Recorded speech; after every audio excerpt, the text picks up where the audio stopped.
Honey, I don't know why y'all just sitting up here and watching stuff just fly across the screen instead of doing what it says. That is, liking us up, sharing the video, and make sure you subscribe and make sure that notification bell is set to all. Goodness. Honey, hello. Welcome to our channel by Angie. Hosted by Club Blue. Co-hosted by the rest of you. Please like, share, and subscribe. And if you don't, we understand. Don't let the books fool you, baby, because it's that true talk. So let's get one.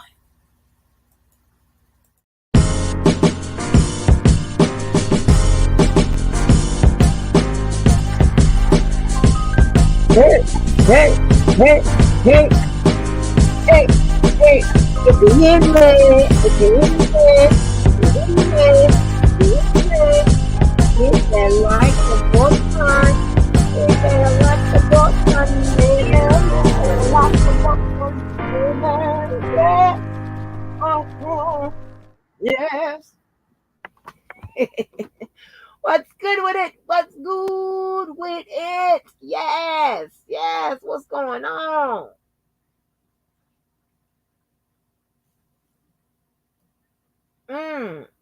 Yes, ma'am. I got it, baby. Listen. Ooh, baby, you is showing out for the children. You and I appreciate everybody that's sending me, baby. And I'm pulling stuff too. I'm gonna have to make a pack. I gotta read it. Yeah, I'm gonna get to it. Is it a lot? Is it a lot? Let me go on through here and recognize y'all. Who's coming on in here and get on this rocker? Hey, Mo, what's good with it? Hey, Red Bunny. Hey, Daniel. That Daniel's holding on in there. Hey, Regina. Hey, Kim. Hello, folks. Hello, folks on Twitter. Hey, Twitter. Hello, YouTube. Hello, Twitter. Twitter. Yes, folks. Yes. Happy 4th of July. So I thought, told you, I do have a little creative side. Like I said, I can think of it. I can write it down how I want it. I just don't know how to, like, the graphics and stuff like that. I don't know how to do all that. I don't know. So listen, I do the best I can, but I don't know how to do all them graphics and things of that nature. Listen, I ain't go to the ITT for architecture or design and all of that. I ain't got all of that. And listen here, and I only took the computer courses, baby, that they required, honey. Back starting a few decades ago, you had to do what computer concepts 101 and so on and so forth. A little computer here, a little computer there. Yeah, not know what is it, CAD and all of that. Like, what is that? Drafting and do all that. I'm gonna bypass that. I don't want that for any elect. Okay, I don't want a code. I don't know how to do none of that. Hey, Jason, happy 4th. Happy 4th. Yep. Try they out there, baby, shooting off them cannons. Boom, boom, boom. They don't care. They say we invested in it. We finna shoot it off. Yeah. Let me tell you something, baby. I've been looking like inside private eye, baby. I'm trying to see that help around here on these properties. Did he bring the helper to see the fireworks, whatever? I'm looking high and low. And she ain't go to that mama house either. Well, Father's Day, I found out she ain't go there either, so I don't know what's going on. I don't know what's the secret. But hey, we're going to find out eventually. Yes, sir, I'm talking about the fireworks. We ain't talking about the fireworks, but as per usual, we can never be at peace. Always got to take out the trash. I mean, and you know what? I don't know why. I just think the fact that one, I'm competitive, but two, I likes to argue, and three, I will drag your ass. I'm pretty good at it, and four, I likes to fight it, and five, you know, what I'm saying I can get down with you, but at some point, you have to say, mm, because I'm trying to tell you, your people picking skills got to be up to par, because if not, you're gonna be in the worst fights and things of that nature with people that you shouldn't be even people you don't even understand. And they, you know, they usually gonna lack moral code and gonna be the lies. It's just gonna be the I don't know. You just have to shake your head. How did I get here? Like I know how. But be like, how did I get here in this situation? Okay.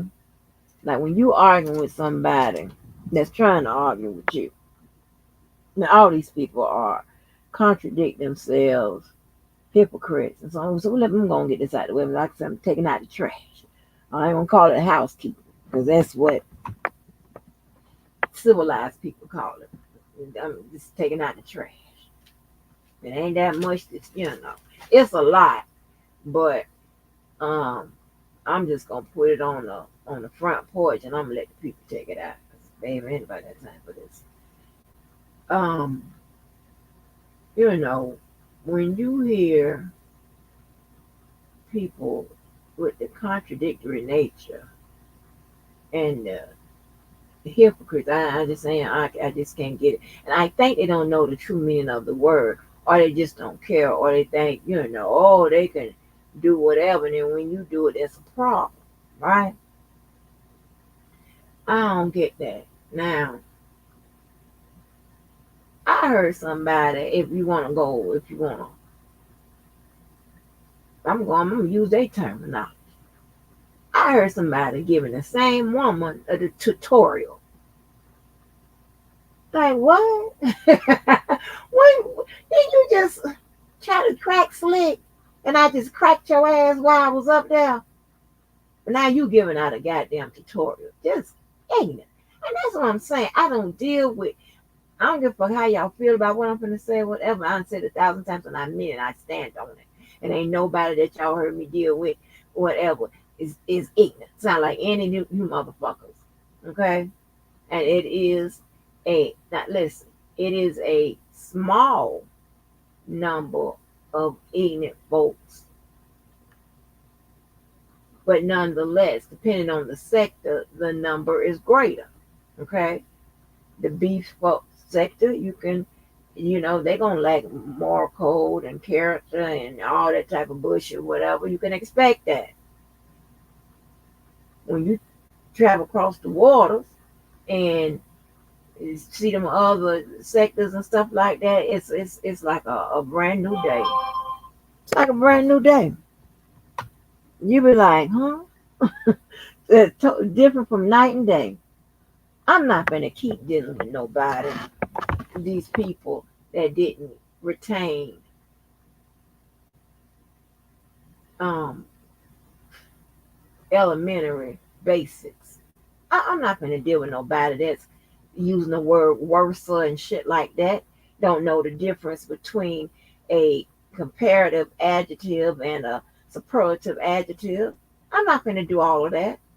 And not knowing that worse ain't even a part of the English lexicon anymore. And this is a person that made a few seasons in English. Yes, ma'am. I don't like it. Never did. Well, god damn. You got to come out and be the science teacher, the motherfucking goddamn English teacher, which I can't even qualify to teach English at the college. I can't even do that. I can qualify to teach law, but I can't qualify to teach no English. Cause hey, and them setups, I'm gonna call it English. I don't want to do that. or listen here, I was that student that anytime I saw essay on the goddamn syllabus, I threw my head back and like, Lord, save me now, Lord. No, now we writing about the law and things that we doing if we doing essays and written work in my specialty, that's something totally different.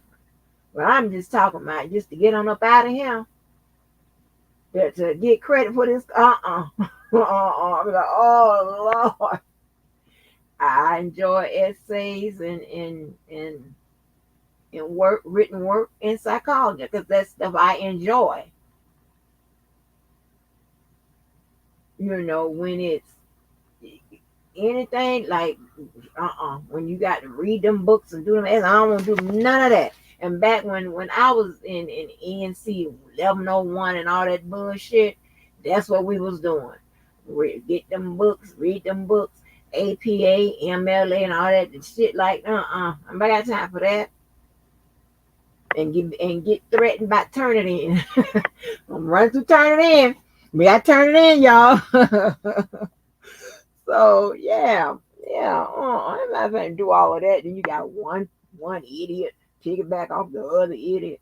Oh, okay, we're gonna run with the line ass narrative about the single shit and whatever. Like, huh? Like as if them motherfuckers wasn't single, like a $1 motherfucking bill for the longest time. What are you talking about? It's different, baby, when it's a choice. But then when it's a force, right? When it's by force, that's something different. Just do stupid shit. I'm not gonna no the get high crew and all of that. I'm not uh uh. And I keep saying that, and I just got to remember. I just got to remind myself the slow. Mm-mm, mm-mm. If it ain't slow, and it's a medical condition, If it's just slow by lack of education, I'm not fucking with it. If it's slow by because you can't, understand and shit, because you got a degree of dumbness, I'm not doing that. Mm-mm. I'm too old for that. I have patience for people who, like students, yes, because they are there to learn. They are supposed to have a lack of understanding. Yeah, they supposed to have a lack of understanding. But not no hardcore motherfuckers that's 35 and better and shit like that want to talk shit. Huh? I'm not doing I gotta think. I gotta get wiser. Hey, be pretty. I know you can, Mo. Oh my gosh. Mo, I was thinking about. I think, and this is just my opinion. I don't know this. I have seen the teaching styles of a professor at an HBCU, and then those of the white folks school, because the HBCUs, they're gonna be private institutions and shit, right? I think for the most part, and the white established institutions for education, and I wonder if they're, and I'm talking about majority of the teachers that I've seen are very much well spoken, but I wonder if they put more than enough and passion into their teaching business, because they know that the outsiders expect them to not be as advanced as those of white schools, right? The counters of white schools. And those students, now, granted, they should be rooted in black shit, okay? But nonetheless, they know that shit like the back of their hand. They can run that shit off to you, and you be like, what? You were like, what? And that is just, I think that is amazing, right? Y'all know I'm an observationalist, baby. I'm gonna study your ass, okay? And especially if I find you fascinating. If I find you, it could be, no, it's no telling what I will find fascinating, right? Again, I can pay attention to how I look at how a person do their job, and I can find that fascinating, especially if it's dealing with the creative. So I didn't open up that side to you guys about my create love for creativity. But here's the thing. I don't never sometimes I don't even have time to carry it out. I have time to conceptualize it. I do a lot of conceptions. Then I pass it off to somebody to carry it out. Because sometimes I can only see to a certain extent, and then I have to pass it on to somebody that can bring it to life.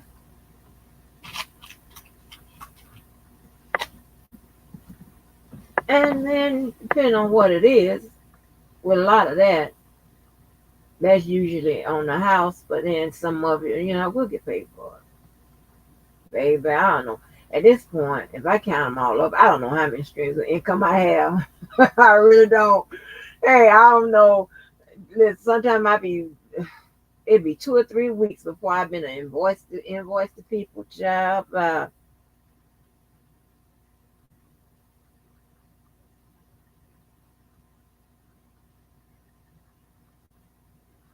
Uh-huh. Yeah. Yeah, it should, but see, I, the professors, and I'm not saying that the professors at HBCU don't, um, you know, have a good time and shut it down. But I can tell you, in the on the other side, we cuts the food. It is lax. It's so much stuff now that is done by automation with regards to school. To shit,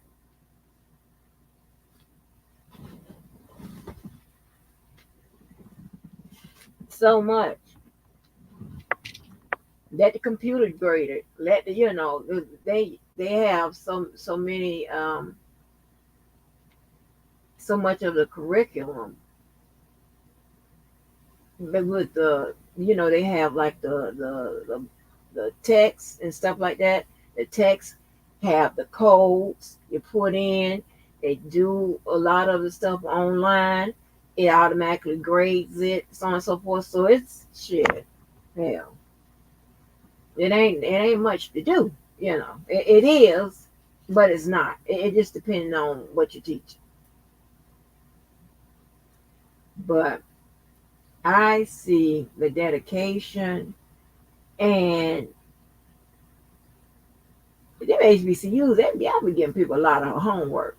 Y'all give people a lot of homework, a lot of homework going on or whatever. But when I was just wondering.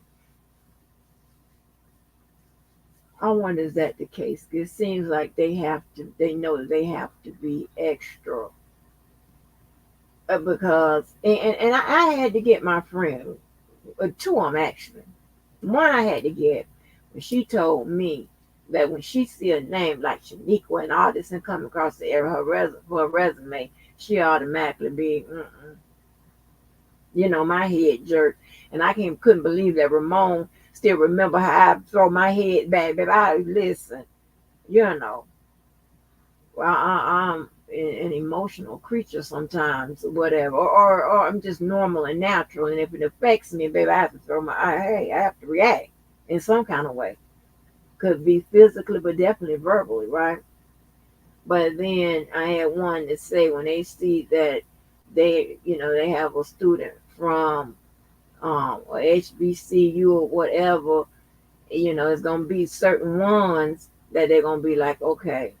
And then they said that they will take the ones that come from the ITT Tech and all them DevRide and all them little schools that's online or whatever before they take the. I said, wait a minute. Oh shit. Y'all heard that? See, I ain't got time for that. They were them cannons. They gonna get their money's worth.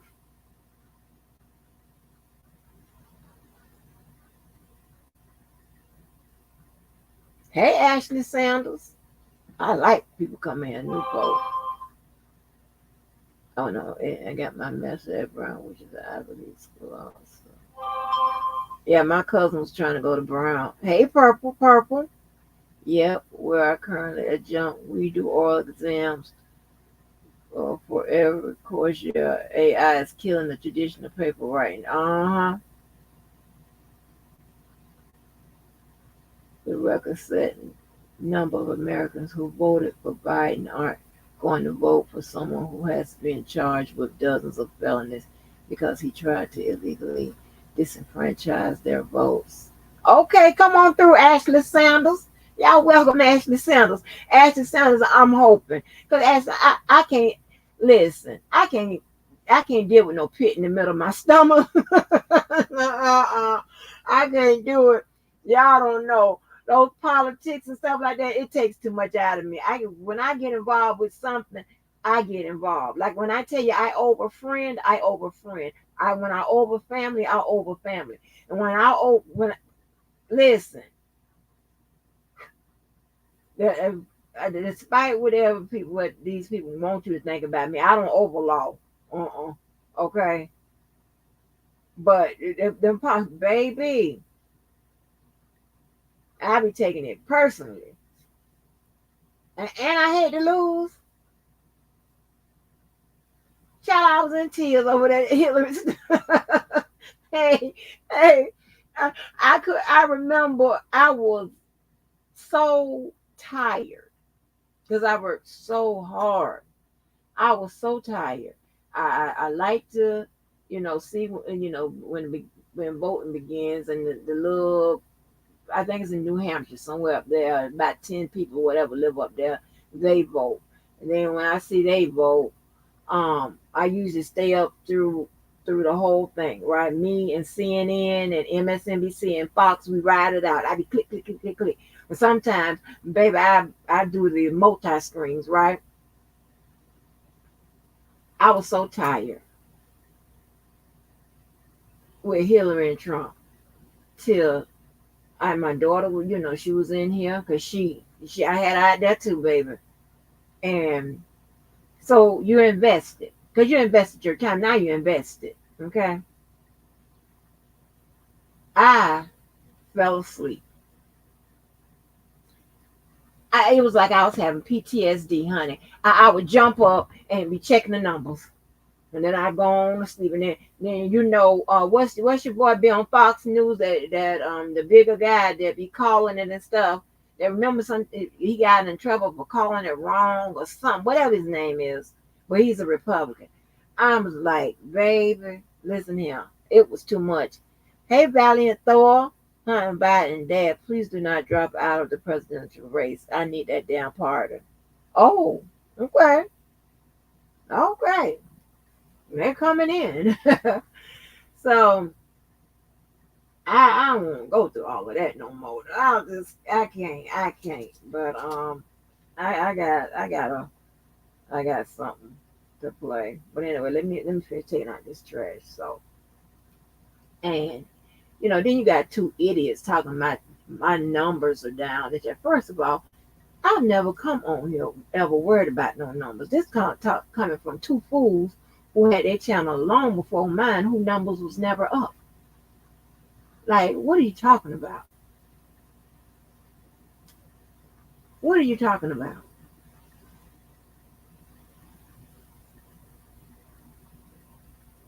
When you are pigeonholed to talk about one thing, BS, start shit, and R. Kelly. No, that ain't my ministry. See, again, I can do what you do. You can't do what I do. Those are Facts. All right, this is disclaimer number 2. So some of this is going to be obnoxious, Angie. But I have to go there. I only out here. I don't have to do that in the real world. I think some of these people are AI. I hope so. Oh, child. Mm-mm. But anyway,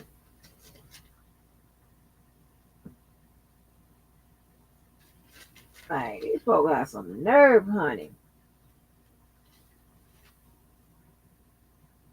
And then like, and it's so crazy. And then I'm gonna start. It's not that I don't listen to some of y'all. I do, but y'all know I'm a person that likes to do my own assessment of a person or whatever, evaluate a person, and that type of thing, whatever. But you know what? I'm gonna start. I think, if I accept what some of y'all say at the first time, I probably could have saved myself a lot of trouble. Okay, because a lot of y'all done called it about some of these people. Hell, I done certified it. These people is fake as hell, fucked up individual, and it is what it is. Ain't nothing. What you want me to do? But the biggest thing about it, I ain't come out here for no friends and family. Not out here, but I'm so blessed to have met some.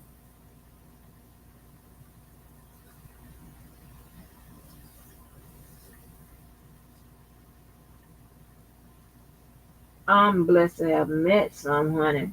And you best believe, baby, I only do good people only. Yeah, that's crazy. So listen, I don't want no fucked up individuals over here causing troubles and fucking around. No, that's y'all motherfuckers accept them all, whatever. I don't say nothing. They run or scroll up through the chat and whatever, but no, ma'am. No, sir. I'm good. I'm good. Baby, it's all about what? Quality, never quantity, right? See, I could, if I took the money I invested in buying real shit and bought fake shit, oh hell, you just think, well, at the lowest, Chanel bag, if you lucky, if you click on that website one day and you think, oh Lord, they done bump their head, you might can get one by $4,000. Now, if I met Ray Ray and them and Bobo and them in the alley, do you know how many Chanel fake ass Chanel bags I can get for $4,000? I couldn't get in here. I can, but listen, I would know it's fake, and I can't sleep like that. That fucks up my constitution, my goddamn doctrine. That'll destroy my agency. Yeah, that'll tear my agency up. No, ma'am. No, no, no, no. That's okay. I'm like, ooh, ooh, ooh, these serial numbers fake. Then that's why you don't do that. If you ain't got it, don't buy it. Just buy it. No name. It's okay. Shit. I got a whole bunch of that. No goddamn name.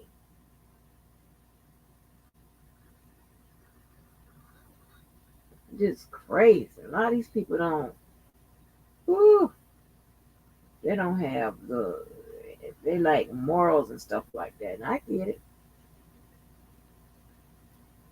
I get it. But you pressing on. I can't believe Random Baby still got the video of me going off on Bozo. Yeah, I played it too, Jason, because it was quite funny. I played it too. Sorry. Okay, well, let's get that. I got a little something. Well, I got something for empowerment. Y'all want to hear something about empowerment? This is the most I can do. I ain't got it like y'all. This is the most I can put together.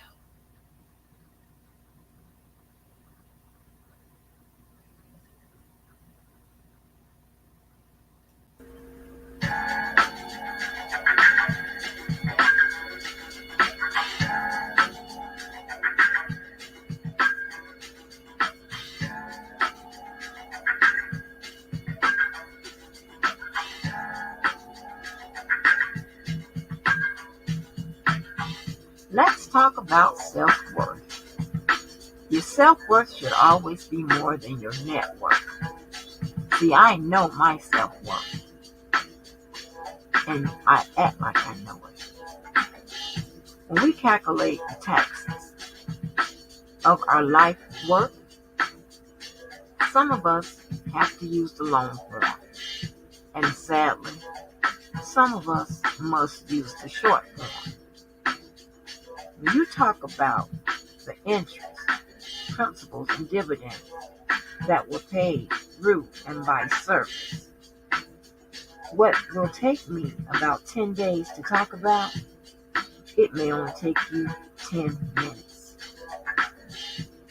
I am the only one that affect the bottom line of my life, and not anyone else. This has been a tube talk.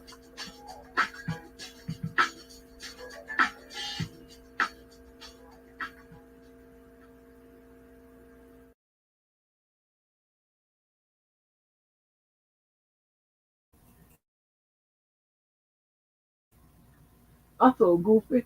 Y'all see what I named it? A tube talk. Oh, yeah, I named it a tube talk. Oh, Lord. Hell, I hope everybody got that called a tube talk out here. Lord have mercy. I named it a tube talk. Y'all do know. Well, I ain't gonna tell you that about copyright. But anyway, yeah. I named it a tube talk. Y'all know how them people be out there be like, so and so so and protect your peace and all of that. Well, yeah, I got me a tube talk going on. So anyway, and I before we get into the debate, because we got to look at that. I didn't get a chance to look at it. I just peeped in here and there, and I just heard his voice, Joe Biden's voice, and I thought his voice was real weak. But I have um something else I put together. I wanna sure.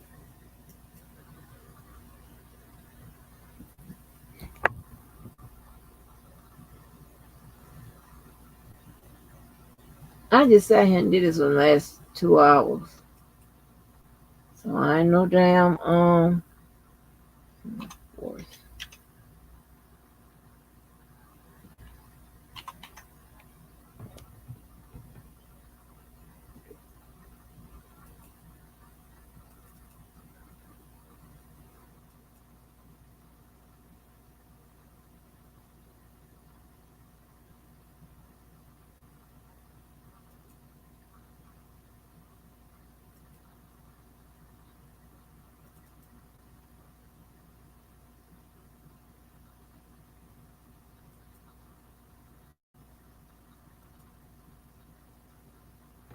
I was gonna play it this way. I would have had it up.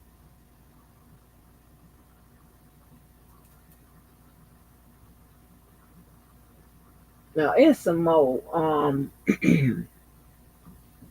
streaming platforms we got to. Like I said, I set up a Rumble. I just don't know how to use it yet. I'm kind of confused. We got to find some other platforms because I know this is getting ridiculous.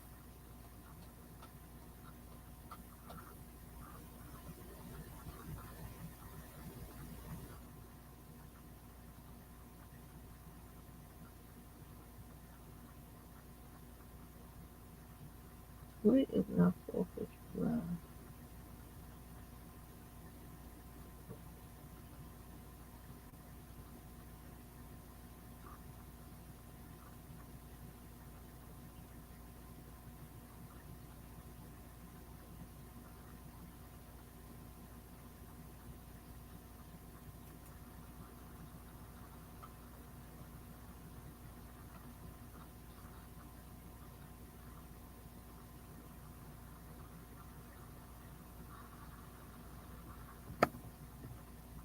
Oh, that makes sense. Did I make it over here?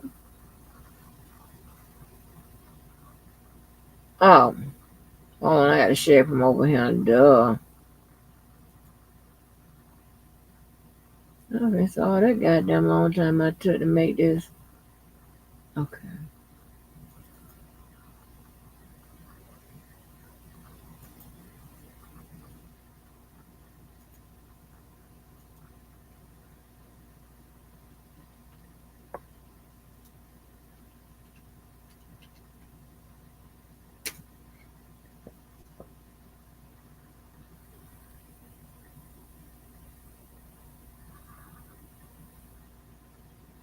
Oh, wait a minute. They don't reveal the cause of death. Hold on while I get this up.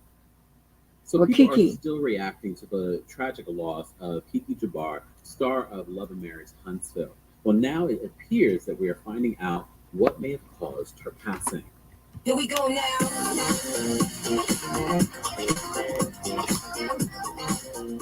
Welcome back to Empire Channel, your number one source for pop culture news and music, entertainment, reality TV, and so much more. As always, be sure to like this video, subscribe to the channel, and hit that notification bell so you never miss out on breaking news when we go live or when we upload. Nashville, we're coming to your city on July 11th, and then we'll be in Atlanta the very next day for the Kempire After Dark live experience. For more information on those tickets, will be available in the description. So yesterday we had the breaking news that Kiki Jabbar had passed away, and a lot of people were wondering what happened. As you know, on Love and Marriage Huntsville, Kiki was very transparent about her years of addiction. And so a lot of people speculated that maybe something happened in regards to her addiction. As you know, in these last couple of seasons, they've been talking about possibility that Kiki had fallen off the wagon. However, Kiki has said many times that no, I'm fine. I literally am on this medication where I could not get back on drugs. Well, now Deadline is reporting from our fellow content creators that do follow a lot of the Love and Marriage Huntsville stars and have close connections to the family, and they're breaking their silence on what may have happened to Kiki Jabbar. So Deadline writes this in regards to the story that Kiki Oh, shit. Wait a minute. featured on Love and Marriage Huntsville. A close friend is sharing details of what caused her death. YouTuber Joanne Jenkins, who featured Jabbar on her live streams frequently, is setting the record straight on the reality TV star. She says Kiki did not overdose. Kiki did not take her own life. Jenkins said on her YouTube stream, Kiki loved life. Kiki was not ready to leave life. Oh, Lord, y'all. Wait a minute. Wait a minute. Wait a minute. Wait a minute. Wait a minute. Oh, shit. Jenkins noted to her viewers that when Jabbar was sleepy, she would. Oh, y'all. Let me stop this.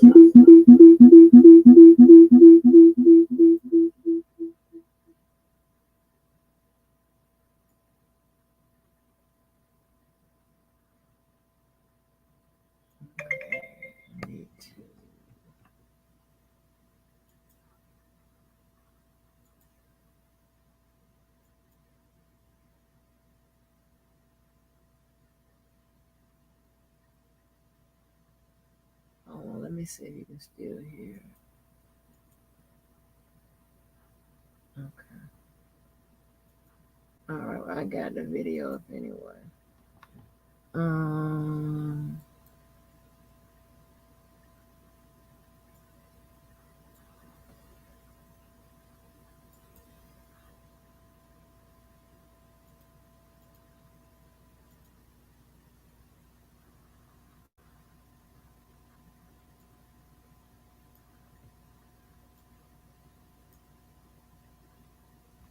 We will get to that. You laughing at my you laughing at my thing, my women's empowerment, Kim. That's my woman's empowerment, honey. So before we get into this presidential thing.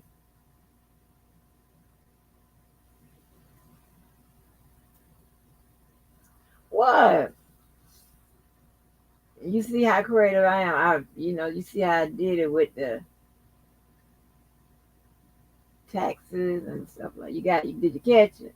Bottom line, interest, dividend. You got all that principal, huh? But listen,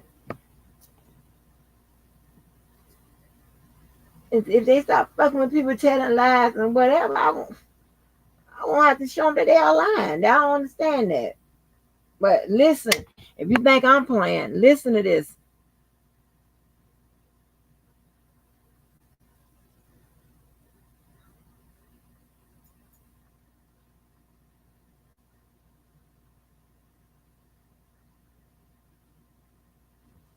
Can you hear it? Can y'all hear it or no? Oh, no, you can't hear it. Duh.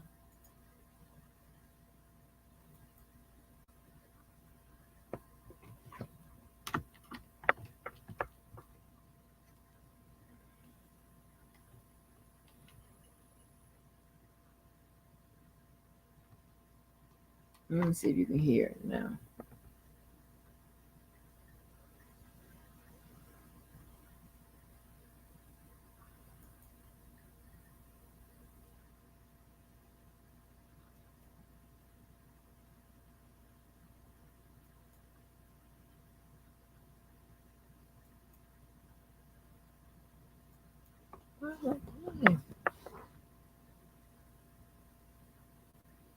Oh.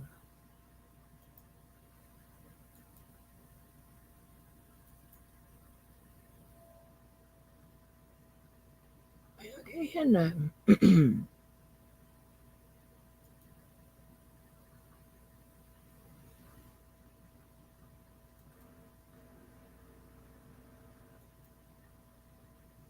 I got the flag moving and every goddamn thing. Y'all can't even hear shit. Wait a minute.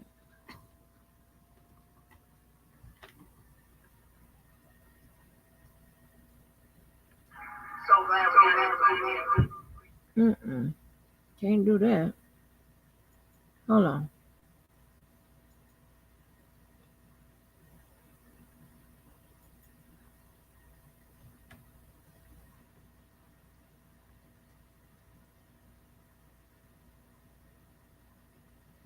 That ain't gonna work that way.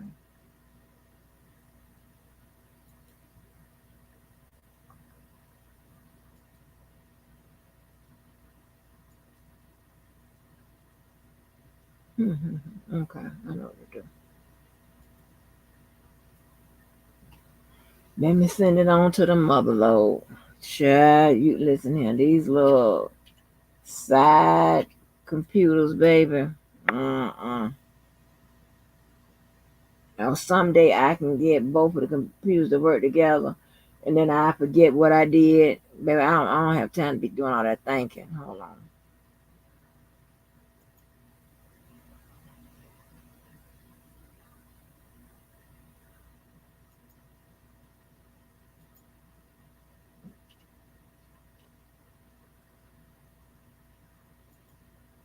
You said that's informative.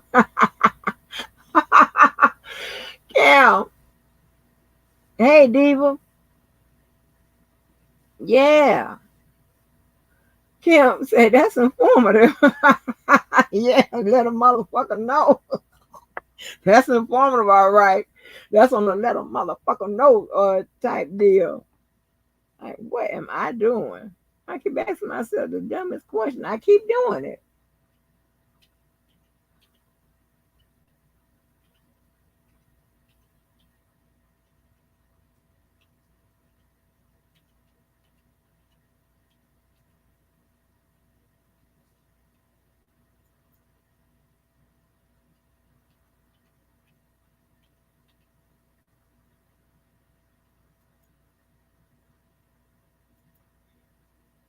Yeah, honey, they be killing me. And then whenever I tell you, and I be just as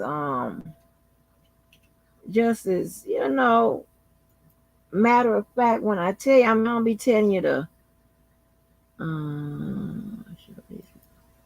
telling you just for informational purposes only, and how I feel. If I tell you, You know,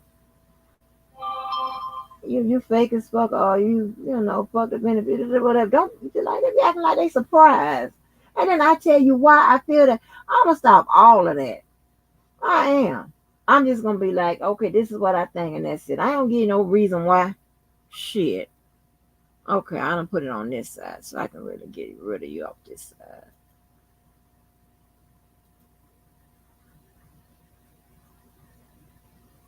It's useless. Okay, I'm gonna open you up on this side.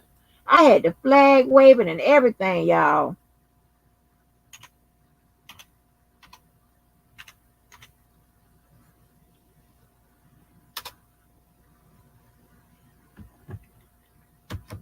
Cause I'm ready for that Panther, baby. I got the flag waving. Yeah.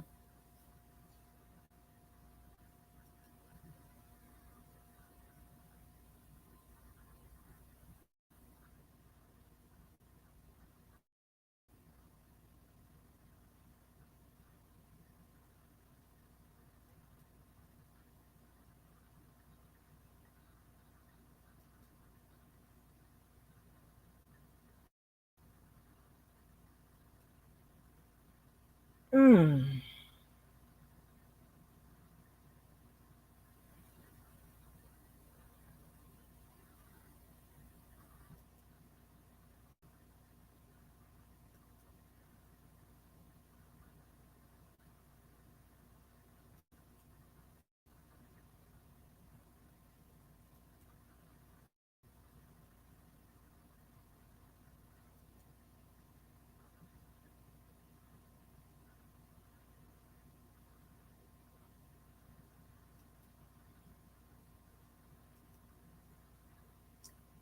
Kim, it's okay for you to get high because you don't be fucking with people. You get you can get high as the sky. Listen, you don't be fucking with people.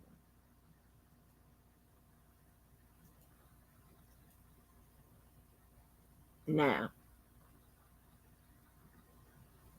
now we got it all on one side because everybody got time for all these games.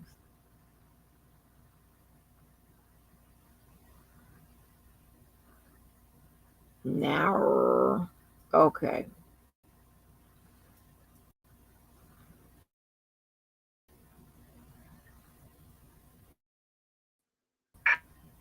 I only do my specials in places that's motherfucking. It was 99 and the 2000s, and I was in this Inglewood at the Hollywood Park Casino for $100 a week. And God brought me 24 Kobe years later. Bam, live.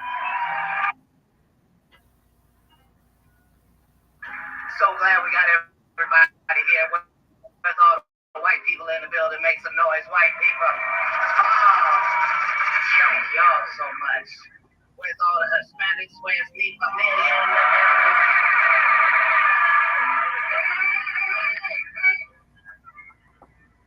That is tasty. Buenos noches. Where's all the black people in the building? Make some noise.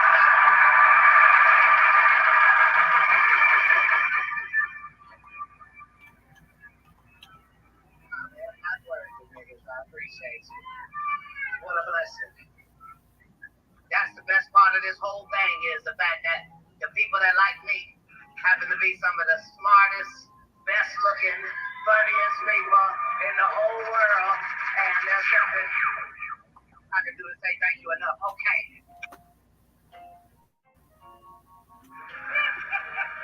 It's just a new day and age. It's a new day and age. It's a day and age now where the truth is all you need to have. If you got some of the truth on your motherfucking side, you ain't got nothing to worry about. But if you got a lie, oh, lies is catching hell right now, today. Yes, in real life. Because there's too many great detectives in the world right now. White detectives, black detectives, Hispanic detectives, Indian detectives, Asian detectives, just great detectives. So you ain't got to worry. So to do is tell the truth. The truth is crazy enough. You ain't got to make up no shit. I'll say something to you that sounds like a motherfucker made it up. I have no problem with women. I have no problem with the law and order for social justice. I'm all for marginalized people getting their rights. The thing I have a problem with is the selective outrage. Selective outrage. Everybody, you know what I'm talking about. One person thinking cancer. Somebody else does the exact same thing. No. You know what I'm talking about. You know, like the kind of people that play Michael Jackson songs but won't play R. Kelly.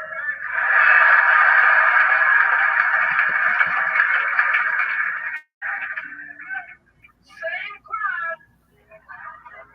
One of them just got better songs.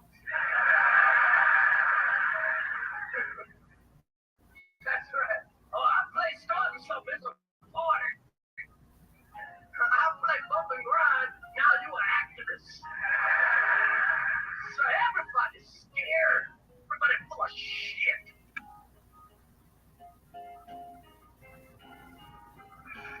Because they'll try to erase history while you looking at it. They don't even talk about slavery in America. You know why?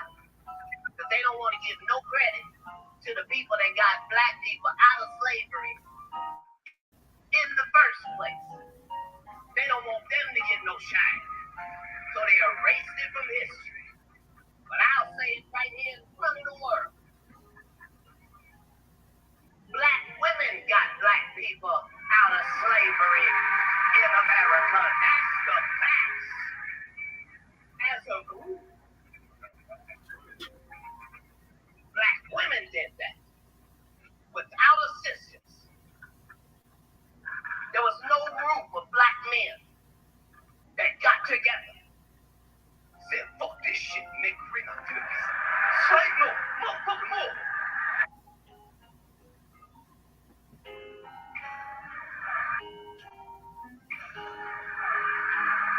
Joe is doing the best he motherfucking can. We done lowered the bar so low for Joe. As long as Joe don't fall, we be fine. Go on and get up them stairs. Joe, there you go. That's a boy.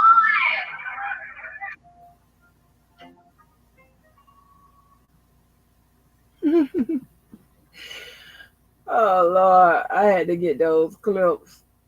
And did you hear he said, I think I hollered when I heard Chris Rock said, you know, they'll play Michael Jackson song, but they won't play R. Kelly. Get mad if you play R. Kelly. Them the same crimes. I holler. So I had to include that in there. But yeah, think about it. It was a woman. Women led the charge about getting folk out of slavery. Yeah. And to my knowledge, most of the most notable men references when it had something to do with slavery way back then, they was turn each other in and back, stabbing them and ratting them out to the goddamn master and shit. So listen here. Again, like I said, I know my goddamn worth. I know my damn worth. It ain't nowhere in hell. They ain't do it back then. It ain't going to cause me to do it now. That I'm going to play some goddamn back fiddle side step or dumbing myself down, this all that bullshit because your ass got an ego. You a weak ass nigga. This, that, and the third, whatever. I ain't got nothing to do with that. The people that got something to do with that look just like you. It ain't got nothing to do with me. That should have to do with me.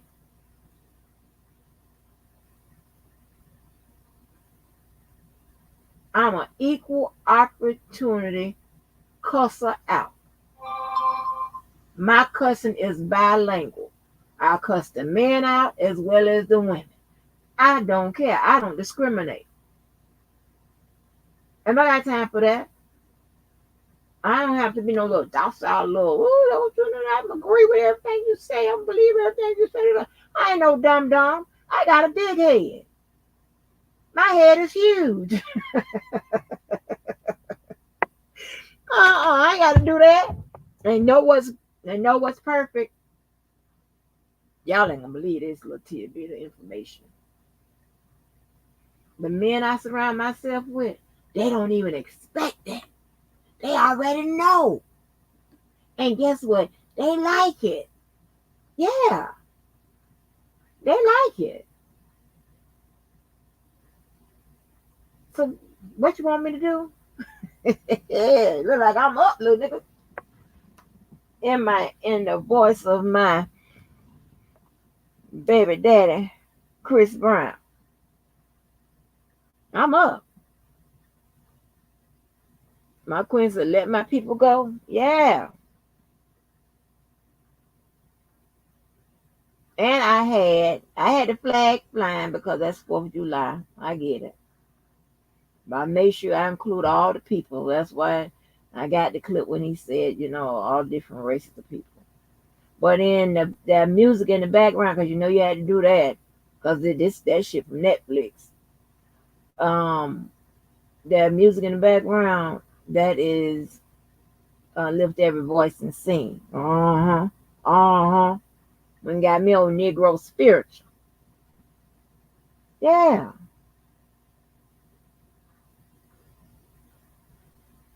But yeah, when I heard Chris Rock say what he said, I had to snatch that. And when I heard Cat Williams say what he said about Joe Biden, baby, I had to get, Lord have mercy. Cat Williams said Joe doing the best he can do, best he can. I think, and it's so funny that pretty much, I think the majority of us that, either we vote Democrat or we definitely are anti-Trump. We like, Lord have mercy, we doing the best we can. Like, we pretty much just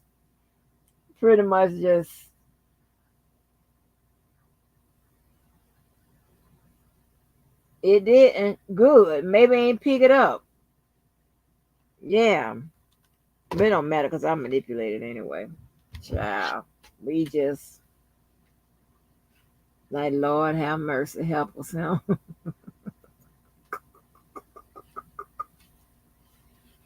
Diva, how the job and stuff going?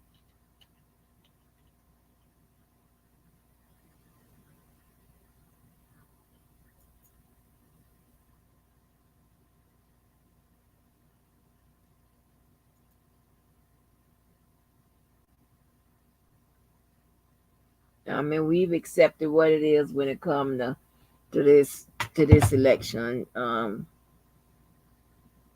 We've accepted, we're gonna get out there, we're gonna fight. Okay. I mean, I need everybody to swim like that boy did when he was trying to save that man over there on that with that boat situation and shit, where the man threw his head up like he thought about, I'm gonna throw my head up. I don't know if that was a signal.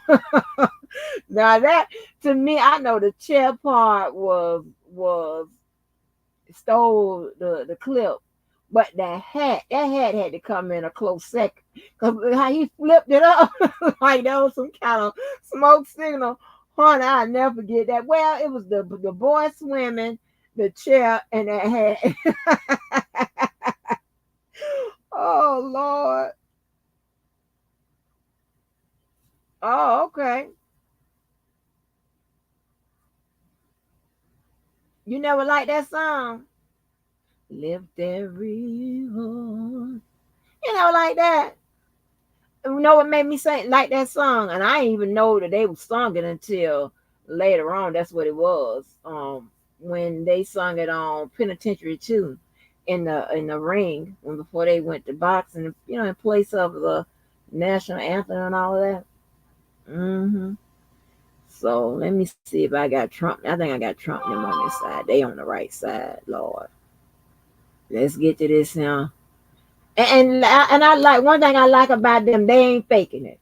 They ain't going on over there. Hey man, how you doing? Hey Joe, how you doing? Donald? No. Like what's happening? They were like, what happening?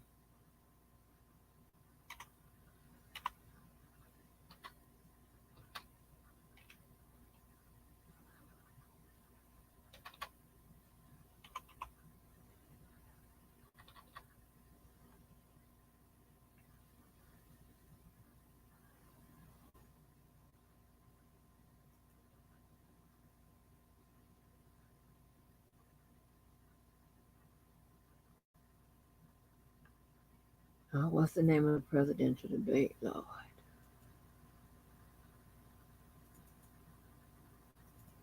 What is it? Saved? Done. I know damn well this debate ain't over here too. Please don't let this debate be over here.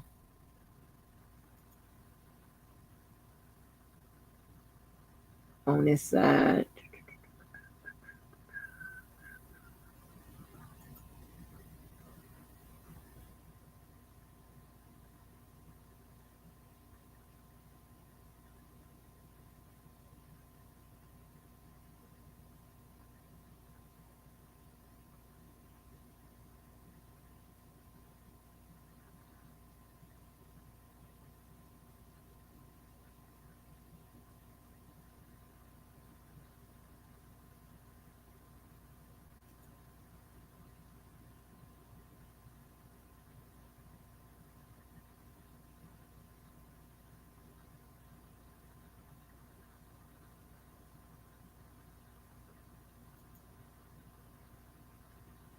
Presidential debate.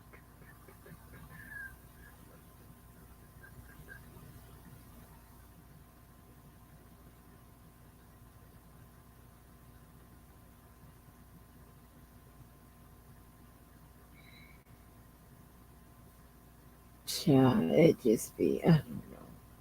I don't know how much I can take off this computer. Well, I mean, like, I done move stuff. I just don't know. I done took, I don't know. And this other one, I mean, it's all I'm hooked up on the same everything. And it's like night and day. One is a lot newer than the other, granted, but come on. Here we go.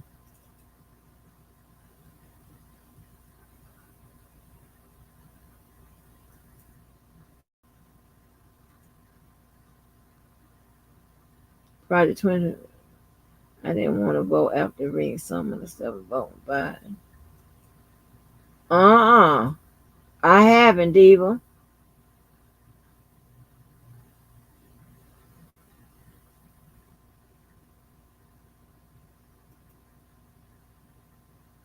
At this point, we are really voting to block Trump. Just hey, fuck all the whatever everybody stand for and shit. It's the same. It's gonna be the same shit anyway. I'm just it is whatever it is. At this point, we blocking the vote. We voting to block Trump. We're live from Georgia, a key battleground state in the race for the White House. In just moments, the current U.S. president will debate the former U.S. president as their party's presumptive nominees, a first in American history. We want to welcome our viewers in the United States and around the world to our studios in Atlanta. This is the CNN presidential debate.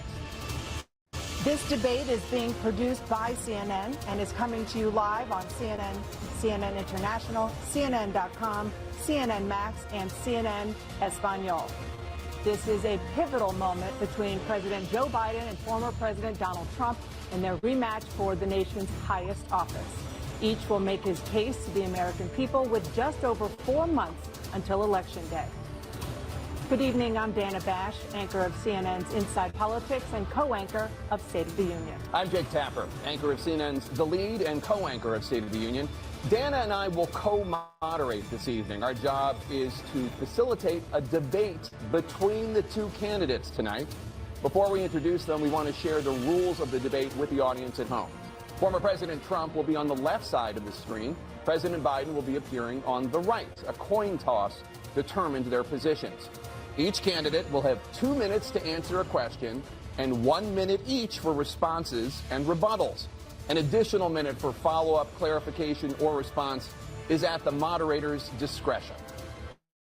When it's time for a candidate to speak, his microphone will be turned on and his opponent's microphone will be turned off. Should a candidate interrupt when his microphone is muted, he will be difficult to understand for viewers at home. At the end of the debate, each candidate will get 2 minutes for closing statements. There is no studio audience tonight. Pre-written notes, props, or contact with campaign staff are not permitted during the debate. By accepting our invitation to debate, both candidates and their campaigns agreed to accept these rules. Now, please welcome the 46th President of the United States, Joe Biden. Folks, how are you?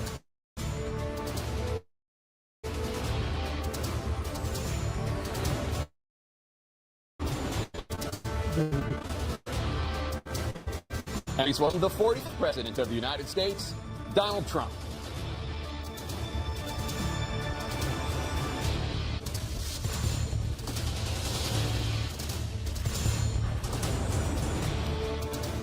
Gentlemen, thanks so much for being here. Let's begin the debate, and let's start with the issue that voters consistently say is their top concern, the economy. President Biden, inflation has slowed, but prices remain high. Since you took office, the price of essentials has increased. For example, a basket of groceries that cost $100 then now costs more than $120. And typical home prices have jumped more than 30%.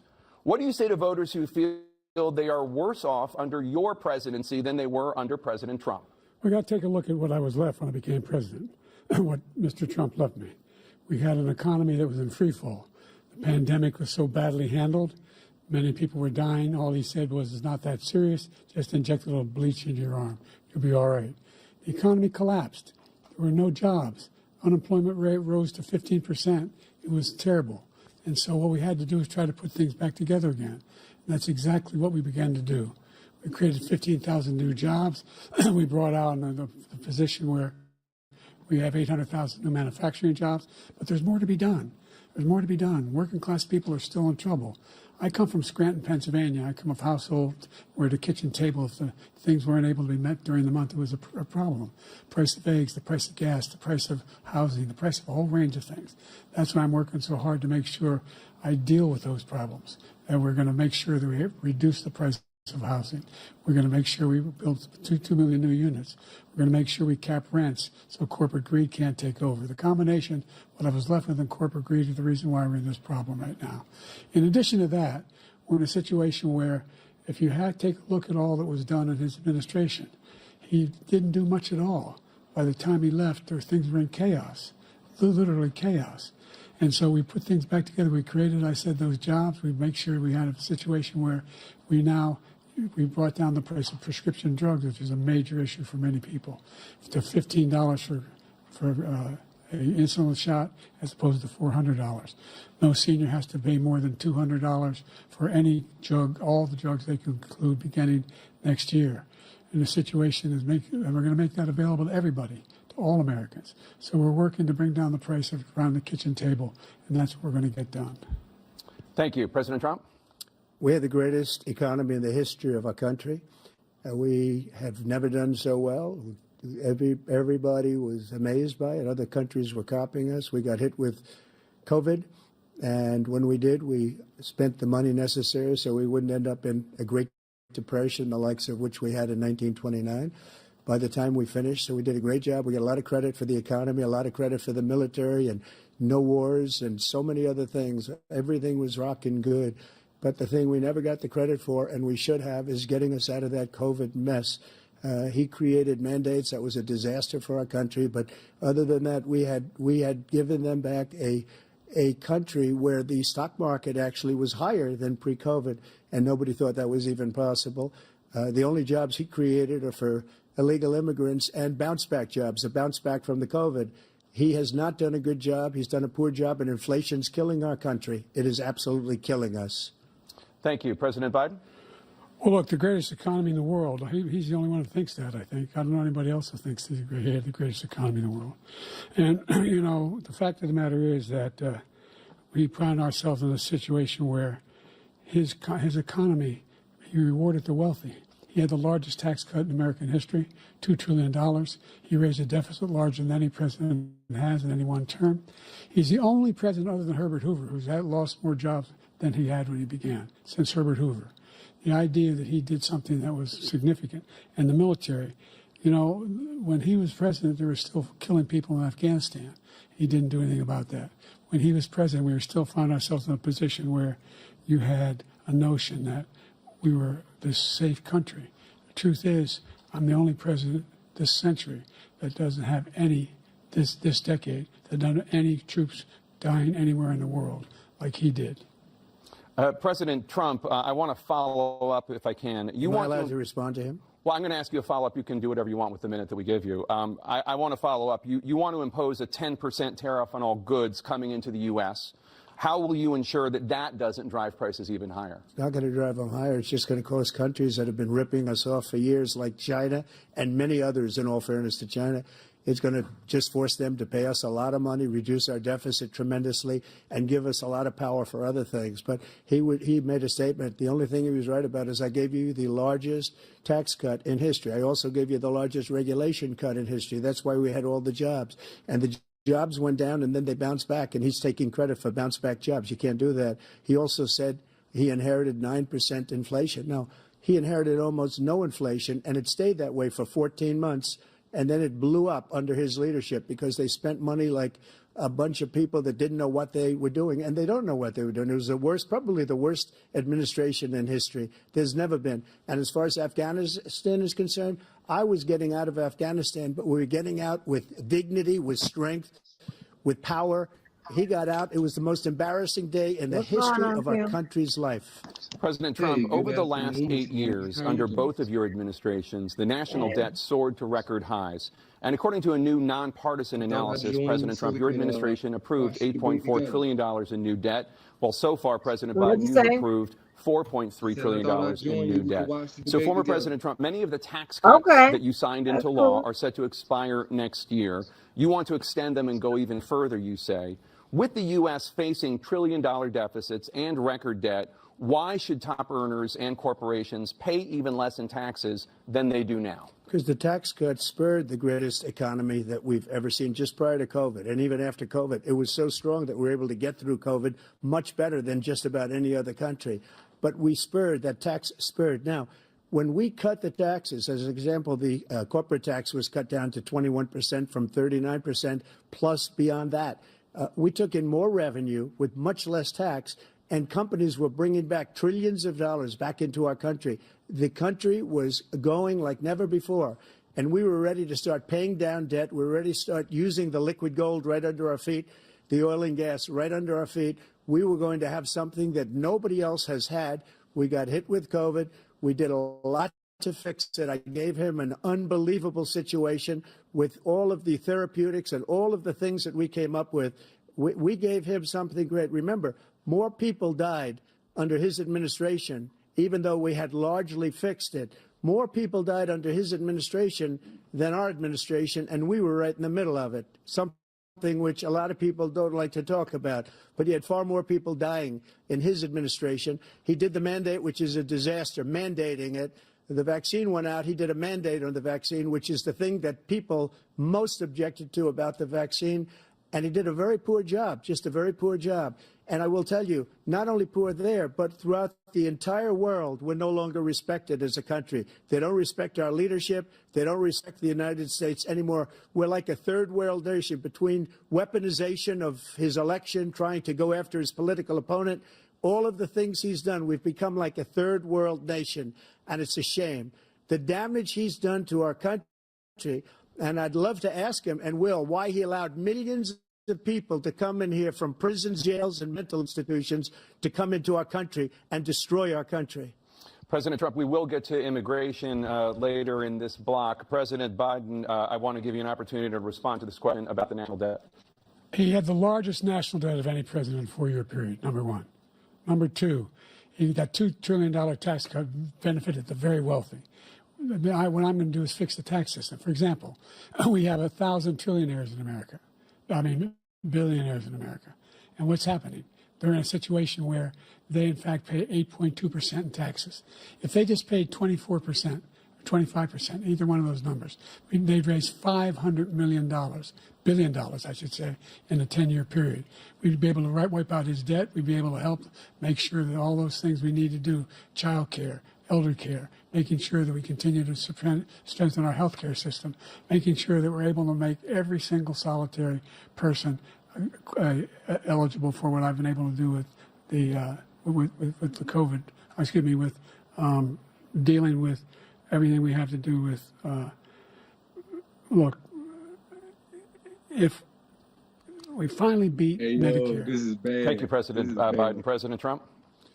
Well, he's right. He did beat Medicare. He beat it to death, and he's destroying Medicare. You messed up right Because there, all of these people are coming in. They're putting them on Medicare. They're putting them on Social Security. They're going to destroy Social Security. This man is going to single-handedly destroy Social Security. These millions and millions of people coming in, they're trying to put them on Social Security. He will wipe out Social Security. He will wipe out Medicare. So he was right in the way he finished that sentence. And it's a shame. What's happened to our country in the last 4 years is not to be believed. Foreign countries, I'm friends with a lot of people, they cannot believe what happened to the United States of America. We're no longer respected.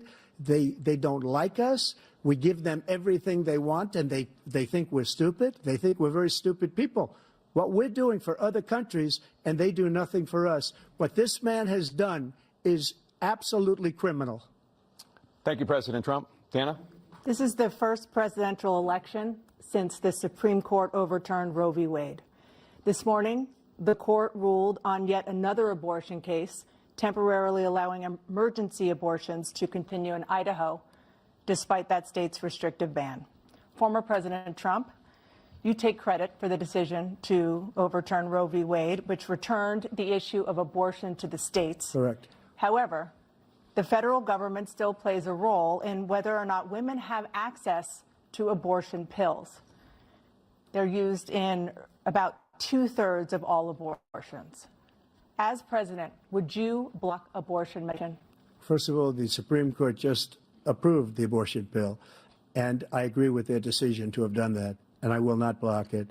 And if you look at this whole question that you're asking, complex but not really complex. 51 years ago, you had Roe v. Wade, and everybody wanted to get it back to the states. Everybody, without exception. Democrats, Republicans, liberals, conservatives. Everybody wanted it back. Religious leaders. And what I did is I put 3 great Supreme Court justices on the court, and they happened to vote in favor of killing Roe v. Wade and moving it back to the states. This is something that everybody wanted. Now, 10 years ago or so, they started talking about how many weeks and how many this, and getting into other things. But every legal scholar throughout the world, the most respected, wanted it brought back to the states. I did that. Now the states are working it out. If you look at Ohio, it was a decision that was an end result that was a little bit more liberal than you would have thought. Kansas, I would say the same thing. Texas is different. Florida is different. But they're all making their own decisions right now. And right now, the states control it. That's the vote of the people. Like Ronald Reagan, I believe in the exceptions. I am a person that believes. And frankly, I think it's important to believe in the exceptions. Some people, you have to follow your heart. Some people don't believe in that. But I believe in the exceptions for rape, incest, and the life of the mother. I think it's very important. Some people don't. Follow your heart. But you have to get elected also. And because that has to do with other things. You got to get elected. The problem they have is they're radical because they will take the life of a child in the 8th month, the 9th month, and even after birth. After birth, if you look at the former governor of Virginia, he was willing to do this. He said, we'll put the baby aside and we'll determine what we do with the baby, meaning we'll kill the baby. What happened is we brought it back to the states, and the country is now coming together on this issue. It's been a great thing. Thank you. President Biden? It's been a terrible thing, what you've done. The fact is that the vast majority of constitutional scholars supported Roe when it was decided, supported Roe. And that's this idea that they were all against it is just ridiculous. And this is the guy who says the state should be able to have it. We're in a state where in 6 weeks You don't even know whether you're pregnant or not, but you cannot see a doctor and have him decide on what your circumstances are, whether you need help.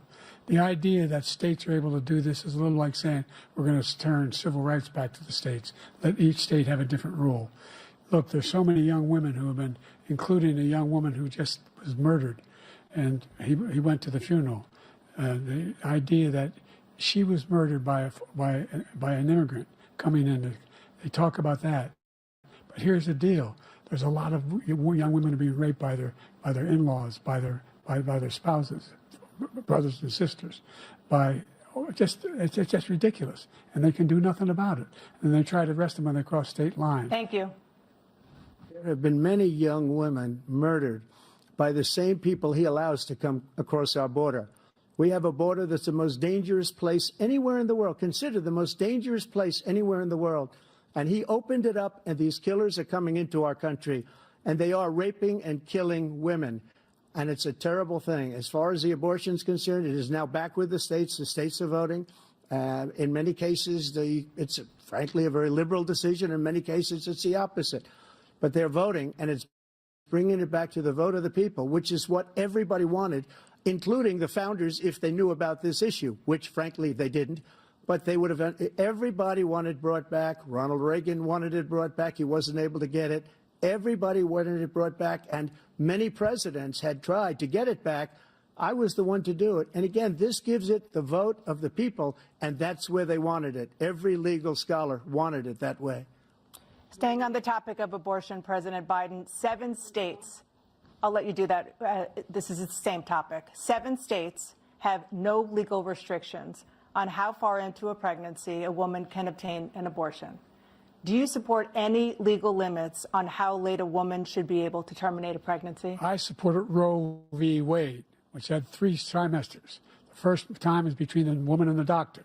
Second time is between the doctor and an extreme situation. The third time is between the doctor, between the woman and the state. The idea that the politicians, that the founders wanted the politicians to be the ones making decisions about women's health is ridiculous. That's the last. No politician should be making that decision. A doctor should be making those decisions. That's how it should be run. That's what you're going to do. And if I'm elected, I'm going to restore Roe v. Wade. So that means he can take the life of the baby in the 9th month and even after birth, because some states, Democrat run, take it after birth. Again, the former governor of Virginia, put the baby down, then we decide what to do with it. So he's willing to, as we say, rip the baby out of the womb in the 9th month and kill the baby. Nobody wants that to happen, Democrat or Republican. Nobody wants it to happen. That is simply not true. The Roe v. Wade does not provide for that. That's not the circumstance. Only if a woman's life is in danger, she's going to die. That's the only circumstance in which that can happen. But we are not for late-term abortion, period. Period, period. Under Roe v. Wade, you have late-term abortion. You can do whatever you want, depending on the state. You can do whatever you want. We don't think that's a good thing. We think it's a radical thing. We think the Democrats are the radicals, not the Republicans. For 51 years, that was the law. 51 years, constitutional scholarship said it was the right way to go. 51 years, and it was taken away because this guy put very conservative members on the Supreme Court. He takes credit for taking it away. What's he going to do? What's he going to do, in fact, if the MAGA Republicans, he gets and the Republicans control the Congress, and they pass a universal ban on abortion, period, across the board at 6 weeks or 7 or 8 or 10 weeks, something very, very conservative. If you're going to sign that bill, veto it. Sign it. Thank you. Let's turn to the issue of immigration and border security. President Biden, a record number of migrants have illegally crossed the southern border on your watch.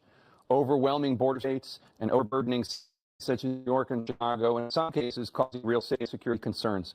Given that, why should voters trust you to solve this crisis?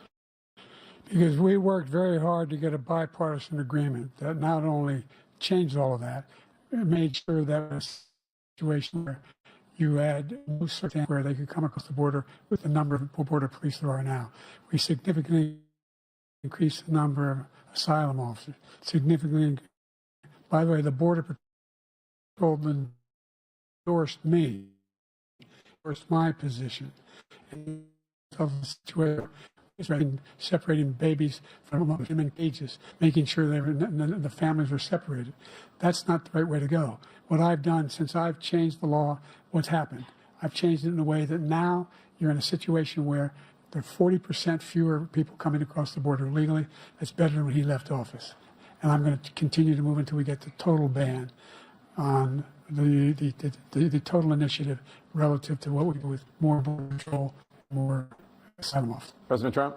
I really don't know what he said at the end of that sentence. I don't think he knows what he said either. Look, we had the safest border in the history of our country. But all he had to do was leave it. All was to leave it. He just opened up our country to people that are from prisons, people that are from mental institutions, insane asylum. We have the largest number of terrorists coming to our country all over the world, not just in South America, all over the world. They come from the Middle East, everywhere. All over the world, they're pouring in. And this guy just left it open. I didn't need legislation because I didn't have legislation. That's the border. Safe border. In that final couple of months of my presidency, we had, according to Border Patrol, who is great, and by the way, who endorsed me for president, but I won't say that, but they endorsed me for president. Brandon, speak to him. But look, we're the safest border in history. Anything like it. People lying all place, including the people that are coming up in caravans. President Trump. President Biden? The only terrorist who done anything crossing the border is one who came along and killed three, under his administration, killed an Al-Qaeda person come in and his administration, killed three American soldiers. That's the only terrorist that's there. I'm not saying that no terrorist ever got through, but the idea they're emptying their prisons, we're welcoming these people, that's simply not true. There's no data to support what he said. Once again, he's exaggerating, he's lying. President Trump, staying on the topic of immigration, you've going to carry out, quote, the largest domestic deportation operation in American history, unquote. Does that mean that you will deport every undocumented immigrant in America, including those who have jobs, including those whose spouses are citizens, and including those who have lived here for decades? And if so, how will you do it? 1 second. He said the people we killed are al-Baghdadi and Soleimani, the two greatest terrorists, biggest terrorists anywhere in the world, and it had a huge impact on everything, not just border, on everything. He's the one that killed people with the bad water, including hundreds of thousands of people dying, and also killing our citizens when they come in. We are living right now in a rat's nest. They're killing our people in New York and California and every state, because we don't have borders anymore. Every state is now a border. And because of his ridiculous, insane, and very stupid policies, people are coming in and they're killing our citizens at a level that we've never seen. We call it migrant crime. I call it Biden migrant crime. They're killing our citizens at a level we've never seen before. You're reading it. These three incredible girls over the last few days, of them are just there. They just had the funeral for this girl, 12 years old. This is horrible what's taken place. What's taken place in our country, we're literally an uncivilized country now. He doesn't want it to be. He just doesn't know. He opened the borders. Nobody's ever seen anything like. And we have to get a lot of these people out, and we have to get them fast because they're going to destroy our country. Just take a look at where they're living. They're living in luxury hotels in New York City and other places. Our veterans are on the street. They're dying because he doesn't care about our veterans. He doesn't care. He doesn't like the military at all, and he doesn't care about our veterans. Nobody been worse. I had the highest approval rating for veterans taking care of them. He's gotten rid of all the things that I approved, that I got through Congress, all of the different things I approved, they abandoned. We had by far the highest, and now it's down in less than half because he's done all these great things that we did, and I think he did it just because I approved it, which is crazy. But he has killed so many people at our border, all of these people, and it's a very sad day. President Biden, you have the mic. Every single thing he said is a lie.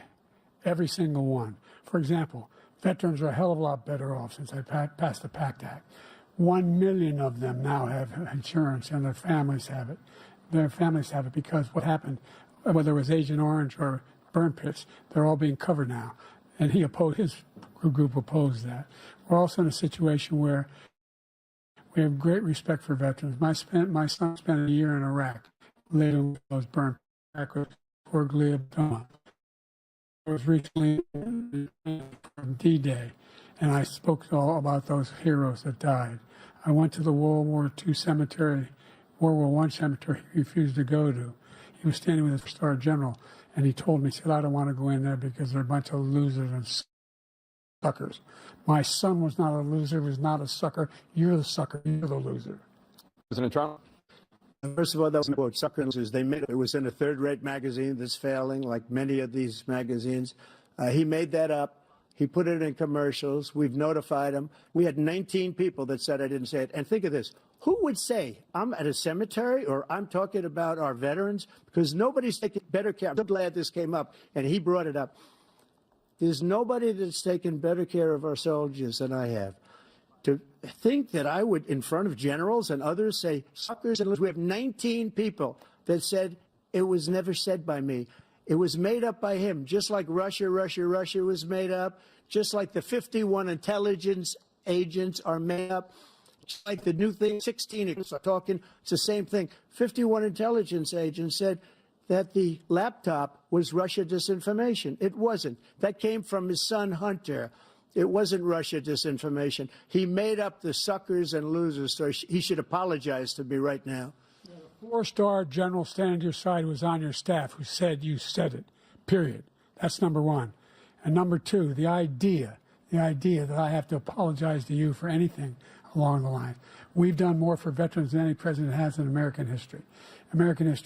And they now are in their family. The only sacred obligation we have as a country is to care for our veterans when they come home and their families and equip them when they go to war. That's what we're doing. That's what the VA is doing now. They're doing more for veterans than ever before in our history. All right, thank you so much. I love when Biden get mad. Biden started turning, looking right at him. Against Ukraine, which is now in its third year. Biden be talking shit Former now. President Trump, Russian President Vladimir Putin says he'll only end this war if Russia keeps the Ukrainian territory it has already claimed and Ukraine abandons its bid to join NATO. Are Putin's terms acceptable to you? First of all, our veterans and our soldiers can't stand this guy.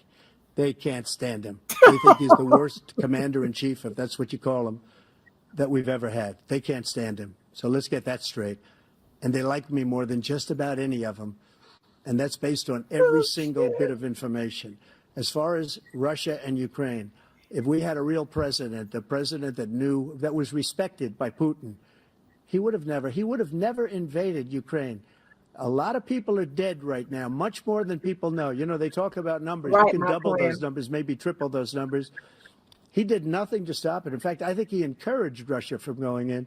I'll tell you what happened. He was so bad with Afghanistan. It was such a horrible embarrassment, most embarrassing moment in the history of our country, that when Putin watched that and he saw the incompetence, that he should have fired those generals, like I fired the one that you mentioned. And so he's got no love lost.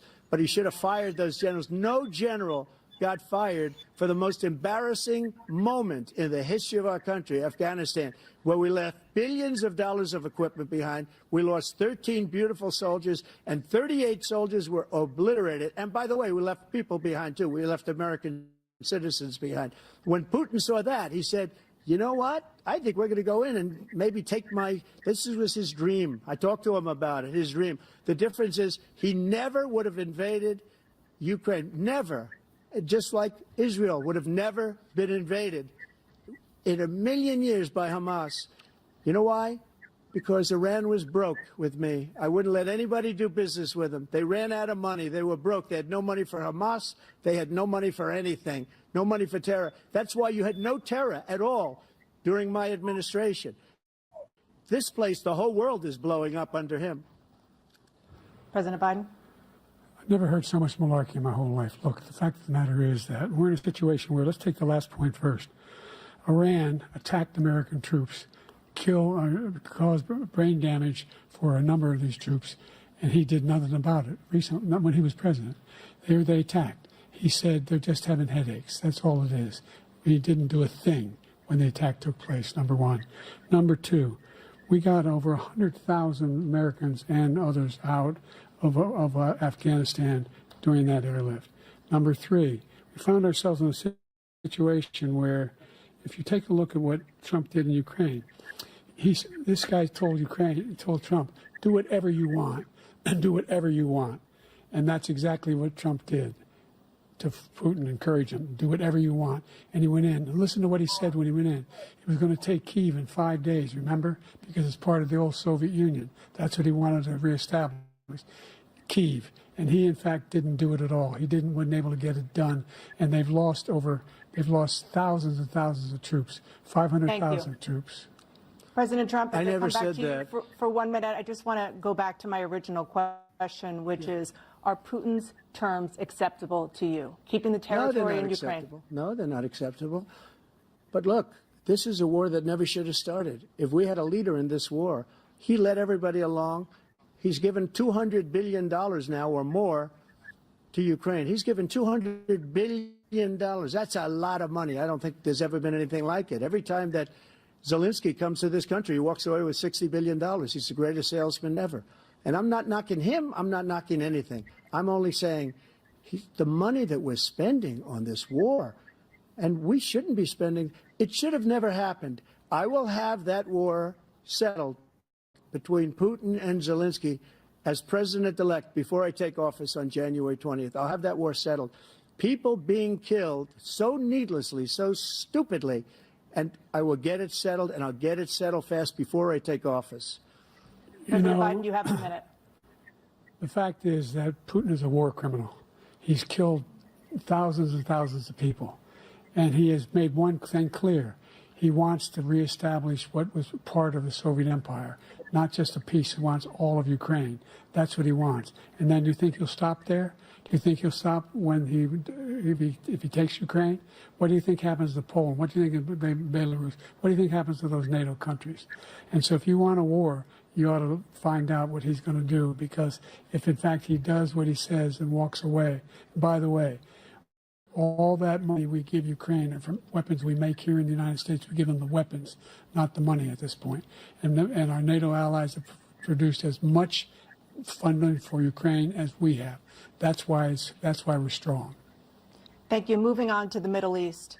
In October, Hamas attacked Israel, killing more than 1,000 people and taking hundreds of hostages. Among those held and thought to still be alive are 5 Americans. Israel's response has killed thousands of Palestinians and created a humanitarian crisis in Gaza. President Biden, you've put forward a proposal to resolve this conflict, but so far Hamas has not released the remaining hostages, and Israel is continuing its military offensive in Gaza. So what additional leverage will you use to get Hamas and Israel to end the war? You have 2 minutes. Number one, everyone from the United Nations Security Council straight through to the G7 to the Israelis and Netanyahu himself have endorsed the plan I put forward, which has 3 stages to it. The first stage is trade the hostages for a ceasefire. Second phase is a ceasefire with additional conditions. The third phase is the end of the war.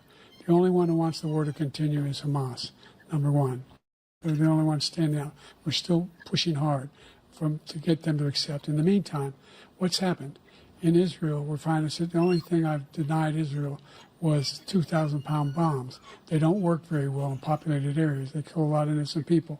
We're providing Israel with all the weapons they need and when they need them. And by the way, I'm the guy that organized the world against Iran when they had a full-blown intercontinental ballistic missile attack on Israel. No one was hurt. No one Israeli was accidentally killed, and it just stopped. We saved Israel. We are the biggest producer of support for Israel of anyone in the world. And so there are 2 different things.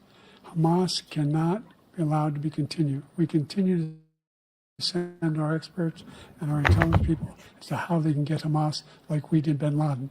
You don't have to do it. And by the way, they've been greatly weakened, Hamas, greatly weakened, and they should be. They should be eliminated. But you've got to be careful for using certain weapons among population centers. Just going back to Ukraine for 1 second. We have an ocean separating us. The European nations together have spent $100 billion or maybe more than that, less than us. Why doesn't he call them and say, you got to put up your money like I did with NATO? I got them to put up hundreds of billions of dollars. The Secretary General of NATO said Trump did the most incredible job I've ever seen. They wouldn't have any. They were going out of business. We were spending almost 100% of the money was paid by us. He didn't do that. He's getting all. You got to ask these people to put up the money. We're over $100 billion more spent, and it has a bigger impact on them because of location, because we have an ocean in between. You got to ask them. As far as Israel and Hamas, Israel's the one that wants to go. He said the only one that wants to keep going is Hamas. Actually, Israel is the one, and you should let him go and let him finish the job. He doesn't want to do it. He's become like a Palestinian, but they don't like him because he's a very bad Palestinian. He's a weak one. President Biden, you have a minute. I've never heard so much foolishness. This is a guy who wants to get out of NATO. You're going to. Oh, let me stop right there. So remember I was telling y'all that them two right there, they just, I don't know. They look at them looks on their face. When I was telling y'all, if you're not you can't stay in the conversation or whatever, change it back, change it to something else or whatever, where you can drive it, whatever, like Trump just did. I was just pointing that out. Yes, but this bring me back to my damn debate days. But yeah, these two right here. Mm-hmm. I was on my debate team too, Miss Angie. Oh my gosh. Oh, I remember these days. Let me play. Stay in NATO. He's going to pull out of NATO. The idea that we have our strength lies in our alliances as well. It may be a big ocean, but we're ever able to avoid a war in Europe, a major war in Europe? What happens if, in fact, you have Putin continue to go into NATO? We're attack on one is attack on all. You want to start the nuclear war he keeps talking about, go ahead. Let Putin go in and control Ukraine and then move on to Poland and other places. See what happens then. He has no idea what the hell he's talking about. And by the way, we got 50 nations around the world to support Ukraine, including Japan and South Korea, because they understand that this kind of dislocation has a serious threat to the whole world peace. No major war in Europe has ever been able to be contained just to Europe. President Trump, just to follow up, would you support the creation of an independent Palestinian state in order to achieve peace in the region? I'd have to see, but before we do that, the problem we have is that we spend all the money. So I made great trade deals with the European nations, because if you add them up, they're about the same size economically. Their economy is about the same size as the United States. And they were no cars, they don't want anything that we have, but we're supposed to take their cars, everything, their agriculture. I changed that. But the big thing I changed is they don't want to pay. And the only reason that he can play games with NATO is because I got them to put up hundreds of billions of dollars. I said, and he's right about this, I said, no, I'm not going to support NATO if you don't pay. They asked me that question. Would you start against Russia at a very secret meeting of the 28 states at that time, nations at that time? If you don't pay, I won't do that. And you know what happened? Billions and billions of dollars came flowing in the next day and the next months. But now we're in the same position. We're paying everybody's bills. Let's turn to the issue of democracy. Former President Trump, I want to ask you about January 6, 2021. After you rallied your supporters that day, some of them stormed the Capitol to stop the constitutionally mandated counting of electoral votes. As president, you swore an oath to, quote, preserve, protect, and defend, unquote, the Constitution. What do you say to voters who believe that you violated that oath through your actions and inaction on January 6th and worried that you'll do it again? I don't think too many believe that. And let me tell you about January 6th. On January 6th, we had a great border. Nobody coming through, very few. On January 6th, we were energy independent. On January 6th, we had the lowest taxes ever. We had the lowest regulations ever. On January 6th, we were respected all over the world. All over the world, we were respected. And then he comes in, and we're now laughed at. We're like a bunch of stupid people. What happened to the United States' reputation under this man's leadership is horrible, including weaponization, which I'm sure at some point you'll be talking about, where he goes after his political opponent because he can't beat him fair and square. You have 80 seconds left. My question was, what do you say to those voters who believe that you violated your constitutional oath through your actions and inaction on January 6, 2021, and worry that you'll do it again? Well, I didn't say that to anybody. I said peacefully and patriotically. And Nancy Pelosi, if you just watched the news from 2 days ago, on tape to her daughter, who's a documentary filmmaker, they say, but she's saying, oh, no, it's my responsibility. I was responsible for this. Because I offered her 10,000 soldiers or National Guard, and she turned them down. And the mayor of, in writing, by the way, the mayor, in writing, turned it down, the mayor of D.C. They turned it down. I offered 10,000 because I could see, I had virtually nothing to do. They asked me to go make a speech. I could see what was happening. Everybody was saying they're going to be there on January 6th. They're going to be there. And I said, you know what? There's a lot of people coming. You could feel it. You could feel it, too, and you could feel it.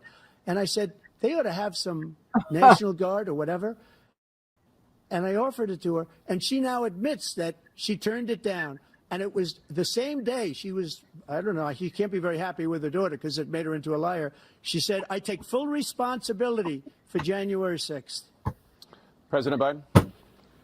Look, What? he That don't encouraged mean us you to don't. show up in Capitol Hill, number one. I sat in the dining room off the Oval Office. He sat there for 3 hours watching, begging, being begged by his vice president and a number of his colleagues on the Republican side as well to do something, to call for a stop, to end it. Instead, they talked about these people being patriots and great patrons of America. In fact, he says he'll now forgive them for what they've done. They've been convicted. He says he wants to commute their sentences and say that no, he went to every single court in the nation. I don't know how many cases, scores of cases, including the Supreme Court. And they said, no, this guy is responsible for doing what was done. He didn't do a damn thing. And these people should be in jail. And they should be the ones who are being held accountable. And he wants to let them all out. And now he says if he loses again, such a whiner that he is, that it could be a bloodbath. Thank you, President Biden. President Trump? What they've done to some people that are so innocent, you ought to be ashamed of yourself. What you have done, how you've destroyed the lives of so many people. When they ripped down Portland, when they ripped down many other cities, you go to Minnesota, Minneapolis, what they've done there with the fires all over the city. If I didn't bring in the National Guard, that city would have been destroyed. When you look at all of they took over big chunks of Seattle. I was all set to bring in the National Guard. They heard that. They saw them coming, and they left immediately. What he said about this whole subject is so patriotic. One other thing. The Unselect Committee, which is basically two horrible Republicans that are all gone now, out of office, and Democrats, all Democrats, they destroyed and deleted all of the information they found because they found out we were right. We were right. And they deleted and destroyed all of the information. They should go to jail. What they got to do with what they asked you? Thank you, President Biden. I want to give you a minute.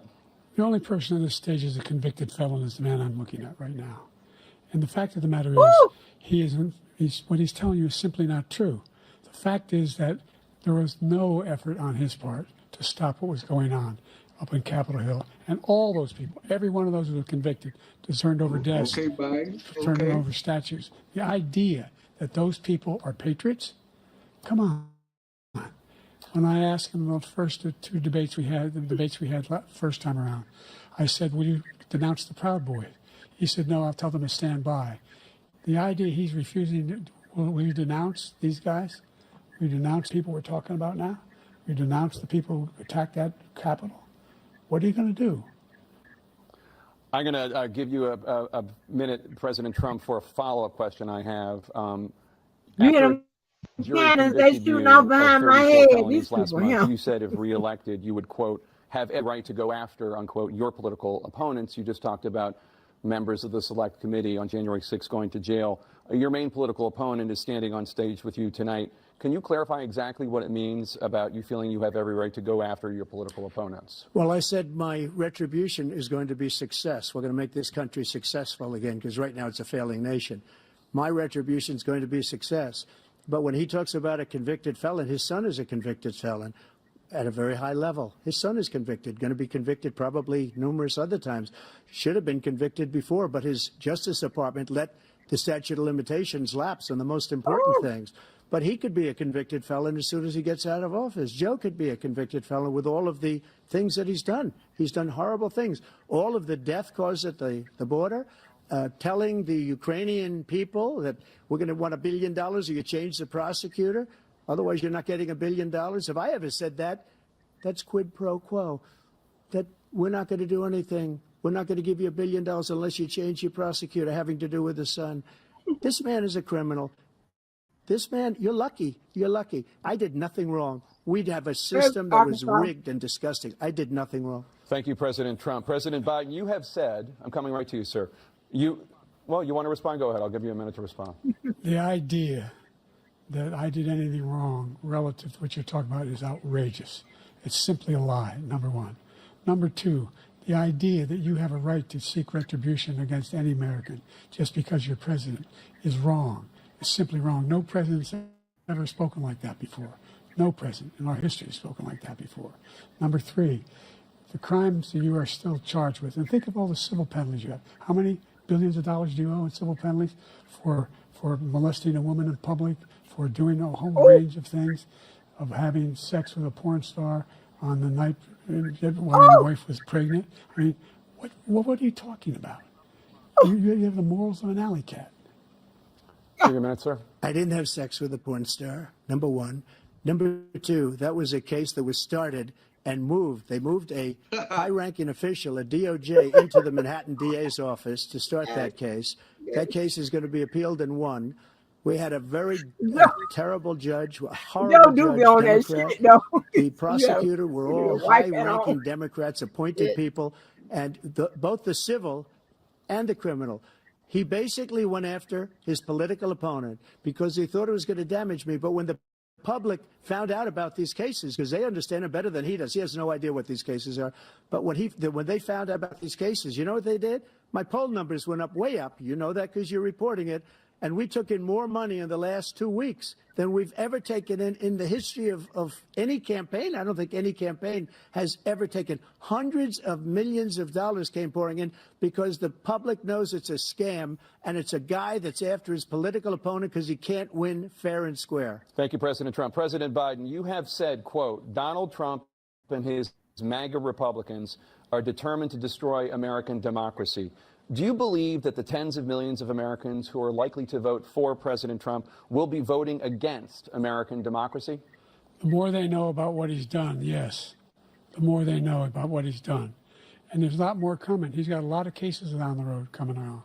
He's got a whole range of issues he has to face. I don't know what the juries will do, but I do know he has a real problem. And so the fact that, could you ever think you heard any president say that I'm going to seek retribution?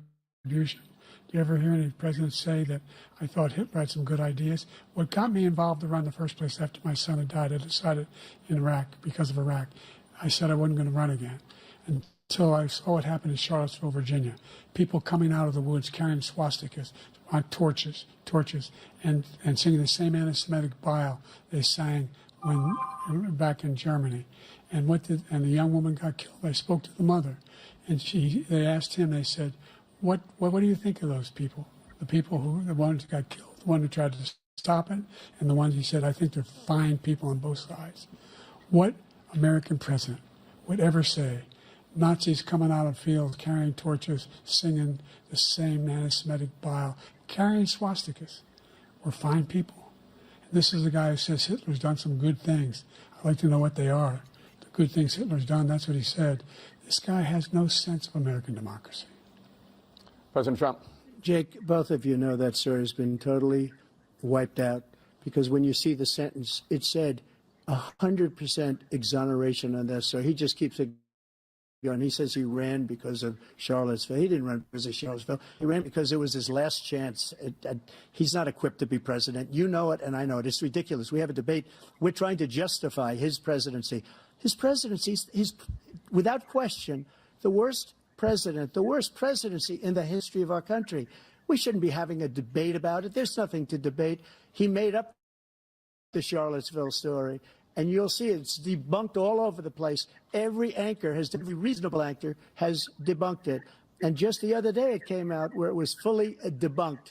It's a nonsense story. He knows that, and he didn't run because of Charlottesville. He used that as an excuse to run. President Biden? And debunked. It happened. All you have to do is listen to what was said at the time. And the idea that somehow that's the only reason I ran. I ran because I was worried a guy like this guy could get elected. If he thought they were good people coming out of that forest, carrying those woods, carrying those torches, then he didn't deserve to be president. Didn't deserve to be president at all. And the idea that he's talking about all this being fabricated, we saw with our own eyes. We saw what happened on January 6th. We saw the people breaking through the windows. We saw people occupying his own vice president. Look, there's a reason why 40 of his 44 top cabinet officers refused to endorse him this time.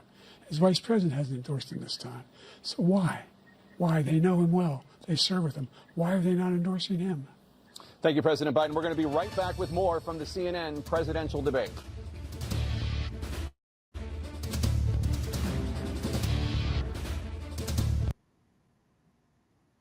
What you think so far, Kim? Girl, it's getting good. I know, right? You know, it was Biden fumbled a little bit at the beginning, but it's his voice that I think really make people think. Unless we see some more of it, ain't that much to go, but unless we see some more of it, and he totally fucked it up. But you know, his voice was so, you know, so I can remember when they had put us on schedule to debate some HBCUs, Lord have mercy. Now they was in there cheering and all making all kind of noise. Like, Lord, we was looking like, okay, this ain't Jerry High, you know.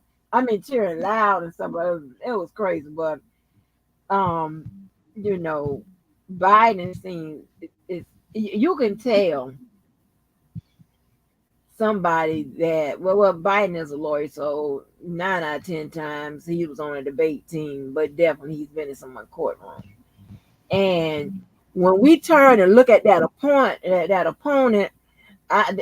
for me, that used to be my motherfucking kill shot, bitch.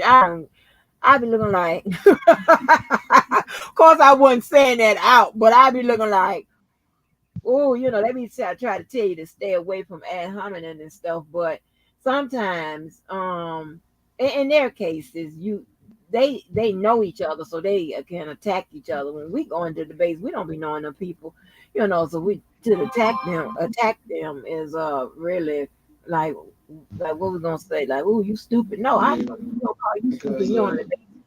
Yeah, because the debate is like open random topics that's in a controlled environment. Right. But I know, honey, because we used to go. I used to go either in the beginning or in the end. That my colleague that I went to school that I was on the phone with asking on those questions. You know, it was he and I. You know, he either go first or I go first or whatever. Because we gonna get that nasty ass kill shot, baby. We had to take your ass out. I don't like to lose. That's why on my plaque I showed y'all, it said, I think it was 50-something, man. Oh, never lost a debate. Don't play with me. Like, me and my debate partner, we play good cop, bad cop. Oh, okay. And we'll just alternate who gonna be good and who gonna be bad. So we always put the bad cop first. Right. Well, yeah, we like when they pose you know, they pose something in the affirmative and stuff, man, that used to be fun, but you know, what can I say? Especially when the topic got to be juicy. It's got to be good. Yeah. Can't be Yeah. no weak whack shit. It's got to be something where, because even though, you know, when you get more to the more prestigious schools and the debates are more kind of quiet versus HBCU, you got a lot of motion. You can actually clap and like, yeah. It's like Mm-hmm. it's like both sides still demand to captivate the audience, because at the end of the day, that's who you trying to sway. You trying to get the audience really, cause that's what my coach told me on my debate team. He was like, man, in order to get your the people who's judging y'all or the panelists, in order for them to, you have to get the audience, because they feed like Oh yeah. the energy off the audience. You can't deny it. Cause when, even if they get it wrong, the audience gonna react like what? Like, you know what I'm saying? So it's like, if you get the audience, you gonna get the judges, the panelists. And that's what we Yeah. do. We Yeah. debated. Yeah, we didn't debate against the opponent. We were trying to convince the audience, like, yo, y'all rock with us. Yeah. Yeah. Yeah. It just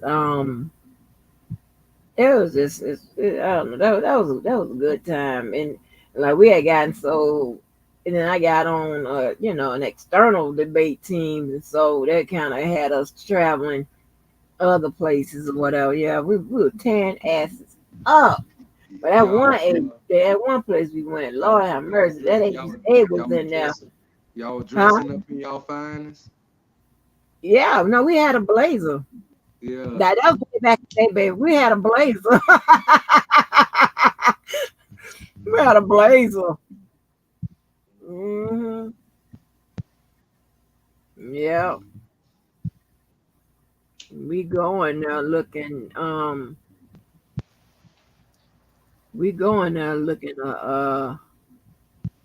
Like we nerds or whatever. But we tear your ass up. Yeah, man. Yeah, we going out looking crazy. But yeah, let me push And this it button. build it. I don't know. I feel like it benefits you later on in life too. Like, when you communication skills. Wow. Hmm. The coolest in this sector. All right, open. Yeah, yeah. But yeah, it does. It does, and you get to you strengthen your communication skills is right, and your argument um your skills when it comes to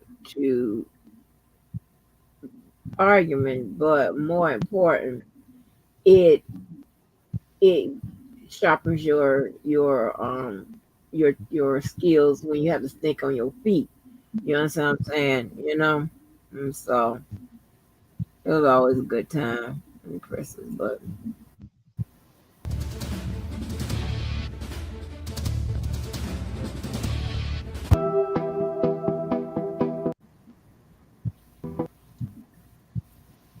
To black voters who are disappointed that you haven't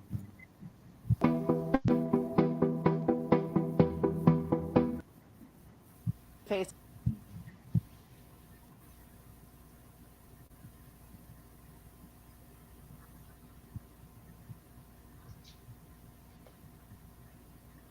uh-uh. Uh-oh. I got a little something, but looking when others are cooking, I ain't got to worry about all that. We've done a great deal so far, and I'm not letting up, and they know Hold it. on, let me trying to get it I'm back. dealing with They some got asked a black question. I'm trying to get that one to the top. Welcome Okay, back there to we the go. CNN presidential debate There's live a black from question. Georgia. Let's talk about persistent challenges you both faced in your first terms, and you'd certainly face again in a second term. President Biden, while black unemployment dropped to a record low under your presidency, black families still earn far less than white families. Black mothers are still 3 times more likely to die from pregnancy-related causes. and Black Americans are imprisoned at 5 times the rate of white Americans. What do you say to Black voters who are disappointed that you haven't made more progress? They acknowledge they made a lot of progress, number one. The fact of the matter is there are more small Black businesses that have been started than any time in history. Number two, the wages of Black unemployment is the lowest level it's been in a long, long time. Number three, we're trying to provide housing for Black Americans and dealing with the segregation that exists among these corporations that collude to keep people out of their houses. And in addition to that, we find that the impact on the choice that Black families have to make relative to child care is incredibly difficult. When we did the first major piece of legislation in the past, I was able to reduce Black child care costs. I cut them in half. We got to make sure we provide for child care costs. We got to make sure, because when you provide those child care protections, you increase economic growth because more people can be in the job market. So there's more to be done, considerably more to be done. But we've done a great deal so far, and I'm not letting up, and they know it. You have 49 seconds left. What do you say to Black voters who are disappointed with the progress so far? I say I don't blame them for being disappointed. Inflation is still hurting them badly.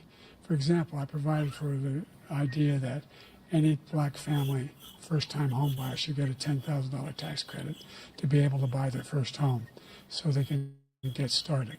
I made sure that we're in a situation where all those Black families and those Black individuals who had to take out student loans that were ballooning, that if they were engaged in nursing, and anything having to do with volunteerism, if they paid their bills for 10 years on their student debt, all the rest was forgiven after 10 years. Millions have benefited from that. And we're going to do a whole lot more for Black families. Thank you, President Trump. And he caused the inflation. He's blaming inflation, and he's right, it's been very bad. He caused the inflation, and it's killing Black families and Hispanic families and just about everybody. It's killing people. They can't buy groceries anymore. They can't. You look at the cost of food where it's doubled and tripled and quadrupled. They can't live. They're not living anymore. He caused this inflation. I gave him a country with essentially no inflation. It was perfect. It was so good. All he had to do is leave it alone. He destroyed it with his Green New Scam and all this money that's being thrown out the window. He caused inflation.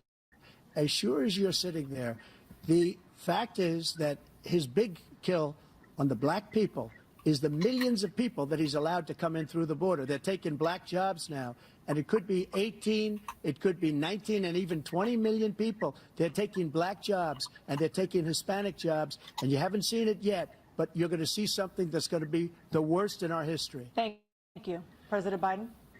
There was no inflation when I became president. You know why? The economy was flat on its back. 15% unemployment. He decimated the economy, absolutely decimated the economy. That's why there was no inflation at the time. There were no jobs. We provided thousands of millions of jobs for individuals who are in all communities, including minority communities. We made sure that they have health insurance. We have covered, the ACA has increased. I made sure that they're $8,000 per person in a family to get written off for health care. But this guy wants to eliminate that. They tried 50 times. He wants to get rid of the ACA again, and they're going to try again if they win. You find ourselves in a position where the idea that we're not doing any, we put more police on the street than any administration has. He wants to cut the cops. We're providing for equity and making sure people have a shot to make it. There's a lot going on, but in inflation, he caused it by his tremendous malfeasance in the way he handled the pandemic. Thank you. Another persistent challenge is the climate crisis. 2023 was the hottest year in recorded history, and communities across the country are confronting the devastating effects of extreme heat, intensifying wildfires, stronger hurricanes, and rising sea levels. Former President Trump, you've vowed to end your opponent's climate initiatives, but will you take any? Well, now you know what? I don't know the numbers, who was right about the inflation thing or what have you, but I do know I can expect that Biden knows about the causes of inflation. Not sure if Trump knows or whatever. Um, I'm not sure because I don't know if the prices of our goods and stuff like that was rising over the time. I don't know during his time. You know what I'm saying? But if inflation was due to the cost of increase of spending because of increase of wages and things of that nature, that's another way inflation increase. It's several different ways. So I don't know if some people think that okay, some people get the deficit and all of that confused and with if so I don't know. So let me just be quiet. Let me see if Trump can answer anything when it comes to inflation. Action as president to slow the climate crisis. Well, let me just go back to what he said about the police, how close the police are to him. Almost every police group in the nation from every state is supporting Donald J. Trump. Almost every police group. And what he's done to the black population is horrible, including the fact that for 10 years he called them super predators. We can't, in the 1990s, we can't forget that. Super predators was his name, and he called it to them for 10, and they've taken great offense at it, and now they see it happening. But when they see what I did for criminal justice reform and for the historically black colleges and universities, where I funded them and got them all funded, and the opportunity zones with Tim, as you know, Tim Scott was incredible. He did a great job, great senator from South Carolina. He came to me with the idea, and it was a great idea. It's one of the most successful economic development acts ever in the country, opportunity zones. And the biggest beneficiary are blacks. And that's why we have the best numbers with them in maybe ever. They're saying ever. I read this morning where ever That's the right. best numbers.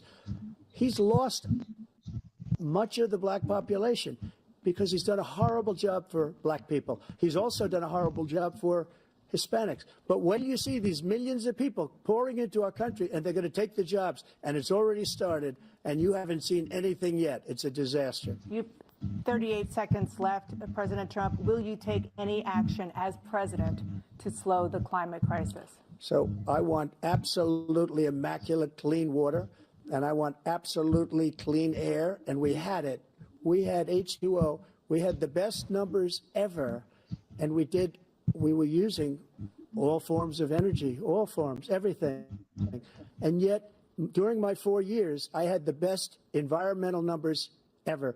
And my top environmental people gave me that statistic just before I walked on the stage, actually. I don't know where the hell he's been. The idea that anything he said is true. I've passed the most extensive climate change legislation in history.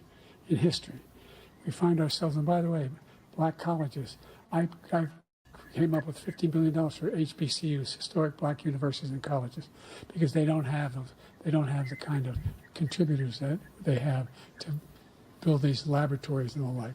Any black student is capable in college of doing what any white student can do. They just don't have the money, but now they'll be able to get those jobs in high tech. We're in a situation where the idea that he is claiming to have done something that had the cleanest water, he hadn't done a damn thing for the environment. He pulled out of the Paris Peace Accord, Climate Accord. I immediately joined it because if we reach 1.5 degrees Celsius at any one point, there's no way back. The only existential threat to humanity is climate change, and he didn't do a damn thing about it. He wants to undo all that I've done. The Paris Accord was going to cost us $1 trillion, and China nothing, and Russia nothing, and India nothing. It was a ripoff of the United States. And I ended it because I didn't want to waste that money because they treat us horribly. We were the only ones. It was costing us money. Nobody else was paying into it. And it was a disaster. But everything that he said just now, I'll give you an example. I heard him say before insulin. I'm the one that got the insulin down for the seniors. I took care of the seniors. What he's doing is destroying all of our medical programs because the migrants coming in, they want everybody. And look, I have the biggest heart on the stage. I guarantee you that. And I want to take care of people. But we're destroying our country. They're taking over our schools, our hospitals, and they're going to be taking over Social Security. He is destroying Social Security, Medicare, and Medicaid. The idea is that we, in fact, we were the only ones of consequence who were not members of the Paris Accord. How can we do anything if we're not able to? The United States can't get its under control. One of the largest polluters in the world, number one. Trump, baby, do you even know that by 2035 we will have that the Fahrenheit and the Celsius scales are equal and we're at continuing to negative we set up 40 a climate on corps. either So side? thousands of young people will learn how to deal with climate, just like the Peace Corps. And we're moving in directions that are going to significantly change the elements that cause of pollution. But the idea that he claims that he has the biggest heart up here and he's really concerned about pollution and about climate, I've not seen any indication of that. And by the way, with regard to prescription drugs, one company agreed that they would reduce the price to $35, which I was calling for one voluntarily. I made sure every company in the world, every pharmaceutical company, cannot have to pay. Thank you. And by the way, So every day, millions of Americans struggle just to make ends meet. For many older Americans, Social Security provides a critical lifeline. President Biden, if nothing is done to Social Security, seniors will see their benefits cut in just over 10 years. Will you name tonight one specific step that you're willing to take to keep Social Security solvent? yes, make the very wealthy begin to pay their fair share.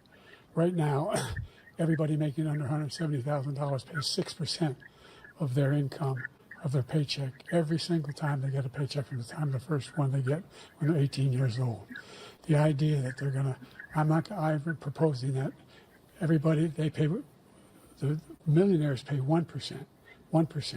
So no one after, I would not raise.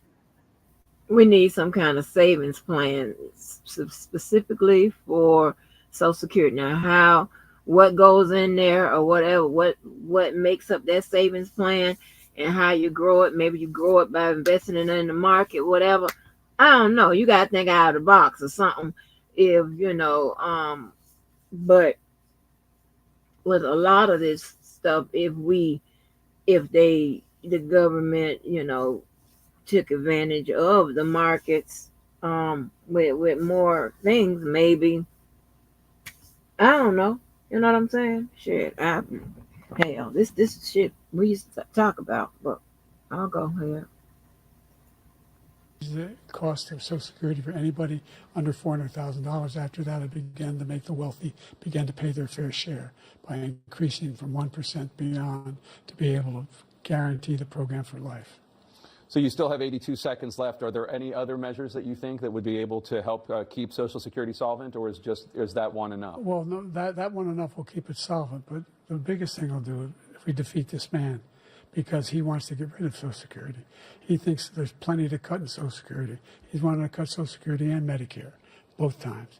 And and if you look at the program put forward by the House Republican caucus that I believe supports, is in fact want to cut it as well.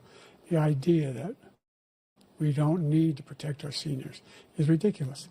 And by the way, the American public has greater health care coverage today than ever before. And on the ACA, as I said, you're in a circumstance where 400,000 people, 40 million people would not have insurance because they have a pre-existing condition. Only thing that allows them to have that insurance is the fact that they, in fact, are part of the ACA. And by the way, the other thing is, we're in a situation where I talk about education for black communities. I've raised the amount of money for Pell Grants by another $8,000. So anybody making under $70,000 a year is going to be able to get $15,000 toward their tuition. He just doesn't know what he's talking about.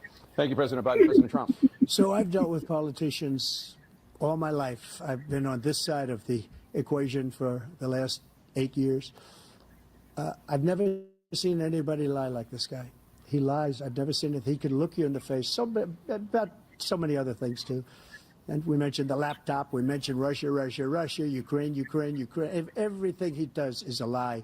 It's misinformation and disinformation. The losers and suckers story that he made up is a total lie on the military. It's a disgrace. But Social Security, he's destroying it because millions of people are pouring into our country, and they're putting them onto Social Security. They're putting them onto Medicare, Medicaid. They're putting them in our hospitals. They're taking the place of our citizens.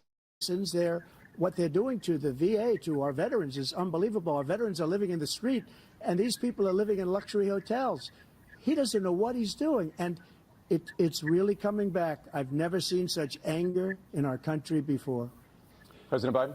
The idea that veterans are not being taken care of, I told you before. And by the way, when I said suckers and losers, he acknowledged after that he fired that general.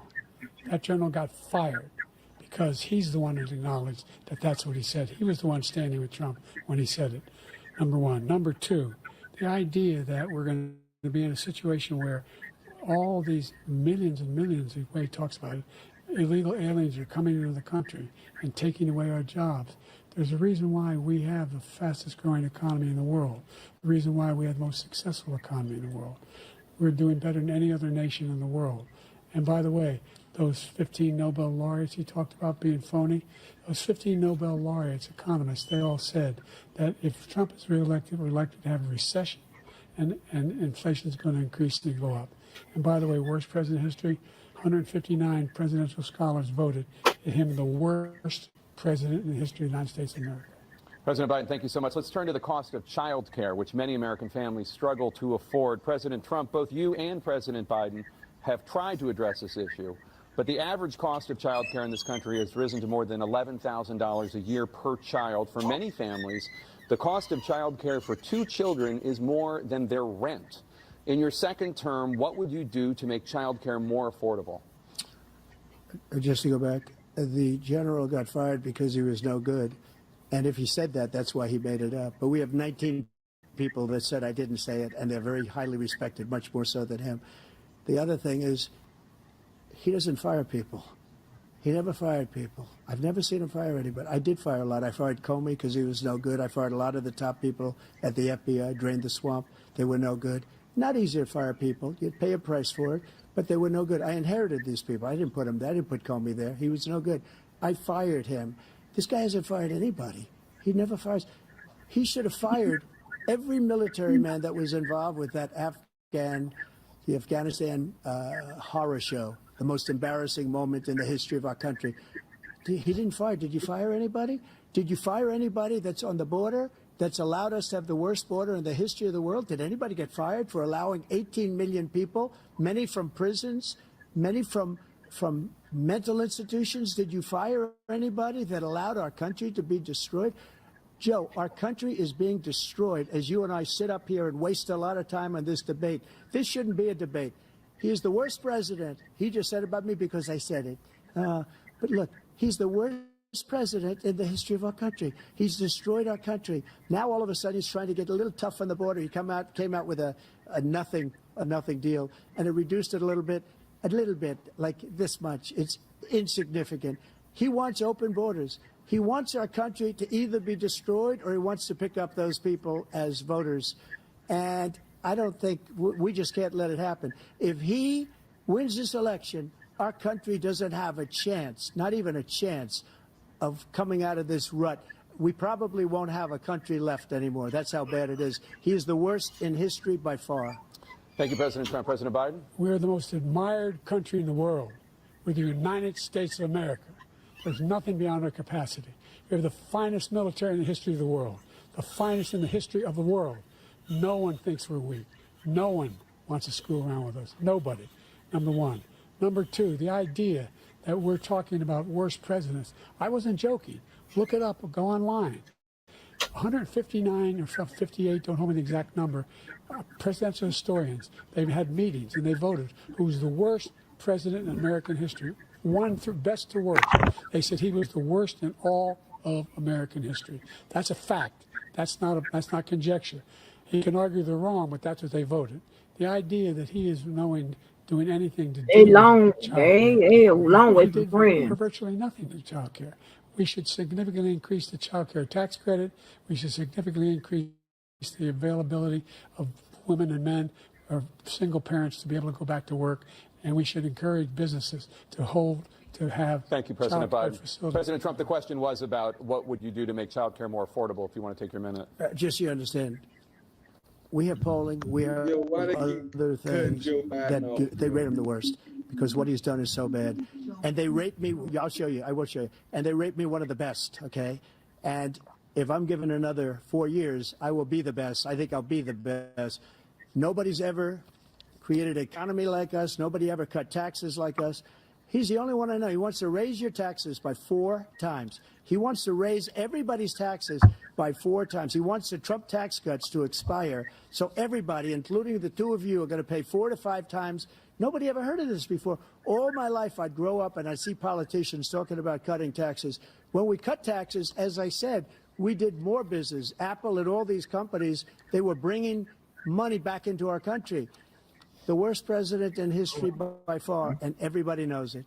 President Biden? Look, the fact of the matter is that he's dead wrong about, he's increased the tariff, he will increase the taxes on middle-class people. I said I'd never raise the tax on anybody making less than $400,000. I didn't. But this tariff is 10% tariffs. Everything coming into the country, you know what the economists say?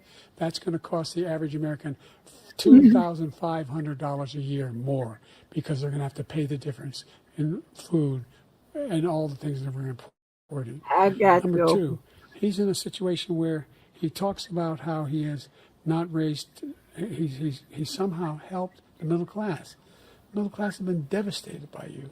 Now you want a new tax cut of $5 trillion over the next 10 years, which is going to fundamentally bankrupt the country. You had the largest deficit of any president in American history, number 1. Number 2, you have not, in fact, made any contact, any progress with China. We are the lowest trade deficit with China since 2010. Thank you, President Biden. You lost Thank you, President Biden. Let's discuss an epidemic impacting millions of Americans that both of you have made a top priority in your first term. Yeah, it's making them look bad. I don't like that. I'm going to cuss Jake Tapper out. Overdose deaths in this country has gone up. Under your term, it went up. Under your term, it has gone up. Former President Trump, despite the efforts that both of you have made, more than 100,000 Americans are dying from overdoses every year, primarily from fentanyl and other opioids. What will you do to help Americans right I don't know now what in you the throes of that addiction who are struggling to get the treatment they need? To finish up, we now have the largest deficit in the history of our country under this guy. We have the largest deficit with China.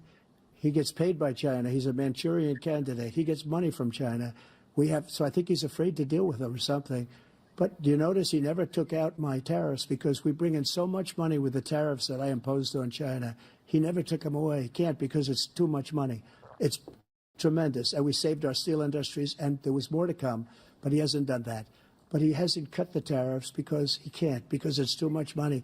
But he's got the largest deficit in the history of our country, and he's got the worst situation with China. China's going to own us if you keep allowing them to do what they're doing to us as a country. They are killing us as a country, Joe, and you can't let that happen. You're destroying our country.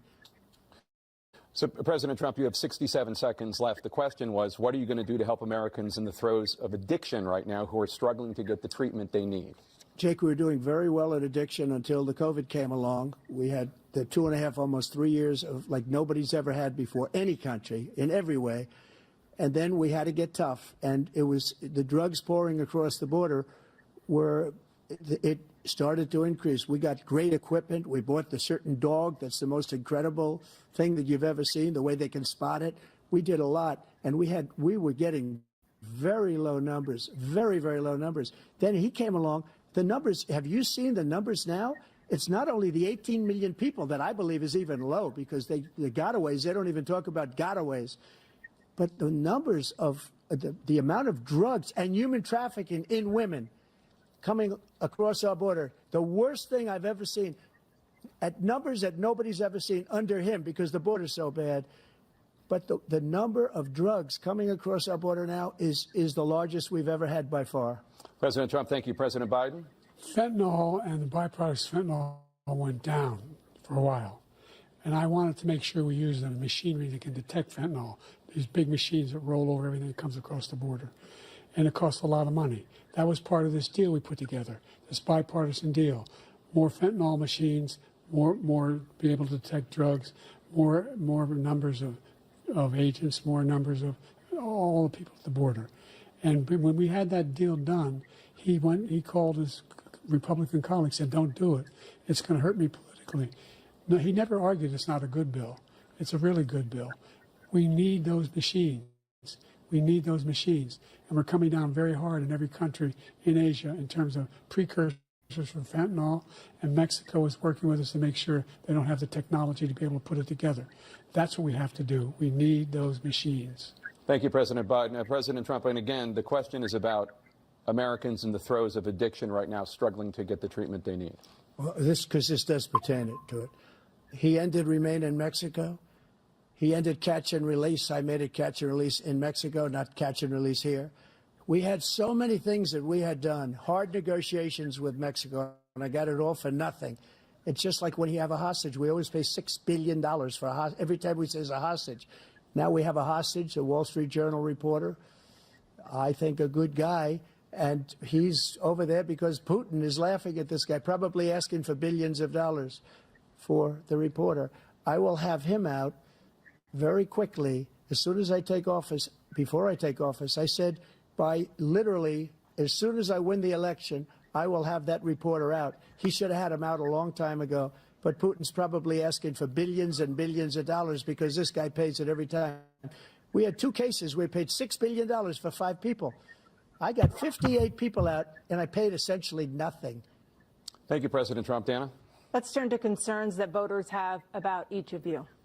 President Biden, you would be 86 at the end of your second term. How do you address concerns about your capability to handle the toughest job in the world well into your 80s? Well, first of all, I spent half my career being criticized being the youngest person in politics. I was the second youngest person ever elected to the United States Senate, and now I'm the oldest. This guy's 3 years younger and a lot less competent. I think that just look at the record. Look at what I've done. Look how I've turned around the horrible situation he left me. As I said, 15 million new jobs, 800,000 manufacturing jobs, more investment in America, over billions of dollars in private investment in enterprises that we are growing. By the way, we brought an awful lot of people. The whole idea of computer chips, we used to have 40% of the market. We invented those chips, and we lost it because he was sending people to find the cheapest jobs overseas and to bring home a product. So I went to South Korea. I convinced Samsung to invest billions of dollars here in the United States. And guess what? Those fabs, they call that to build these chips, those fabs pay over $100,000. You don't need a college degree for them. And there's billions, about $40 billion already being invested and being built right now in the United States, creating significant jobs for Americans from all over the world. President Biden, you have 40 seconds left. Would you like to add anything? Yeah, I would. The idea that somehow we are this failing country. I never heard a president talk like this before. We're the envy of the world. Name me a single major country president who wouldn't trade places with the United States of America for all our problems and all our opportunities. We're the most progressive country in the world in getting things done. We're the strongest country in the world. We're a country in the world who keeps our word, and everybody trusts us, all of our allies, and those who he cuddles up to, from Kim Jong-un, we sent love letters to, and Putin, etc. They don't want to screw around with us. Thank you. Former President Trump, to follow up, you would be 82 at the end of your second term. What do you say to voters who have concerns about your capabilities to serve?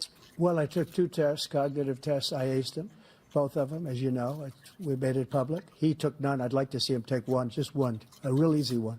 Like go through the first 5 questions. He couldn't do it. But I took 2 cognitive tests. I took physical exams every year. And, you know, we knock on wood wherever we may have wood, that I'm in very good health. I just won 2 club championships, not even senior, 2 regular club championships. To do that, you have to be quite smart, and you have to be able to hit the ball a long way. And I do it. He doesn't do it. He can't hit a ball 50 yards. He challenged me to a golf match. He can't hit a ball 50 yards.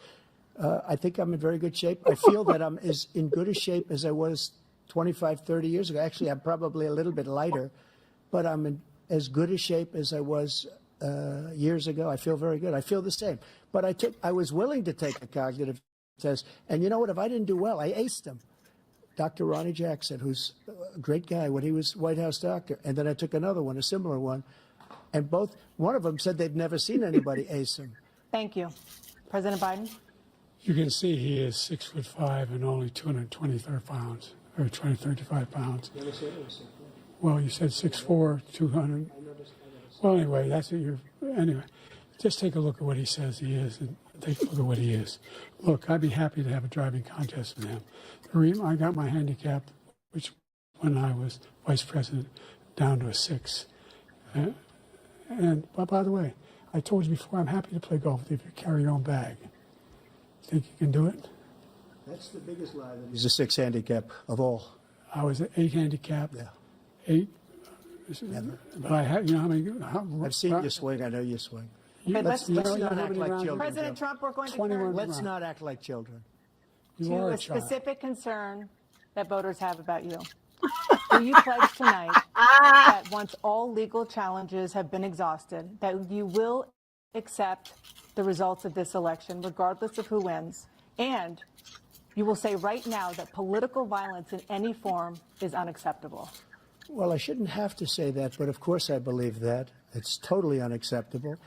And if you would see my statements that I made on Twitter at the time, and also my statement that I made in the Rose Garden, you would say it's one of the strongest statements you've ever seen. In addition to the speech I made in front of, I believe, the largest crowd I've ever spoken to, and I will tell you, nobody ever talks about that. They talk about a relatively small number of people that went to the Capitol, and in many cases were ushered in by the police. And as Nancy Pelosi said, it was her responsibility, not mine. She said that loud and clear. But the answer is, if the election is fair, free, and I want that more than anybody. And I'll tell you something. I wish he was a great president, because I wouldn't be here right now. I'd be at one of my many places enjoying myself. I wouldn't be under indictment because I wouldn't have been his political opponent, because he indicted me because I was his opponent. I wish he was a great president. I would rather have that. I wouldn't be here. I don't mind being here. But the only reason I'm here is he's so bad as a president that I'm going to make America great again. We're going to make America great again.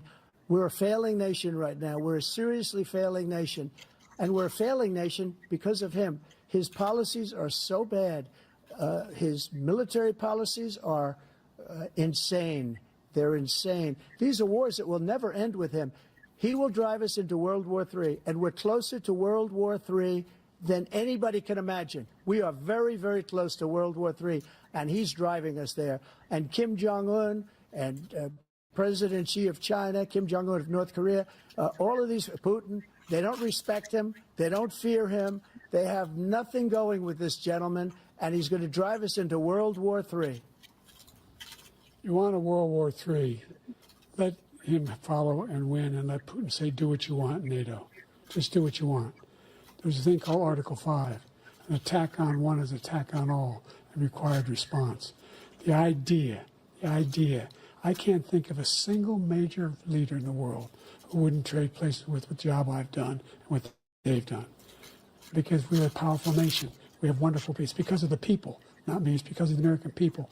They're capable of anything, and they step up when they're needed. And right now, we're needed. We're needed to protect the world because our own safety is at stake. And again, you want to have a war, just let Putin go ahead and take Kyiv, make sure they move on, see what happens in Poland, Hungary, and other places along that border. Then you have a war. President Trump, as I come back to you for a follow-up, the question was, will you accept the results of this election, regardless of who wins? Just to finish what he said, if I might, Russia, they took a lot of land from Bush. They took a lot of land from Obama and Biden. They took no land, nothing from Trump, nothing. He knew not to do it. He's not going to play games with me. He knew that. I got along with him very well, but he knew not to play games. He took nothing from me. But now he's going to take the whole thing from this man right here. That's a war that should have never started. It would have never started, ever, with me. And he's going to take Ukraine. And, you know, you asked me a question before, would you do this with... He's got us in such a bad position right now with Ukraine and Russia. Because Ukraine's not winning that war. He said, I will never settle until such time. They're running out of people. They're running out of soldiers. They've lost so many people. It's so sad. They've lost so many people, and they've lost those gorgeous cities with the golden domes that are 1,000 years old, all because of him and stupid decisions. Russia would have never attacked if I were President president. Trump, the question was, will you accept the results of the election, regardless of who wins? Yes or no, please. If it's a fair and legal and good election, absolutely. Lord. I would have much rather accepted these, but the fraud and everything else was ridiculous. And if you want, we'll have a news conference on it in a week, or we'll have another one of these in a week. But I will absolutely, there's nothing I'd rather do. It would be much easier for me to do that than I'm running again. I wasn't really going to run until I saw the horrible job he did. He's destroying our poor country. guy. I would be very happy to be someplace else in a nice location Oh, he someplace. lied. And again, no indictments, no political opponent stuff, because it's the only way he thinks he can win. But unfortunately, it's driven up my numbers and driven them up to a very high level because the people understand it. Well, let's see what your numbers are when this election is over. Let's see. You're a whiner. When you lost the first time, you continued, you appealed and appealed to courts all across the country. Not one single court in America said any of your claims had any merit, state or local, none. But you continue to provoke this lie about somehow there's all this misrepresentation, all this stealing. There is no evidence of that at all. And I tell Leave you Joe what, alone. I doubt whether you'll accept it because you're such a whiner. The idea if you lose again, you accepting anything, you can't stand the loss. Something snapped in you when you lost the last time. We'll be right back with more from the CNN presidential debate, live from Georgia. Wait a minute, I gotta stop this right here. Oh my God. Oh, wait a minute. Did they really get into golfing? Oh my gosh. Nobody tell me about that. They got into golfing. Like, are you serious? Mine said, hey, I got my handicap down to 6. Like, well, I don't know what you talking about, homeboy. Shoot, Like, he told oh Joe Biden he couldn't hit the ball 50 yards. Yeah. Like, whoa, that's crazy. These two, they, oh my gosh, that's crazy. Let me tell you something. If you anybody, Trump, now let me tell you what else we're gonna say. Now you know I love me some Obamas. I really do, but I really hate that he put out that tweet saying, you know, sometimes you have a bad night or whatever. Because this wasn't that bad. It's like you know, his voice, and then he, you know, loved a couple times. And Jake Tapper, you always got to think about optics. Jake Tapper kept cutting him off, and it makes it look worse. You understand what I'm saying? Like, you know, oh Lord, true Arkansas. I'm gonna go back and watch it. I ain't gonna play it on him because baby, they people hit you. But I wish Obama wouldn't have said nothing about him having a rough debate or whatever. Because one, it can magnify, and then two, that can send a signal to the stupids and be like, oh, Obama said, you know, maybe it's a lost cause. We could sit home. You know, we don't do right. I love black people. I can't stand niggas. I hate y'all black gums. I hate y'all black thoughts. Hey, what that movie Burning Mac when he stopped that boy? We playing a cop. Yeah, I hate y'all black this. I hate y'all. Don't be a menace. Yeah, that's what it is. I played a clip of it one time. That's exactly what it is, Kim. Thank you. Yes, yeah, man. I hate y'all. Ass, Wayne brothers, man. Yes, I mean it's like you know, y'all worried about a couple of dollars, like, and then when you at the end of the year. You ain't got nothing to show for them little couple of dollars. You done ran it and raved for that Trump done, gave y'all or what have you. Like what? Like, come on. It's like this man is crazy. He still doesn't have, you can see, and I knew it from Giddy Up. He didn't do nothing in that presidency. All those people do was bring him bills that he sounded like he wasn't like a person, like he's the type person like, hey, I wanna if he came up with a good idea or whatever, he got somebody to make, to figure out how to make it happen. Okay. He didn't go and get the data and sit through the meetings and stuff like that. They was talking about how, he wasn't really active like that in the shit. You know what I'm saying? These people getting on down there in the thick of things and stuff, dealing with, having these people come to the little office, have those damn meetings where you be seeing them pictured and stuff, and really understand and the flow of things. See, with politics and things of nature, there's a flow of things that that must happen in order, and you have to evaluate it to make sure that that it works as and you get the intended results. He got people just bringing policies, bringing ideas to him. It sounds like a good idea. Let's go with it. You know what I'm saying? Like, man. Yeah.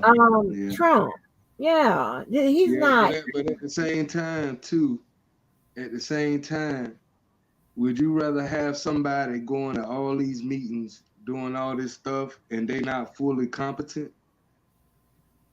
They're not experts in it. Like they, you know what I'm saying? They in the thick of it, they there, but they don't have any expertise. Whether Trump not competent. That's what I'm saying. That's what I'm describing. Yeah, that's what I'm saying. But what I'm saying is, I might not be an expert, but if I put somebody in place who's an expert, I don't have to micromanage. I get that. What I'm saying is, okay, but check. This is what happens. Okay, this is what happens. Game time. Okay, so you at the bottom of the fourth. All right, and your staff, y'all, they out ideas. They, you're gonna have a bunch of people in there arguing about they got the right way, this got the right way. How you gonna know how to make the right decision? You got to, for certain things, you got to be, I want to use the term hands-on so everybody can understand what I'm saying. You got to be present. You got to know. Right, but present don't mean you there, though. That's what I'm saying. I understand, but I'm saying we talking about a person, we talking about mentally, a person who's old, and a person who is not necessarily has expertise in that particular thing, like for instance, foreign policy. You know what I'm saying? Like I don't see President Biden meeting with other world leaders at all. Whether it's Trump met everybody. I'm talking about Biden met people. Yeah, the actual person who was running the country, ain't nobody went to North Korea in 50 years. Okay, because North Korea is crazy. That's why. I mean, that's besides the point. Like that's irrelevant. No, that ain't besides the point. Listen. Okay, North Korea. You got North Korea and South Korea, and you know what they're separated by. North Korea patterned themselves and was trained by who? Russia. Okay, South Korea was trained by and patterned by who? The United States. Those people in North Korea, they are the first. They just they all they got a lot going on. I'm just talking about one country. We could talk about all the Middle East. Yeah, okay. Well, ain't nobody going over there fucking around that Middle East. Ain't But nobody, saying, but what I'm nobody. saying is every time I mention a point, you can't shoot it down by saying by their characterization. I'm just saying on the basis of you being on an international plane, on a world front, you being able to shake hands with other world leaders. And what I'm saying is, diplomatically, I haven't seen Biden be able to do that with no world leader, honestly. Okay, Besides Israel. Well, everybody kisses up the Because you're saying hands on, right? You know what I'm saying? Like being there. So what I'm saying is, right. if you're not in place to be at the table with other people other than Europe, because everybody who fought with you is kind of this NATO. Exactly. I'm glad I'm glad you raised that. And so it's like, but that's only Europe. So when you talking about the United Nations, you have to fuck with all, because when we talk about other nations, you still have to talk about what Britain still runs. So when we talk about places like India, Jamaica just got their sovereignty, but other places where Britain still has sovereignty, like Barbados, they just got their independence from Britain. You see what I'm saying? So it's like, I don't count countries that I know Europe still run. I'm talking about other countries, like the countries you say that's so-called crazy. But you have to include them in the world trade because they in world trade. So what I'm saying is, you have to be able to shake hands with so-called crazy people if you're doing business with them. And what I'm saying is, no world leader looks at him as a great businessman, because look at wars cost money. And since he's been in office, look at all the money and the debt we have accumulated because of war. Whereas Trump hasn't had one single war. And I'm just talking about money. We talking about money. Money has to finance the war. So we talking about debt. Look at all the billions of dollars we are pouring into something that don't directly affect us. Well, right? we do that because we have allies. We also do that because we're in NATO. But what I'm saying is, Ukraine, you have to understand, Ukraine ain't been with NATO. They've been with NATO less than a year. The war on Ukraine had already started before NATO agreed to put Ukraine in NATO. Okay, but we are trying to fight an evil dictator, a bully, by trying to help. I don't have nothing to do with that. I don't have nothing to do. I'm trying to give you my point. Listen. Okay. Okay. So you have something called the Secretary of the State. Okay, that is the person. Okay, that really goes around and go here and there and everywhere. When the presidents come, according to me, okay, in my opinion, it's for one, optics, and two, it's to talk about. You know who the Secretary of State is?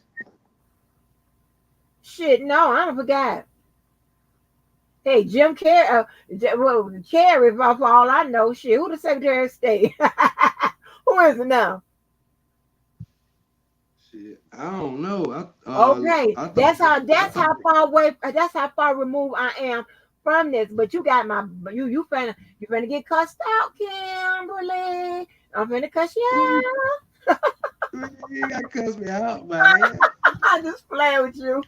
But listen, when you go, when the presidents show up, they really talking about one or two hot contested things that pretty much the Secretary of State pretty much done did the groundwork for it. They just showing up, if possible, to put the icing on the cake if it's one of them situations, or they're coming over to to meet and greet. Okay, so they don't do all that, that deep dive, this, that, and the third, whatever.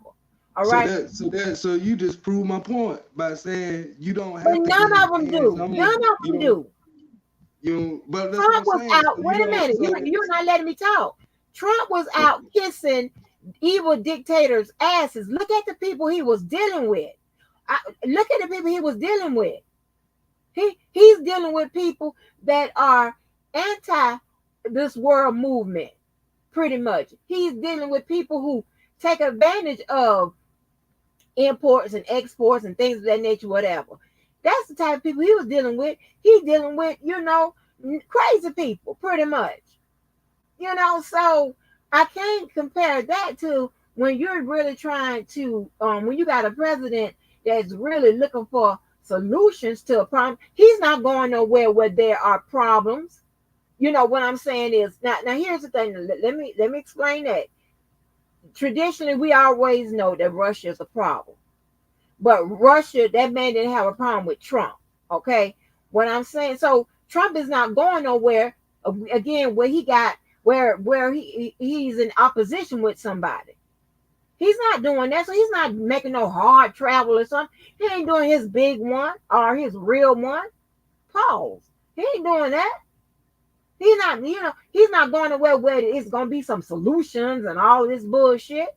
No, it's just what I think he's doing. And I'm pretty sure just by how he speaks and the leg working and what they are, and all these people in his administration say, when seems like to me, the policies and shit, they're being curated from the people that's under him, which is fine. I get that.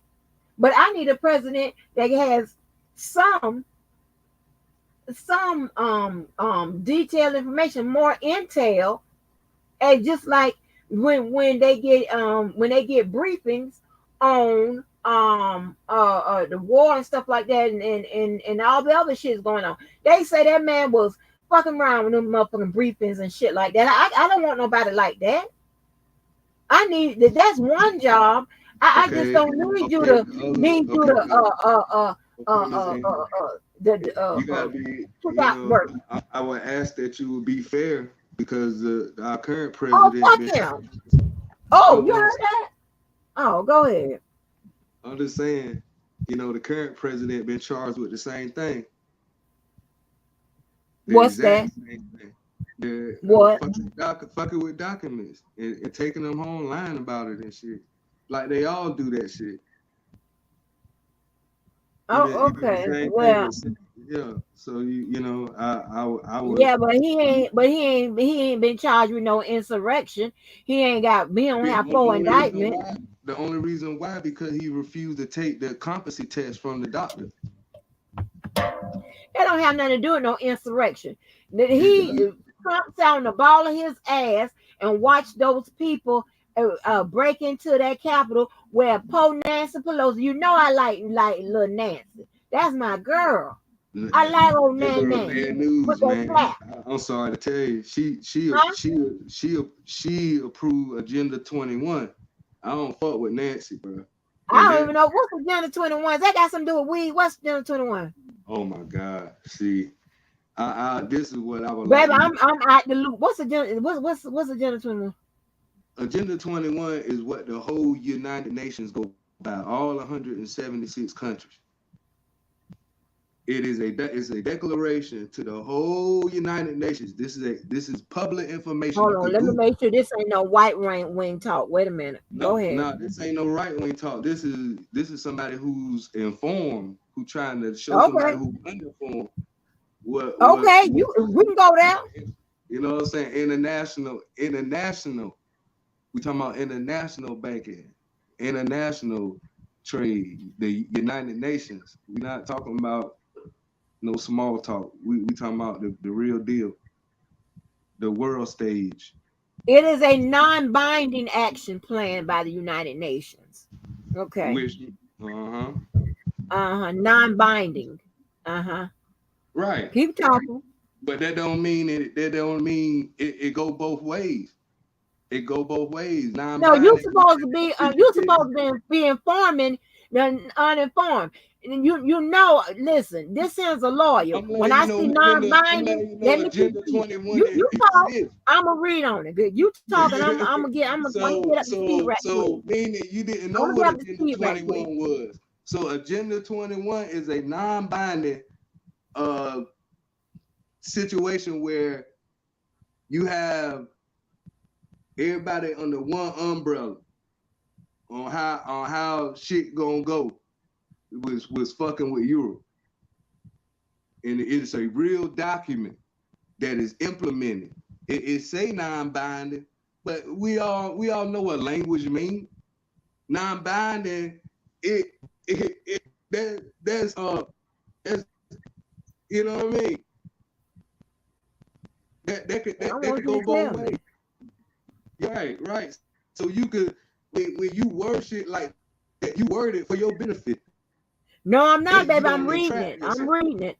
I'm reading it. Oh yeah. I'm reading. I ain't wording for shit. I ain't write this. I'm reading it for what it say. I'm trying to get a meaning of what it means. Yes, ma'am. It's real.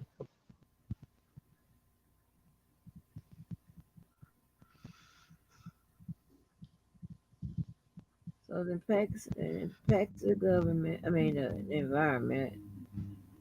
And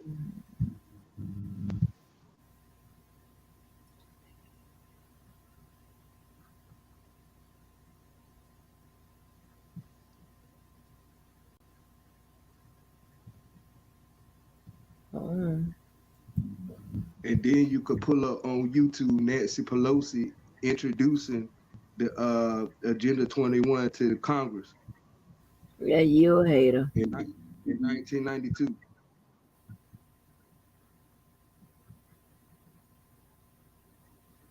Let me play this. I'm finished playing this. It's just a little bit left. Yes, This, so I can read this.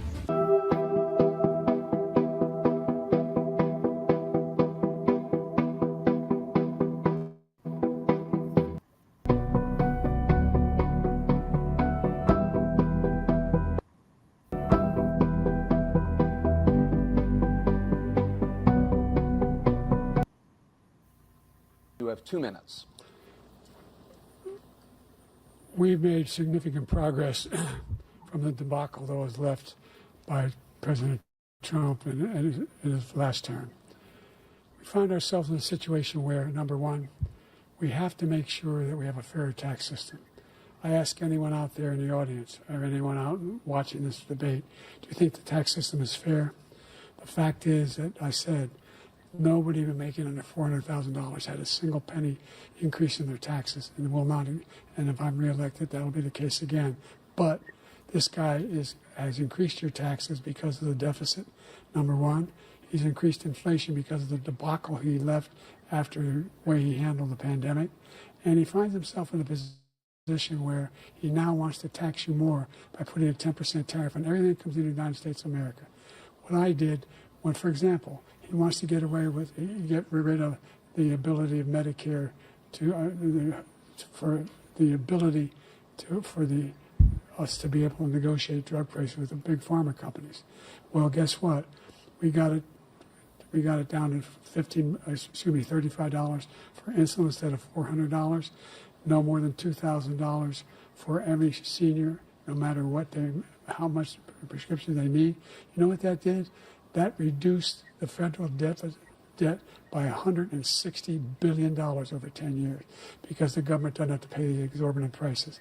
I'm going to make that available to every senior all along. It's happening now, and everybody in America. He wants to get rid of that. I'm going to make sure that we have child care. We're going to significantly increase the credits people have for child care. I'm going to make sure we do something about what we're doing on lead pipes and all the things that are causing health problems for people across the country.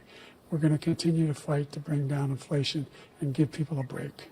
Thank you, President Biden. President Trump, you now have 2 minutes for your closing statement. Like so many politicians, this man is just a complainer. He said, we want to do this, we want to do that, we want to get rid of this tax, that tax. but he doesn't do anything. He doesn't do. All he does is make our country unsafe by allowing millions and millions of people to pour in. Our military doesn't respect him. We look like fools in Afghanistan. We didn't stop Israel. It was such a horrible thing that would have never happened. It should have never happened. Iran was broke. Anybody that did business with Iran, including China, they couldn't do business with the United States. They all passed. Iran was broke. They had no money for Hamas or Hezbollah, for terror, no money whatsoever. Again, Ukraine should have never happened. He talks about all this stuff, but he didn't do it. For 3.5 years, we're living in hell. We have the Palestinians and we have everybody else rioting all over the place. You talk about Charlottesville. This is 100 times Charlottesville, 1,000 times. The whole country is exploding because of you, because they don't respect you, and they have to respect their president, and they don't respect you throughout the world. What we did was incredible. We rebuilt the military. We got the largest tax cut in history, the largest regulation cut in history. The reason he's got jobs is because I cut the regulations that gave jobs, but he's putting a lot of those regulations back on. All of the things that we've done, nobody's never seen anything like. Even from a medical standpoint, right to try, where we can try space-age materials instead of going to Asia or going to Europe and trying to get when you're terminally ill. Now you can go and you can get something. You sign a document. They've been trying to get it for 42 years. But you know what we did for the military was incredible. Choice for our soldiers, where our soldiers, instead of waiting for 3 months to see a doctor, can go out and get themselves fixed up and readied up and take care of themselves, and they're living. And that's why I had the highest approval rating in the history of the VA. So all of these things, we're in a failing nation, but it's not going to be failing anymore. We're going to make it great again. Thank you, former President Trump, President Biden. Stay with us because we have full analysis of this debate. Anderson Cooper and Aaron Burnett starts now on CNN. Okay, let me go to this Agenda 21 situation. Okay, so when did you say Nancy Pelosi? What'd you say she passed this? She supported this? What you say? She introduced it, I want to say in the 90s, in the early 90s. Okay, all right, maybe because it is saying that it is saying that it has never been debated or adopted by the Congress of the United States, as well as it is not binding. It's not a binding. It's not a law, so it's not binding. Right. It's an action plan. Right. Meaning every country don't have to agree to it. No, if it's passed, then the countries that's in the whatever, then they would. I mean, I don't want to speculate. I'm gonna read to what it says. I don't want to speculate. Okay, it says Agenda 21 is not a law. It's non-binding action plan. So it was an action plan that was developed by the United Nations and national governments in 1992 at the Earth Summit in Rio de Janeiro, Brazil. The plan goal is to encourage governments to take voluntary action to address sustainability challenges such as poverty. So this is a volunteer act that encourage governments to take voluntary action. This is nothing that will hit the floor where it looks like to me where countries would have to would even have the option of making it a formal thing unless they turn it into some type of piece of legislation and then it gets adopted that way. This is some type of it looks like nothing more than an idea. It says Agenda 21 is not even a treaty. It has no force of law. It has no enforcement mechanisms, no penalties, no significant funding.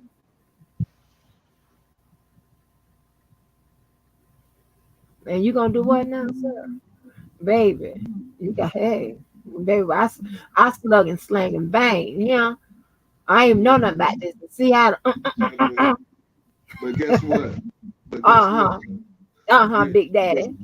But you haven't told me that for one, the action plan can't be implemented in the UN, meaning like it's not banned either.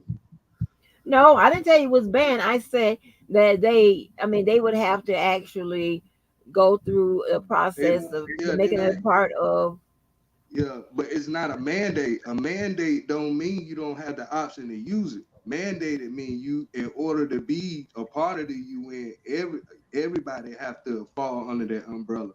But the action Right, but plan, this is the go ahead. action plan is a solution that's Yeah, brought which is what before this is. the whole UN. So if it's brought before, if it made it to the United Nations, it could be implemented in whatever action plan. If I come to my country and say I want to use Agenda 21 to, I could do that. Huh? Because, Wait a minute. So are you saying Nancy Pelosi voted? Are you saying she was supported this, or yes, she didn't? She she supported. introduced it. Yeah, she introduced it to Congress. So And what I'm saying, was it a bad made thing? no, I ain't saying it's a Oh, bad thing. No, ma'am. okay. No, ma'am. Not at all. Because for everything I see it doesn't seem like it's a bad thing. No, ma'am. No, ma'am. No, ma'am. Yeah, But but then us the Agent 21, the UN sustainability, and the right wing conspiracy theory. Yeah, oh Lord, that's that conspiracy. outlandish claims about. Wait a minute. I have to check what people say around here and check for that right wing shit because y'all y'all different. Y'all Yeah, I'm stop. I ain't with the conspiracy shit. I'm only facts. I only speak what I can prove. Okay, let me read this. Virtually none of the outlandish claims about Agenda 21 are true. Yet, as with all such baseless propaganda, the hysteria over it has had the effect of poisoning any kind of rational discussion of the very real challenges we face, challenges that are essential to tackle head on in an increasingly complex and stressed world. I don't know if this supports it or is it against it. I don't know. I say it has no premise because I'm not with the conspiracy. I'm with facts. So if we talking about Nancy Pelosi that introduced it, we're talking about NATO. So we talking about all of Europe. When we talk Yeah, about but it's about nothing more than United States, we an talking idea. about Europe too. So all of Europe, all of them are in support of Agenda 21.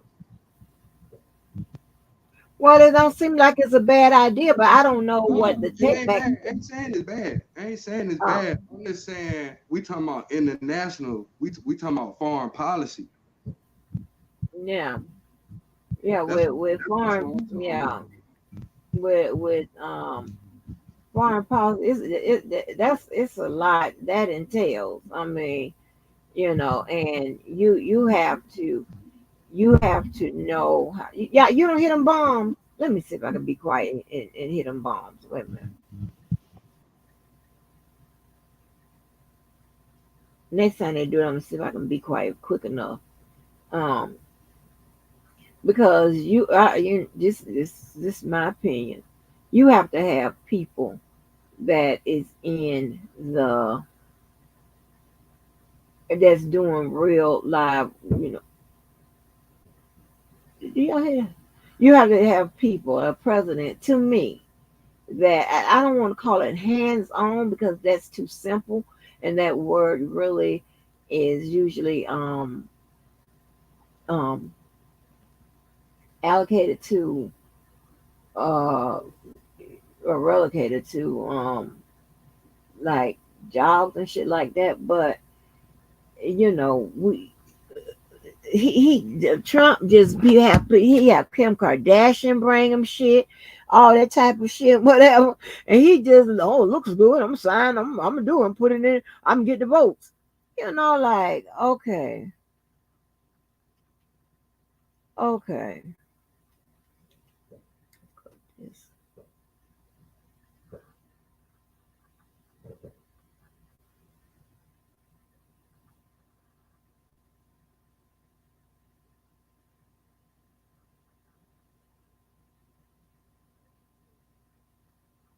I just don't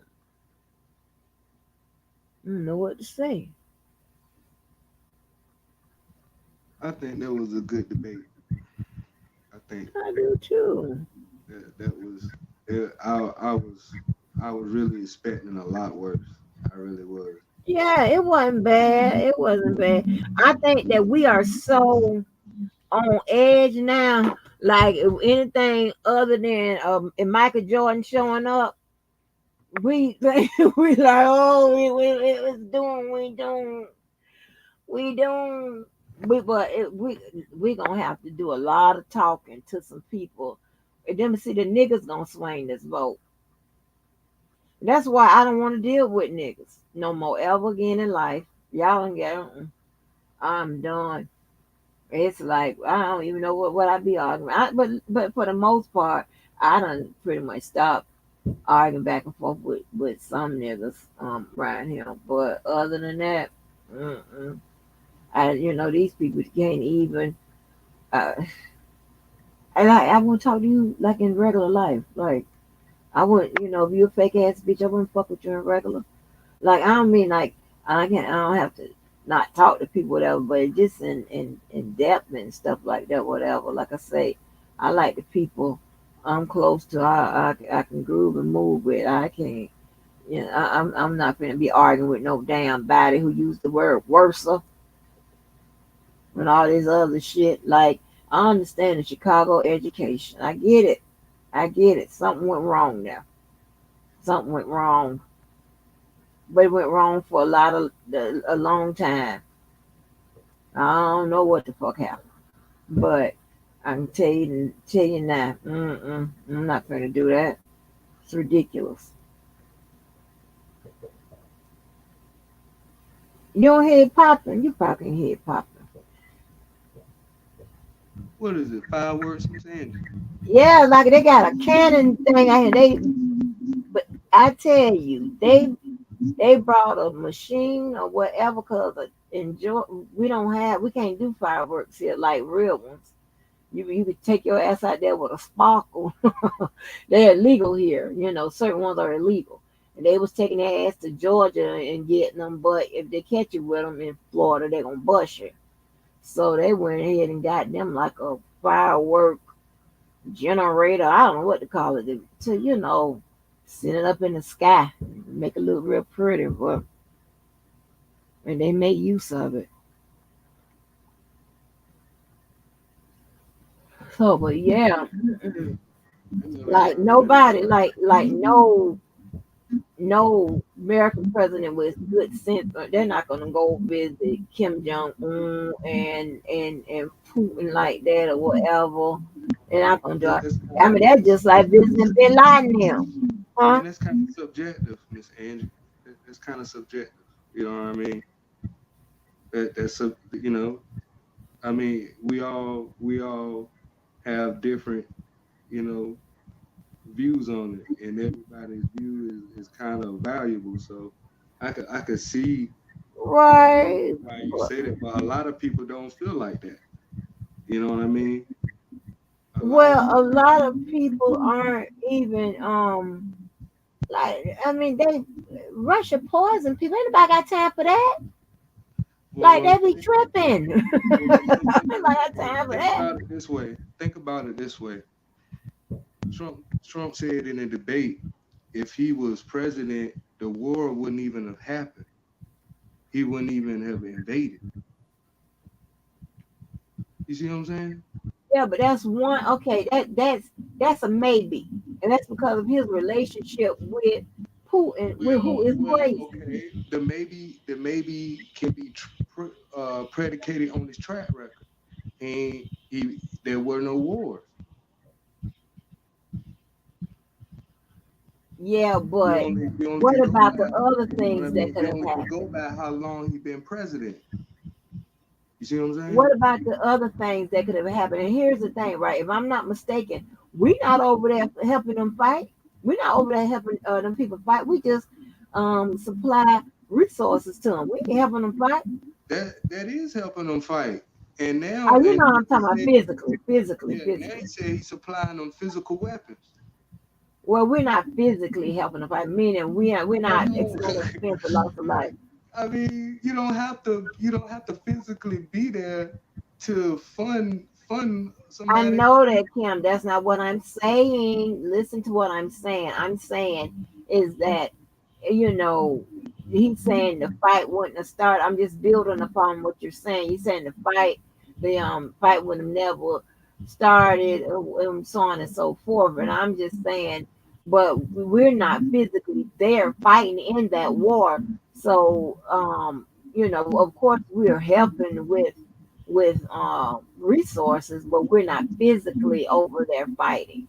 It's not like it's not so, when they say the war wouldn't have started, okay, but we don't have really any control over that.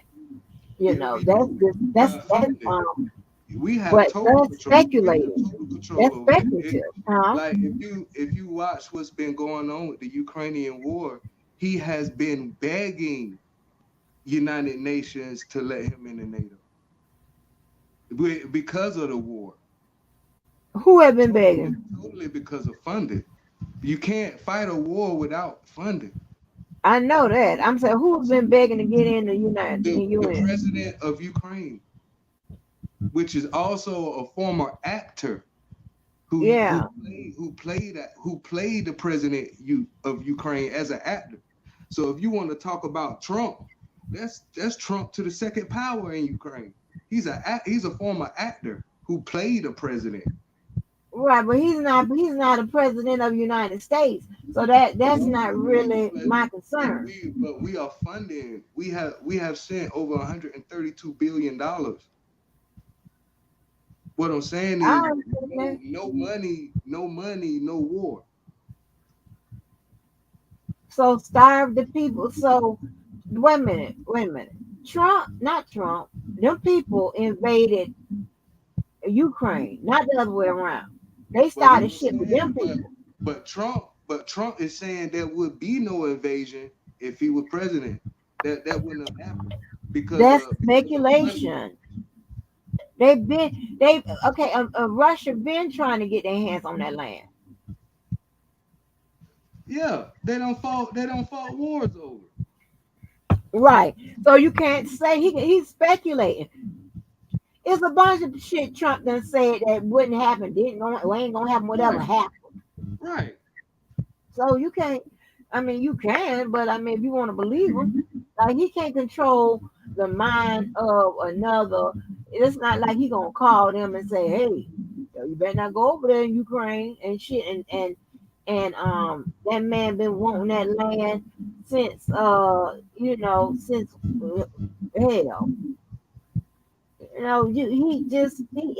wrong for the world. I don't know how else to say it. Yeah. All I can say is they both being politicians, man. They both gonna say whatever they need to say to win. Yeah, and I know, and at this point we might be picking, the less of two evils, but shit, because whoever wins, we gonna have to support them. Yeah, but I just don't want no nigga swinging this election. At this point, if we gotta vote to block Trump. If we ain't doing nothing else but voting to block Trump, put that on the flyer. Just go out and vote to block him. Man, I think you would have a better chance talking to the Trump supporters, trying to convince them not to vote for Trump versus what you talking about. Yeah, these niggas gonna try to swing it, but we got something fun. Get your ignorant ass back in that car. You gotta consider the Latino vote. You think the Latino gonna go for Trump? But he keep calling them people illegal immigrants. I'm betting on that. A lot of people who got over here legally don't like the border the way it is either. The people who done it the right way. Oh Lord, let me put a little bit of this Supreme Court decision on the record. Come don't know what that sound you be having going on. What is that? Is that your Wi-Fi? It might be, Miss Angie. I don't know what that be. So y'all, we got to get some. We got to get a little education, constitutional law. Y'all remember some constitutional law? Law. Okay.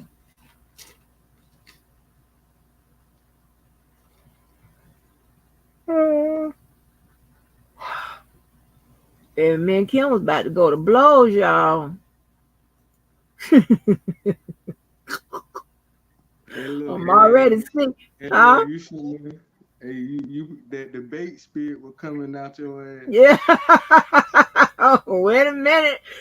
Hey, a whole bunch of spirits was coming out there. My disillusionment with politics, all of it. I'm about to go crazy. Don't hurt nobody, man. Lord Jesus. Yeah. Let me put this up here.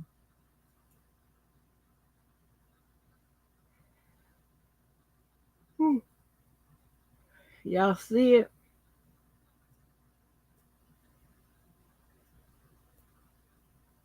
Man. You see it, Kim? No, It's on the ma'am. screen. Oh, No, ma'am. okay. I don't know what's going on. Click on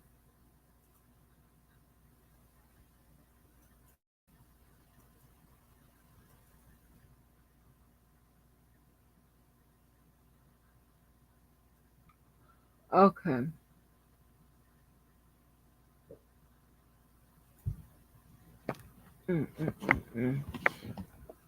Hold on for a minute here. Oh Lord, what is it doing?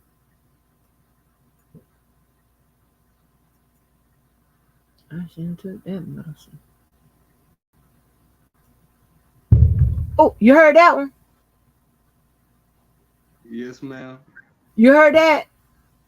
Yes, ma'am, I did. Oh, okay. Now I imagine it. You see what I'm saying? That's how they be doing. Boom. What the hell? Oh Lord. Hold on for a minute.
If they was doing this like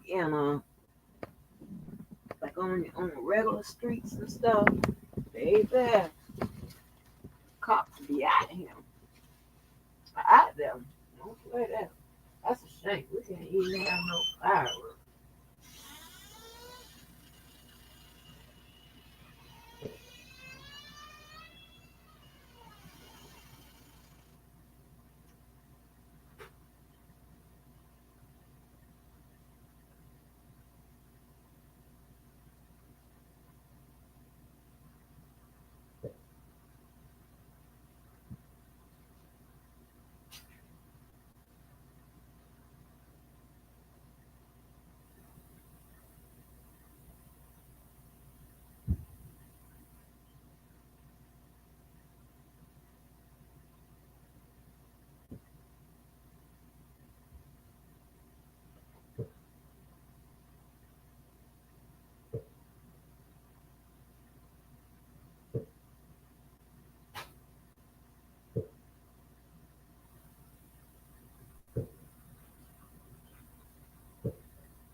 before the rain starts. Can't you see?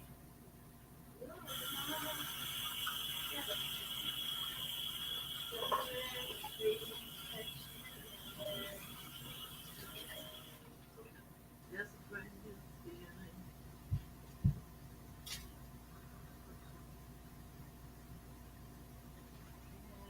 Can't you see?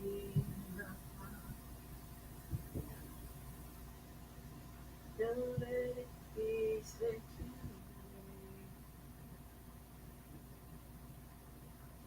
There's a brand new feeling in the air. Oh, you better run in the yard. Hey, before the rain starts. Look long, gather, yeah. Don't let it be said too late. Okay, that is a church song. And I just thought about something on the way back. Come on now. The What? Lord dealing with you. Huh? The Lord dealing with you. And I'm getting ready to say something that ain't gonna be too godly. Oh God. What? Listen, what they be saying? I'm working pro. Can I be a work in progress? I guess, Miss Annie. Can I I? guess. Oh, here you go again. But I told you that cannon boop. Like, oh Lord. No, I was glad to include. I hope people caught what Cat Williams and Chris Rock was saying in those little clips, and I liken it to the shit you experience out here, right? These people, hon, they lack so much. It ain't no use. It ain't no use, honey. And here's the thing, right? If you do the law of probability, chances are it's going to be more crazy people in this area, in this sector. It's going to be more people ain't about shit, lack of moral code. The shit goes on. Killers, rape, all kind of shit. The list goes on because of where we are. It's like what the hell? You know what I'm saying? Like, but I'll never,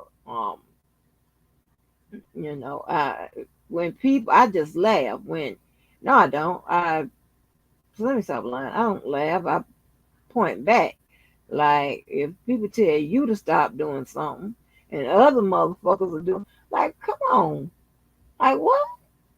This should be like 5-1. Like, ooh, they teeing off back there. Them white people, baby, they using that damn machine. But it's like, it's crazy. It is crazy, the contradiction, boy. So I just made up my mind. Everybody gonna get it. So watch it. I might have to call your motherfucking house or what. I don't know if I get your number or whatever. Come on, Miss Annie. Everybody's going to get it because listen here, nobody understands nothing else. Well, I'm gonna be subjective. Now, some people I don't give less than a damn with. They be trolling to get my attention. I'm not. I'm not gonna get my attention. I might say something here or there, but if I can't even figure out what to call you, right? You're not gonna get my attention because I just like, oh my God, man, that is strange looking thing. Baby, some of this shit is strange acting. Right, you said something very key that I think is cool about you. You remain subjective.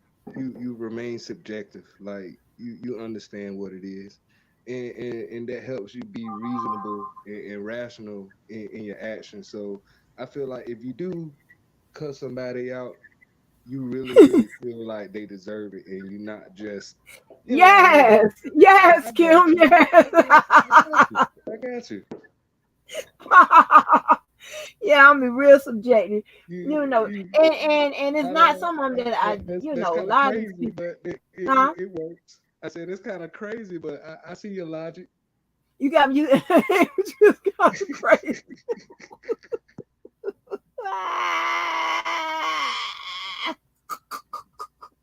Like it's a method to the madness. Can I say that? Yeah.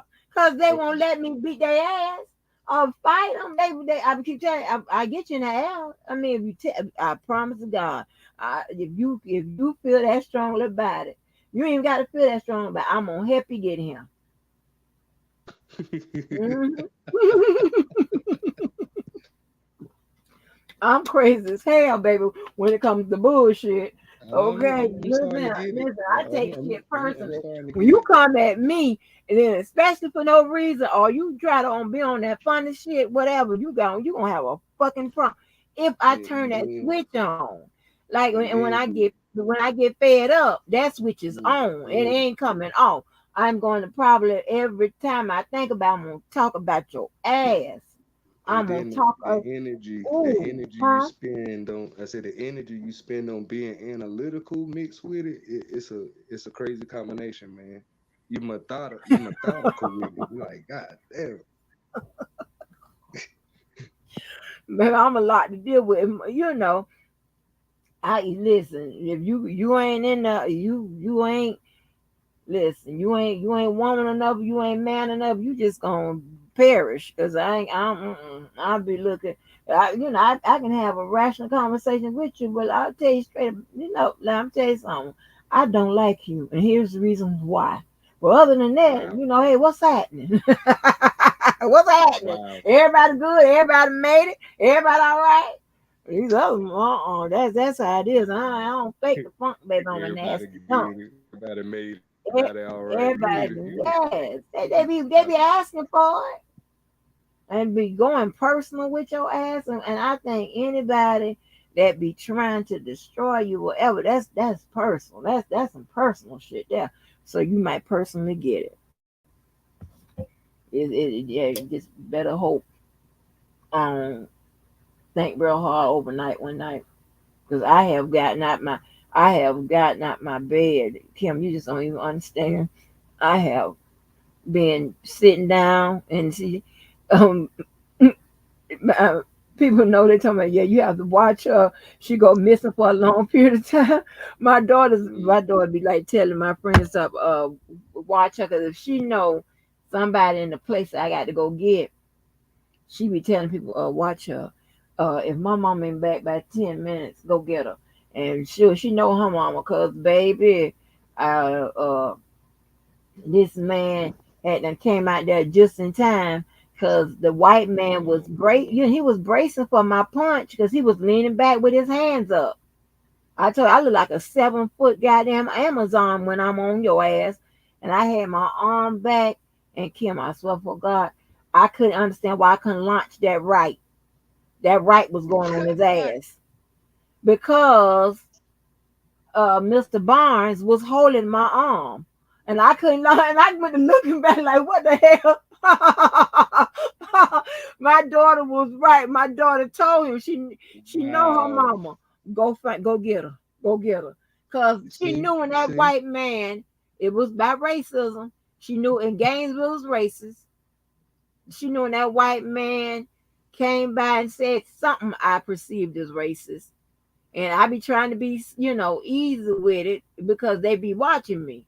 And I have to slip on out the door and come on behind you. I have to slip away from my crowd, because I don't want nobody to get in trouble for me. I got it. I hear you. You I understand what hear I'm you. saying? And I let him hit I that hear door. And that door was open wide enough, so I saw that he turned right. I be like to guide my seat and slid on out there. And I was like, hey. When I do that, hey.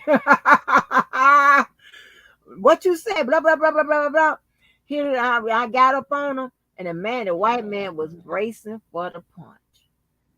And I'm so glad somebody was there to hold that hand. yeah, he had my arm. And you know what? It was so crazy. Good. That man, and when we had an event, that man told that story at that goddamn event.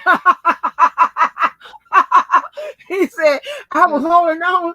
I was holding on, but then I couldn't launch it. Yeah, Cause and baby, I bet you, I I would know, I spend a bet you 1-2 his weren't even ass. embarrassed, was you? Huh? You won't embarrass. I said you won't even embarrass, was you? No, I don't be embarrassed. No, I surely don't. Oh I God, surely don't. This is the and that's when terrible. the last girl called the cops on me in 2018. First thing she called the cops, old bitch. Gonna talk about well, police, she is a lawyer. Here's her information. Oh, crybaby ass bitch. Like that's gonna get me in trouble. Like that's gonna embarrass me and get get me in trouble. Bitch, I came up on your get job. get barred. Shit. Yeah, I ain't gonna get this bar for that. I ain't drunk or nothing or belligerent or nothing, whatever. When I tell them, listen here, she deserved to get her ass. I wasn't beating her ass over no case or nothing. That was no type of shit. She was talking that la. Trying to ruin your reputation. What you mean after the fact? Yeah. Oh shit, fuck her. Come on now. Gonna accuse me talking about. And this is what I hate. That's all. Like if you don't know, you don't know. Don't make this big deal talking about I kept her off one of the damn lists for a goddamn event and shit. First of all, bitch, I didn't even know you was on the list or off the list. Second of all, bitch, I didn't even go. So how I kept your name off? Just because I don't like you? I ain't crazy. I ain't running around town like, oh, don't put on the list. Don't do that. I don't. No, that's not even. I would have had to know that you was one on the list, and two, like, girl, bye. It ain't that goddamn serious. And check this out right here. They had made an announcement from what I understood when I got of course I had to get my evidence together. Show this bitch I ain't motherfucking goddamn keeping that off no list. They also announced that the list wasn't complete, so people can come up there and get in and stuff like that if they made a mistake of leaving your name off. So how the fuck that got something to do with me? Right. And she kept on with that la and kept on with, I hear from this person, hear from that person. And you got to keep the girl name off the list. I'm like, no. Why is she saying that? I'm like, you like the third person that said that. I said, okay, I got her. Then I called her and I tried to be diplomatic. I'm like, hey. Right. I got her number and I was talking to her like, listen, that did not happen. Then she went and started talking that la, and she was talking that loud la, and told me don't call her house no more. Not a problem. Not a problem. How about I come up to your job, bitch?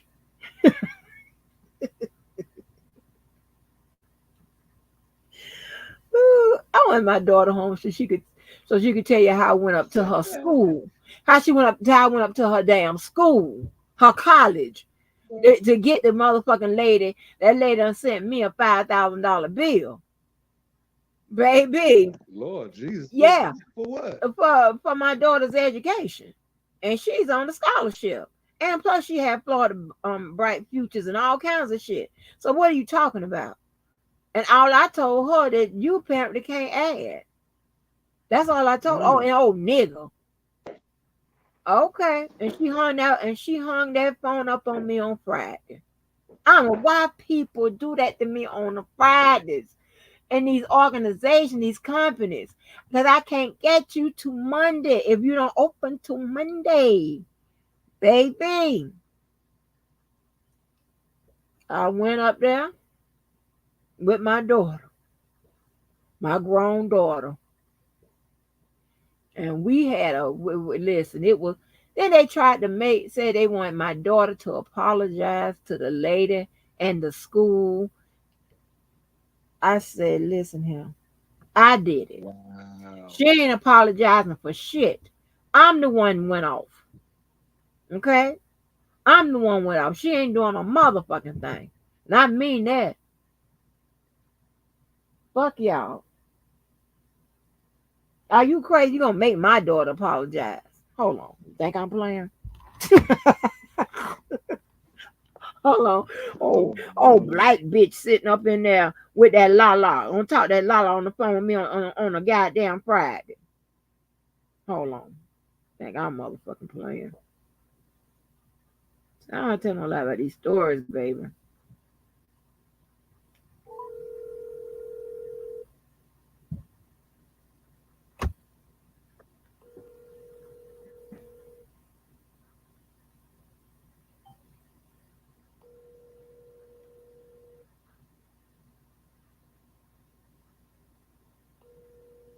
That's probably sleep. Don't bother that. Her ass probably asleep. She'll coming back if she up. Yeah, no. Yeah. She would tell you, but she would tell you they want her to apologize for my actions. Now, they thought it was her. They thought it was her that was, that no. It was me. Yeah. They had it all wrong because it went from the administration to the team to the dispatcher. By that time, of course they played a game of telephone. They had it all wrong. No, bitch, it was me, and she ain't apologized for a motherfucking thing. And I was right. You got me fucked up. How's she gonna apologize?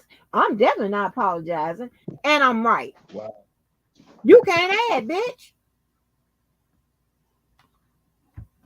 Fuck you.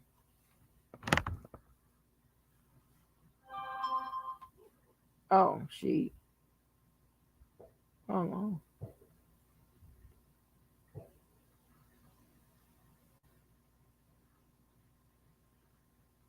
They setting off fireworks. She coming back telling me they setting off fireworks. They loud.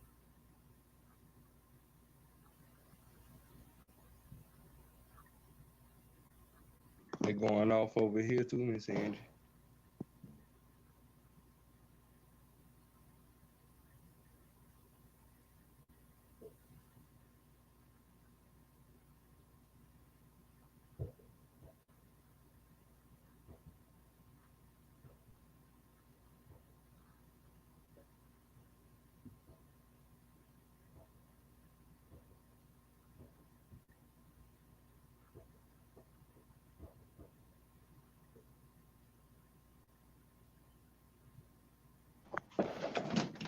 Anyway, let me read this shit.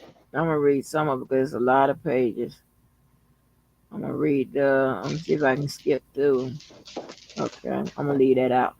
I started to get it in her ass by something, but I'm gonna leave that out. See, I'm being so nice. Okay. They made a new video of who? Who? Arkansas?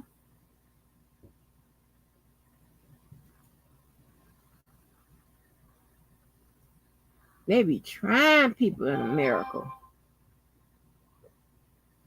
Okay. Now. So it starts off saying this is the syllabus. Okay. So when you see a syllabus means that it's not really a part of the court's opinion. It's pretty much written by some type of either a clerk or an officer or something like that. But all of this is what has been said or discussed or what have you, right? So I'll read the note. It says where it is feasible, a syllabus. Oh, I can't see that. Hold on, let me make this big.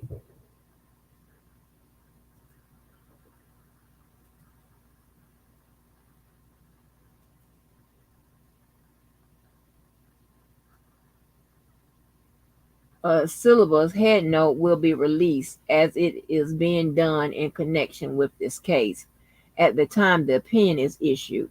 The syllabus constitutes no part of the opinion of the court, but has been prepared by the reporter of decisions for the convenience of the reader, which is what I just said. I mean, once again, if I let them do their jobs, I won't have to fumble and bumble. Okay. So Trump versus United States. It's the certiorari to the United States Court of Appeals for the District Court of, Lord have mercy, for the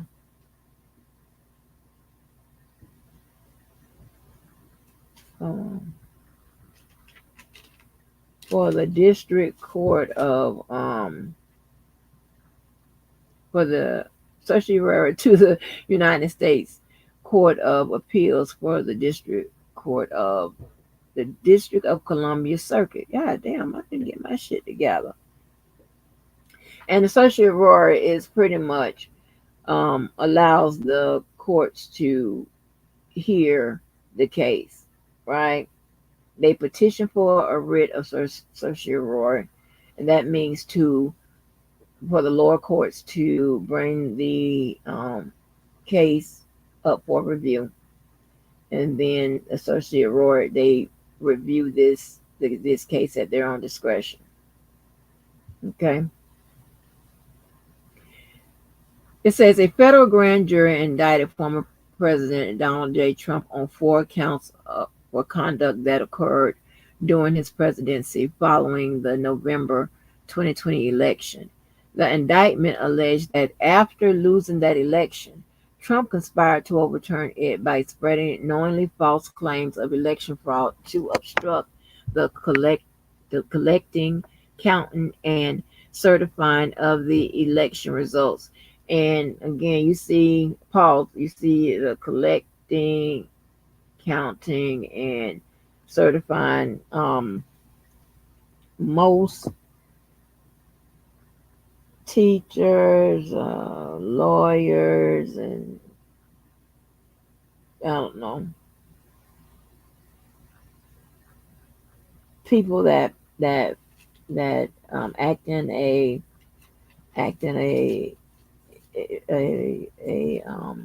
manner of instruction, right, like that, right, and in clusters like that.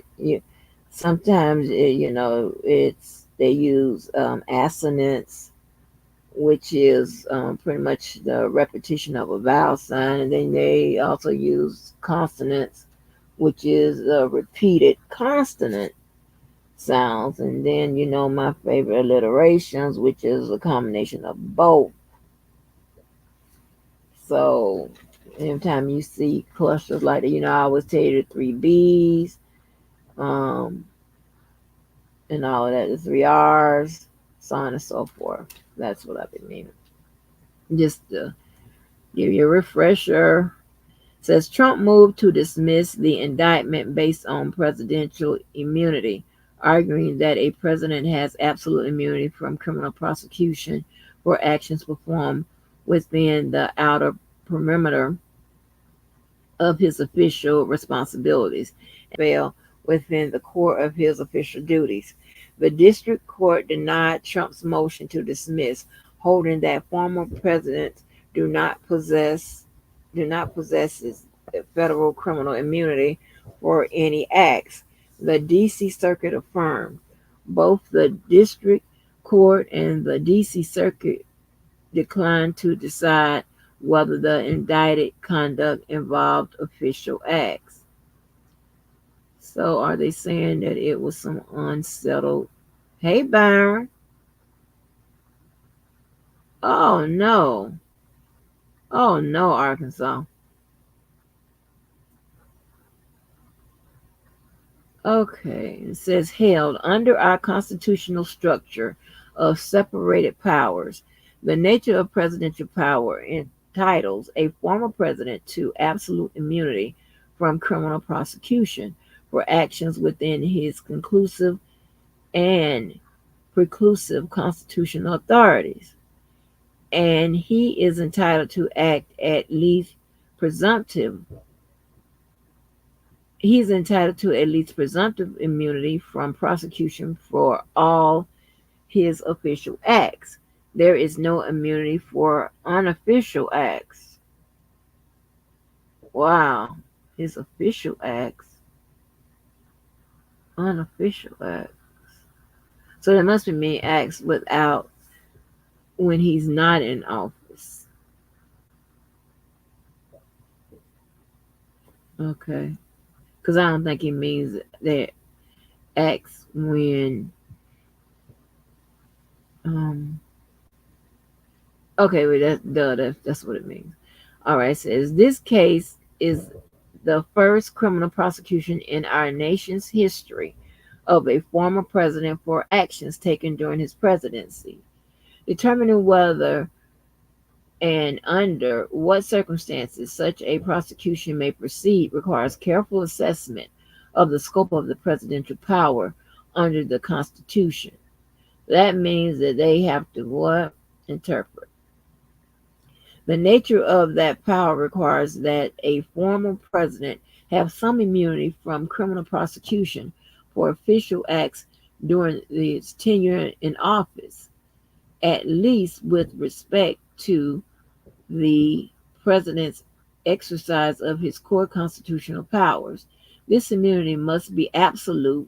As for his remaining official actions, he is entitled to at least the presumptive immunity. Let me see something.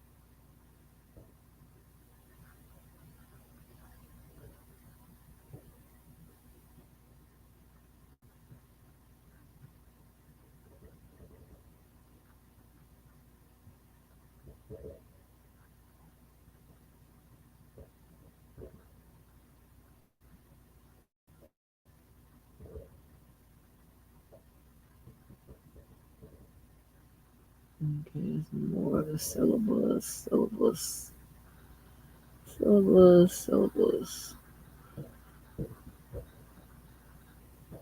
Okay, now it says on writ of certiorari to the United States Court of Appeals for the District of Columbia.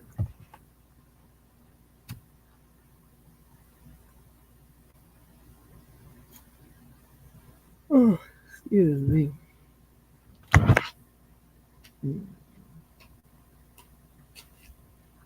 Let me see something.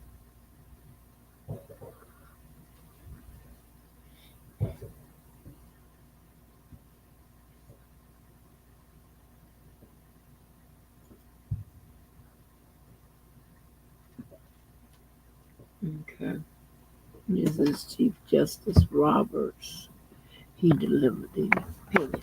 Okay, so a writ of certiorari to the United States Court of Appeals for the District of Columbia Circuit.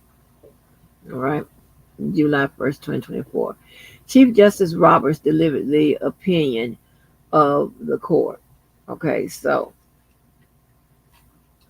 remember when I went through when we had we were reading something that came back on appeal. I think it was with why? No, it was with R. Kelly. Okay, so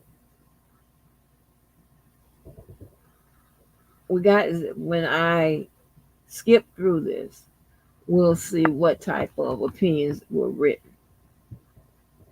All right, so Chief Justice Roberts delivered the opinion of the court. This case concerns the federal indictment of a former president of the United States for conduct alleged to involve official acts during his tenure in office. We consider the scope of the president's immunity from criminal prosecution. Let me get to the bottom, back of the page.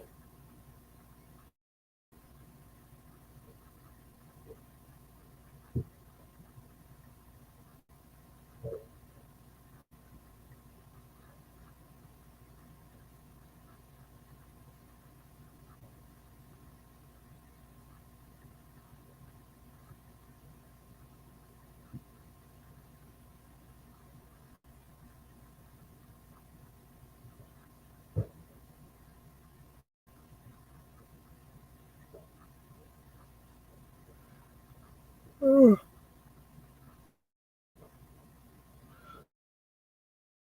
Lord have mercy.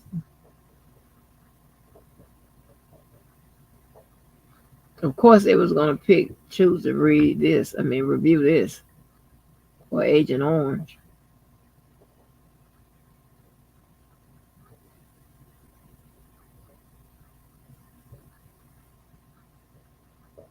Okay.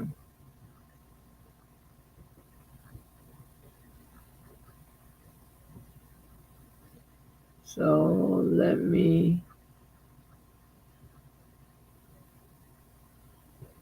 read this. So this was from Chief Justice Roberts. Okay. Says, so I'm reading like the last parts of the opinion.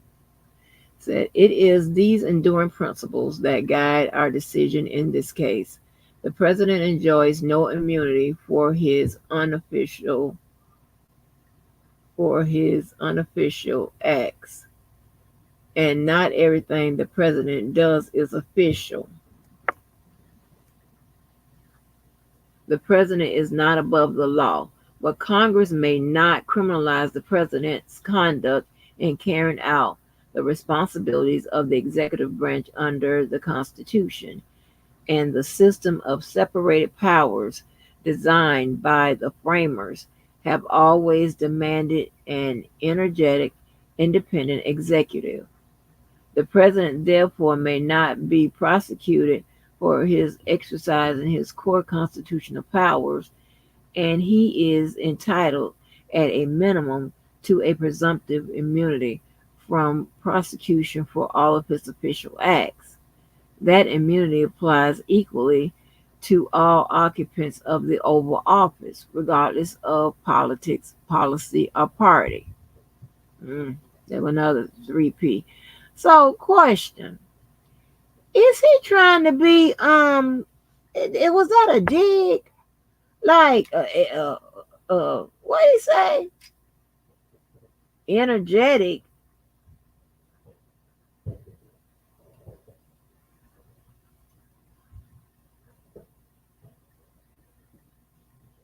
I must have been by myself.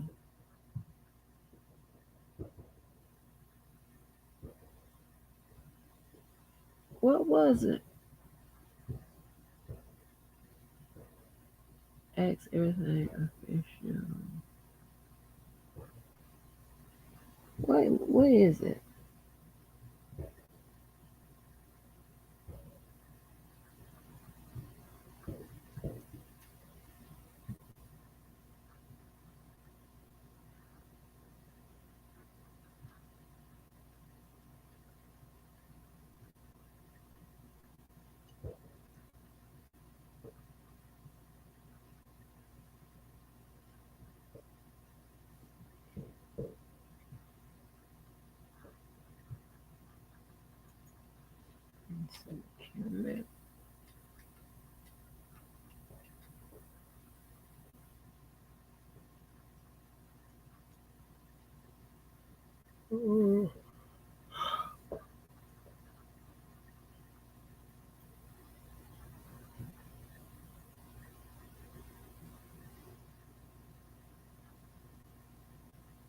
Okay, so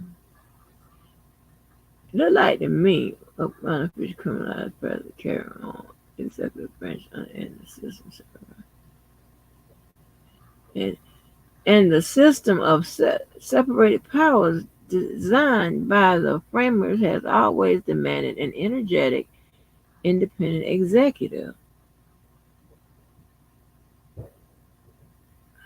Okay, I ain't gonna say what that means because I don't know. Like, independent. What are you saying? You saying that Joe Biden ain't energetic and Roberts is the one that wrote this? So go figure.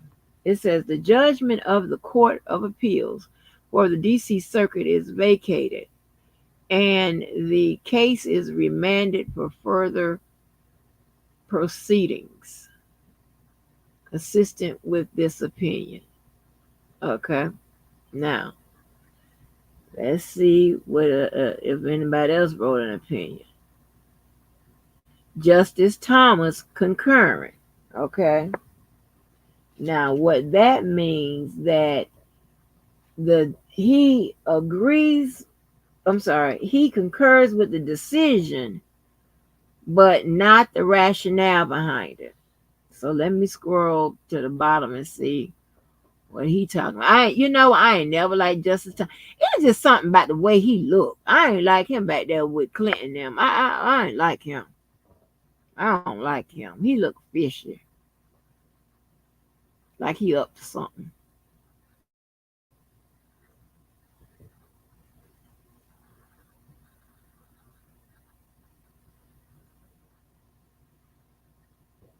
Okay.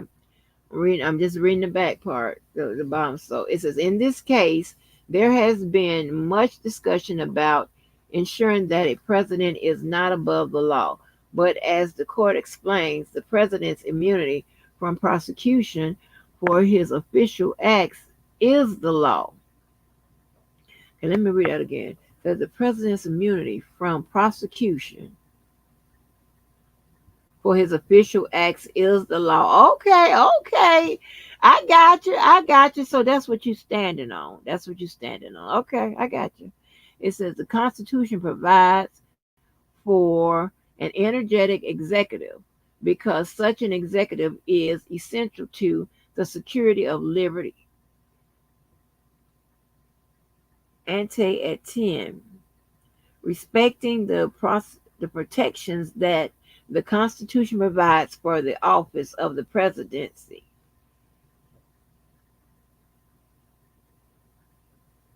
Secures liberty.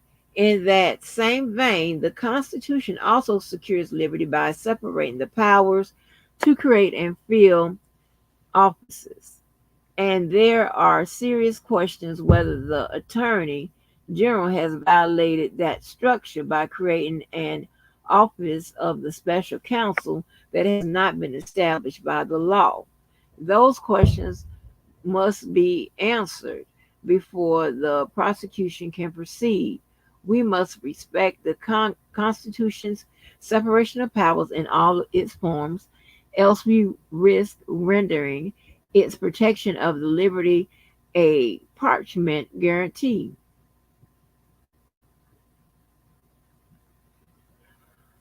Okay, Justice Barrett concurring in part. Same thing. Let me see what's her. Here's her.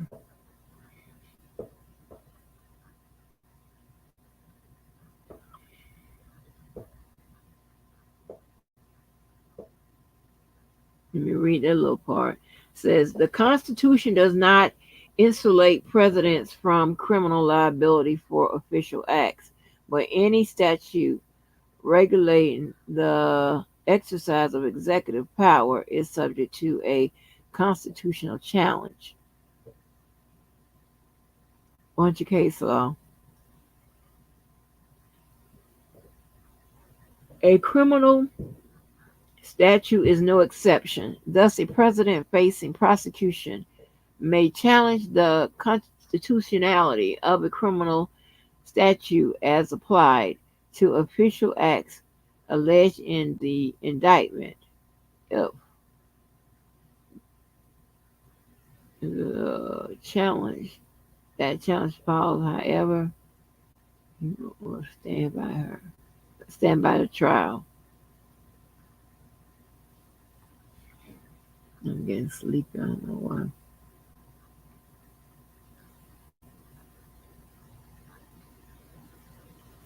Okay, anything else? Okay, so Justice Sotomayor, Justice Kagan, and Justice Jackson join in a dissenting. So when it's dissenting, that means that they disagree. Okay? If there were a plurality opinion, that meant that even though the opinion and the Supreme Court agrees more, it's too many that doesn't agree, that that would constitute that wouldn't allow a majority, so it'd be a plurality opinion. So that means not all justices agree.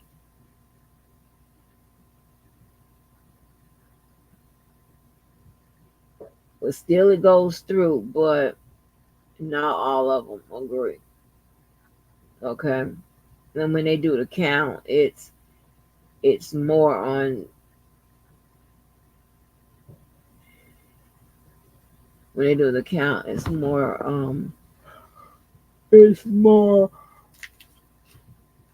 more when you can count as a majority.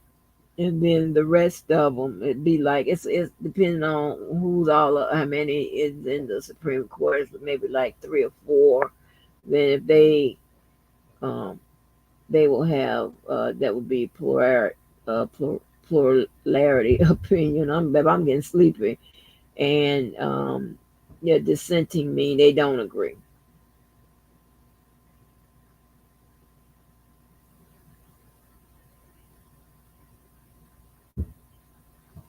So let me see what they wrote.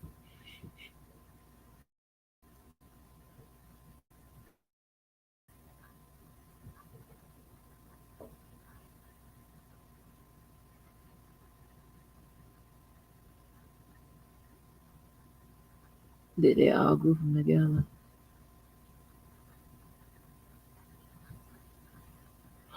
Yeah, I'm sleepy.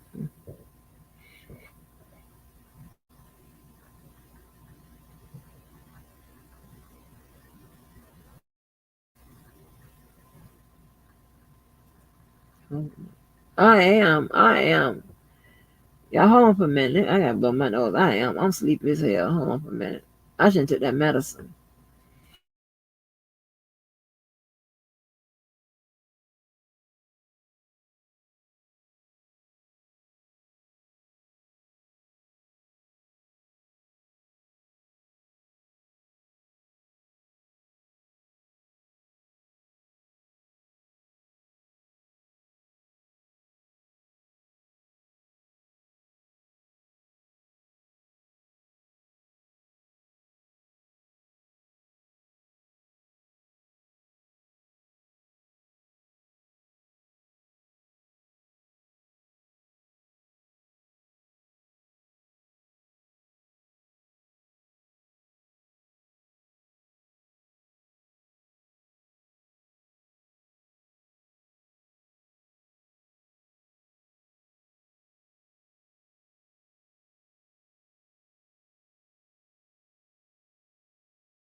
They are lighting it up, honey.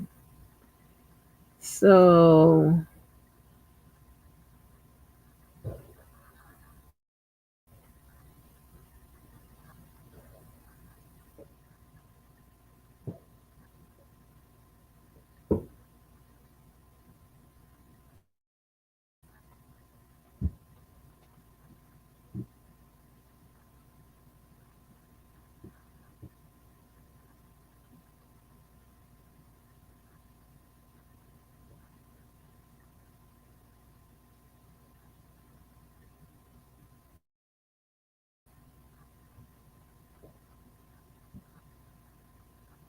okay, Jefferson Jackson. Okay. And who is up in hold on.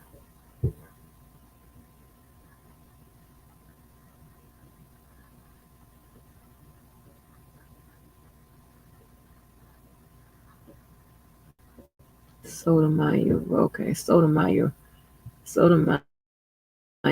wrote her dissenting by herself.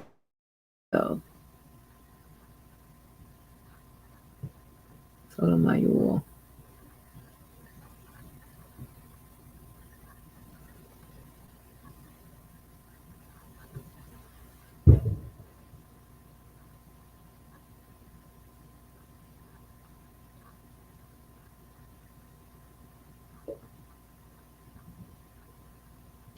All right. Ms. Sotomayor says the majority's single-minded fixation on the president's need for boldness and dispatch ignores the countervailing need for accountability and restraint.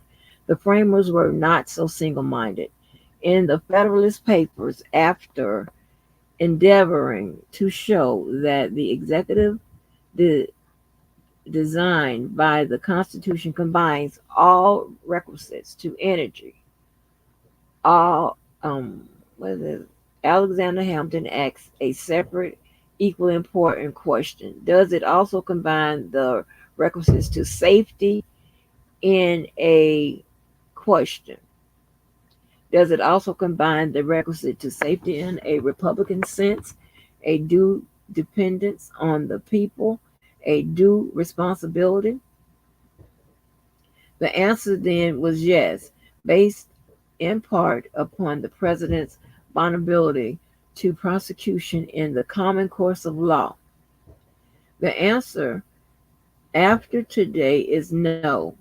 Never in the history of our republic has a president had a reason to believe that he would be immune from criminal prosecution if he used the trappings of his office to violate the criminal law.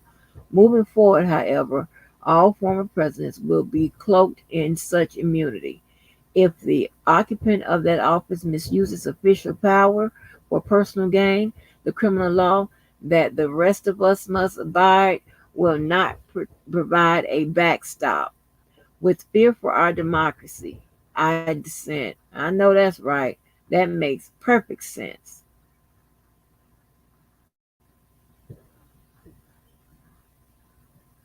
I read that choppy, but y'all understand, right? Jackson dissenting.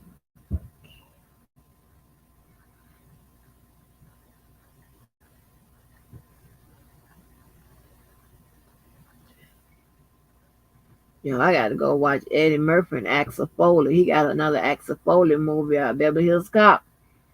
Ain't nobody told me nothing.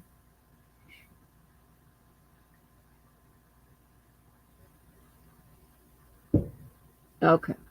The majority of my colleagues seem to have put their trust in our court's ability to prevent presidents from becoming kings through case by case application of the in what is it indeterminate standards of their new presidential accountability paradigm. I fear that they are wrong, but for all of our sakes, I hope they are right. In the meantime, because the risk and power the court has now assumed are intolerable, unwarranted, and plainly antithetical to bedrock constitutional norms, I dissent.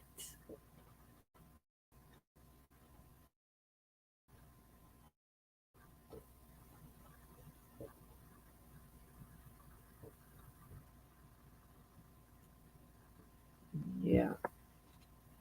So they got a lot going on. So I'm trying to see, why did they go the route of a certiorari?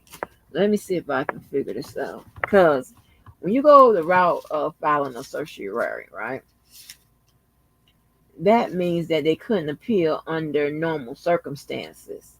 So certiorari is, apparently appears to be used. I don't know why they couldn't appeal under normal circumstances. I don't know. Let's see if they tell us in the document. So all I'm going to do is to see if they ask a question, because a lot of times they will tell you why they couldn't appeal it the regular way, right? I don't know, because this gets all up in the weeds with constitutional law. This ain't your girl, okay?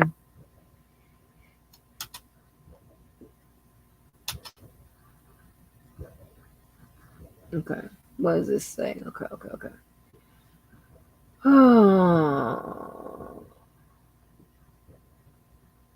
Okay. Yet the government contends that the president should not be considered immune from prosecution for those official acts.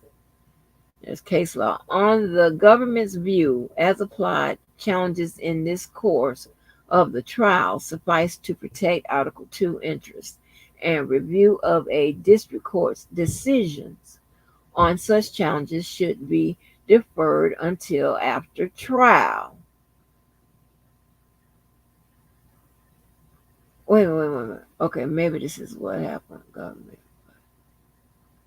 to protect Article 2 interests, and review of a district court's decision on such challenges should be deferred until after trial.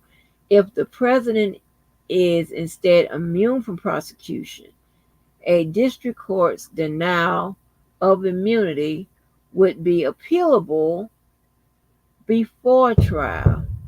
Oh, y'all heard that?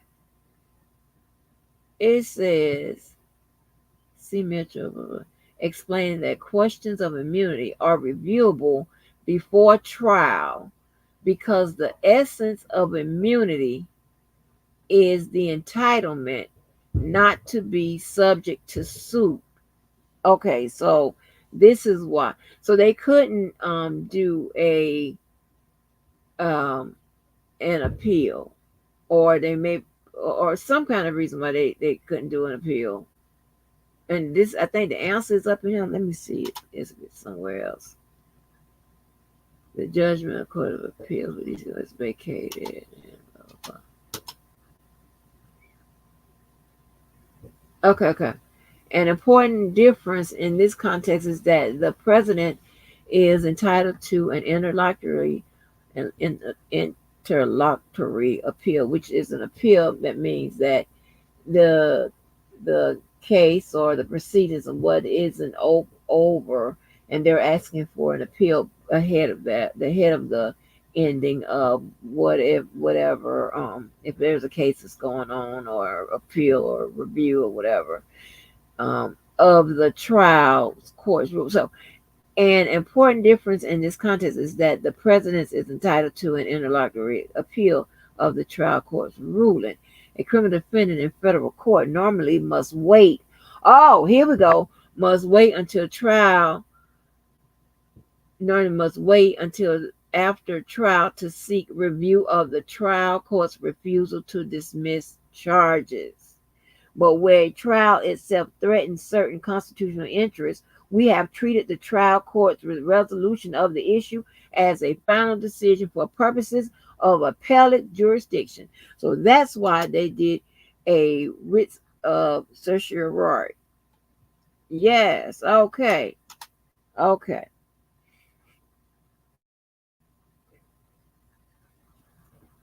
That's why they did that. That's why it didn't come under a normal standardized appeal or review.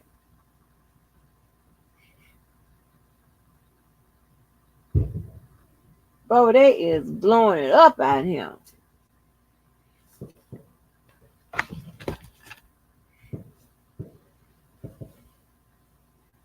They blow you, Kimmy, y'all hear that? Hey, boom. Hey, Mr. Byron. I said, hey. I emailed you, Mr. Byron, so you could tell that was coming from me.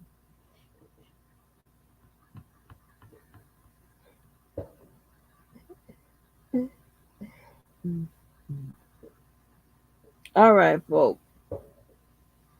I'm finna go and get up out the chair.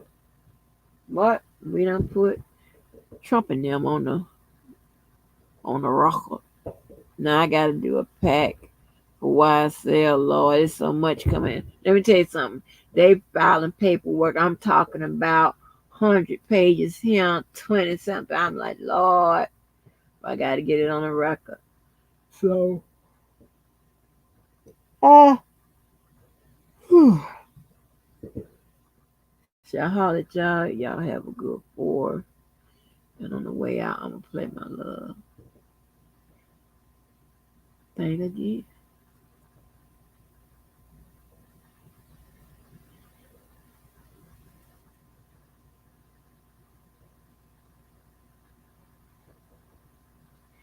Let me see if I got a response back.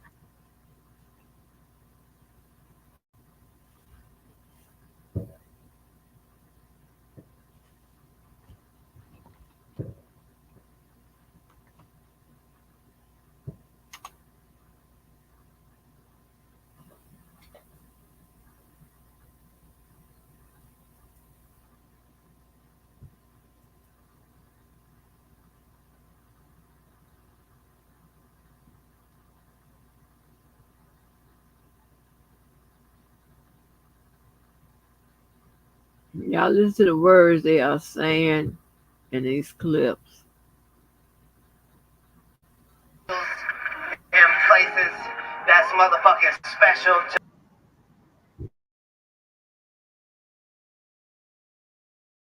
me and should be special to the world.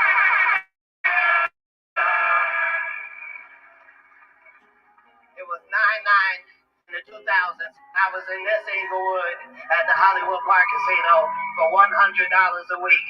And God brought me 24 Kobe years later. Bam, live.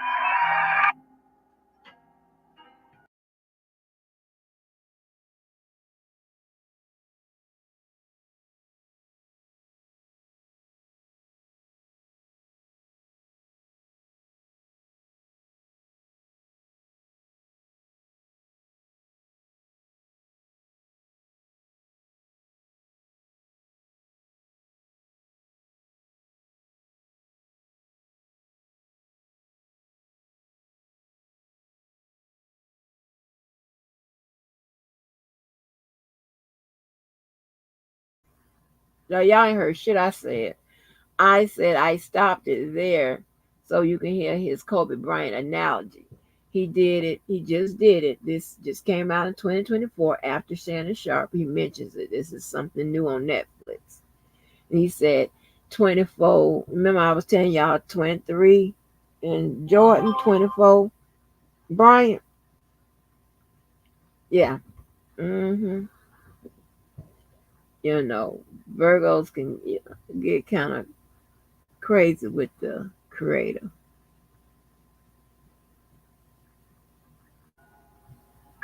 So glad we got everybody here. Where's all the white people in the building? Make some noise, white people. Oh, thank y'all so much. Where's all the Hispanics? Where's mi familia in the building?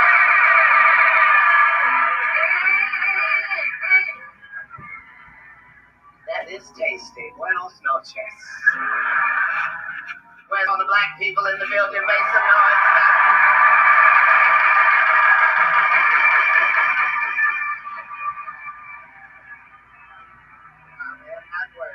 I appreciate you. What a blessing. That's the best part of this whole thing is the fact that the people that like me happen to be some of the smartest, best looking, funniest people in the whole world. And there's something I can do to say thank you enough. Okay.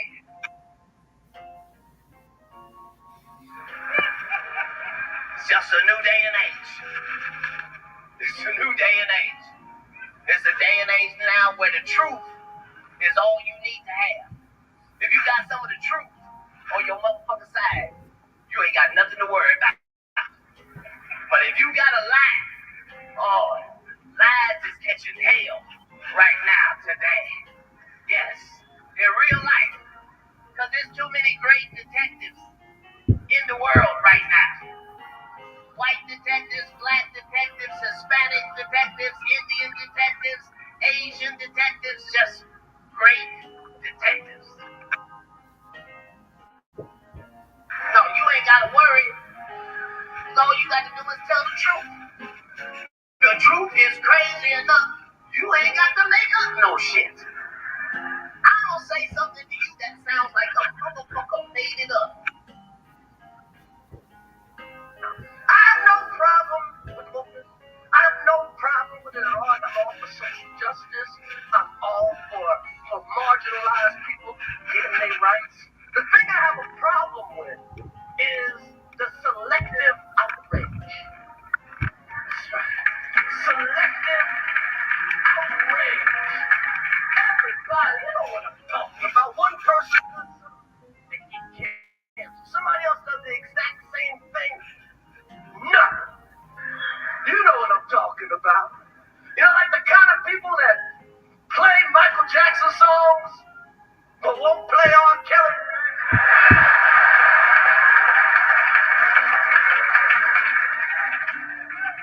Same crime. One of them just got better songs. That's right. Oh, I play starting something. It's a party. I play bump and grind. Now you an activist. So everybody's scared. Everybody full of shit.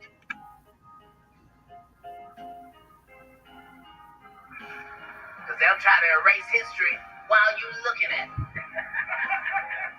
They don't even talk about slavery in America. You know why? Because they don't want to give no credit to the people that got black people out of slavery in the first place. They don't want them to get no shine. So they erased it from history.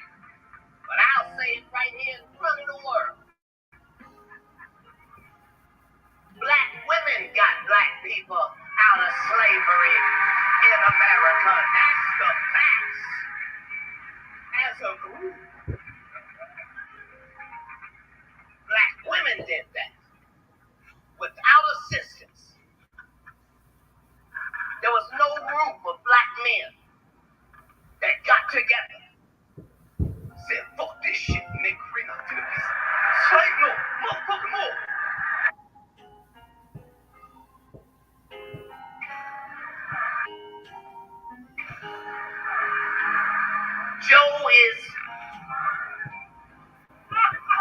Joe is doing the best he motherfucking can. We done lowered the bar so low for Joe. As long as Joe don't fall, we be fine. Go on and get up them stairs, Joe. There you go. That's a boy.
Mm-mm-mm.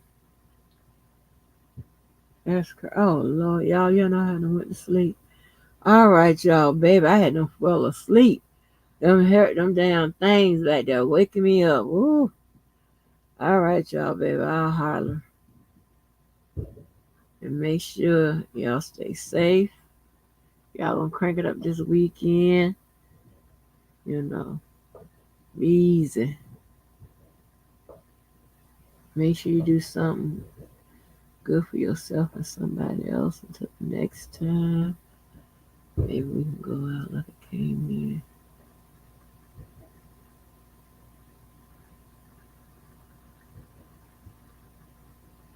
I was not. Did y'all hear me snoring?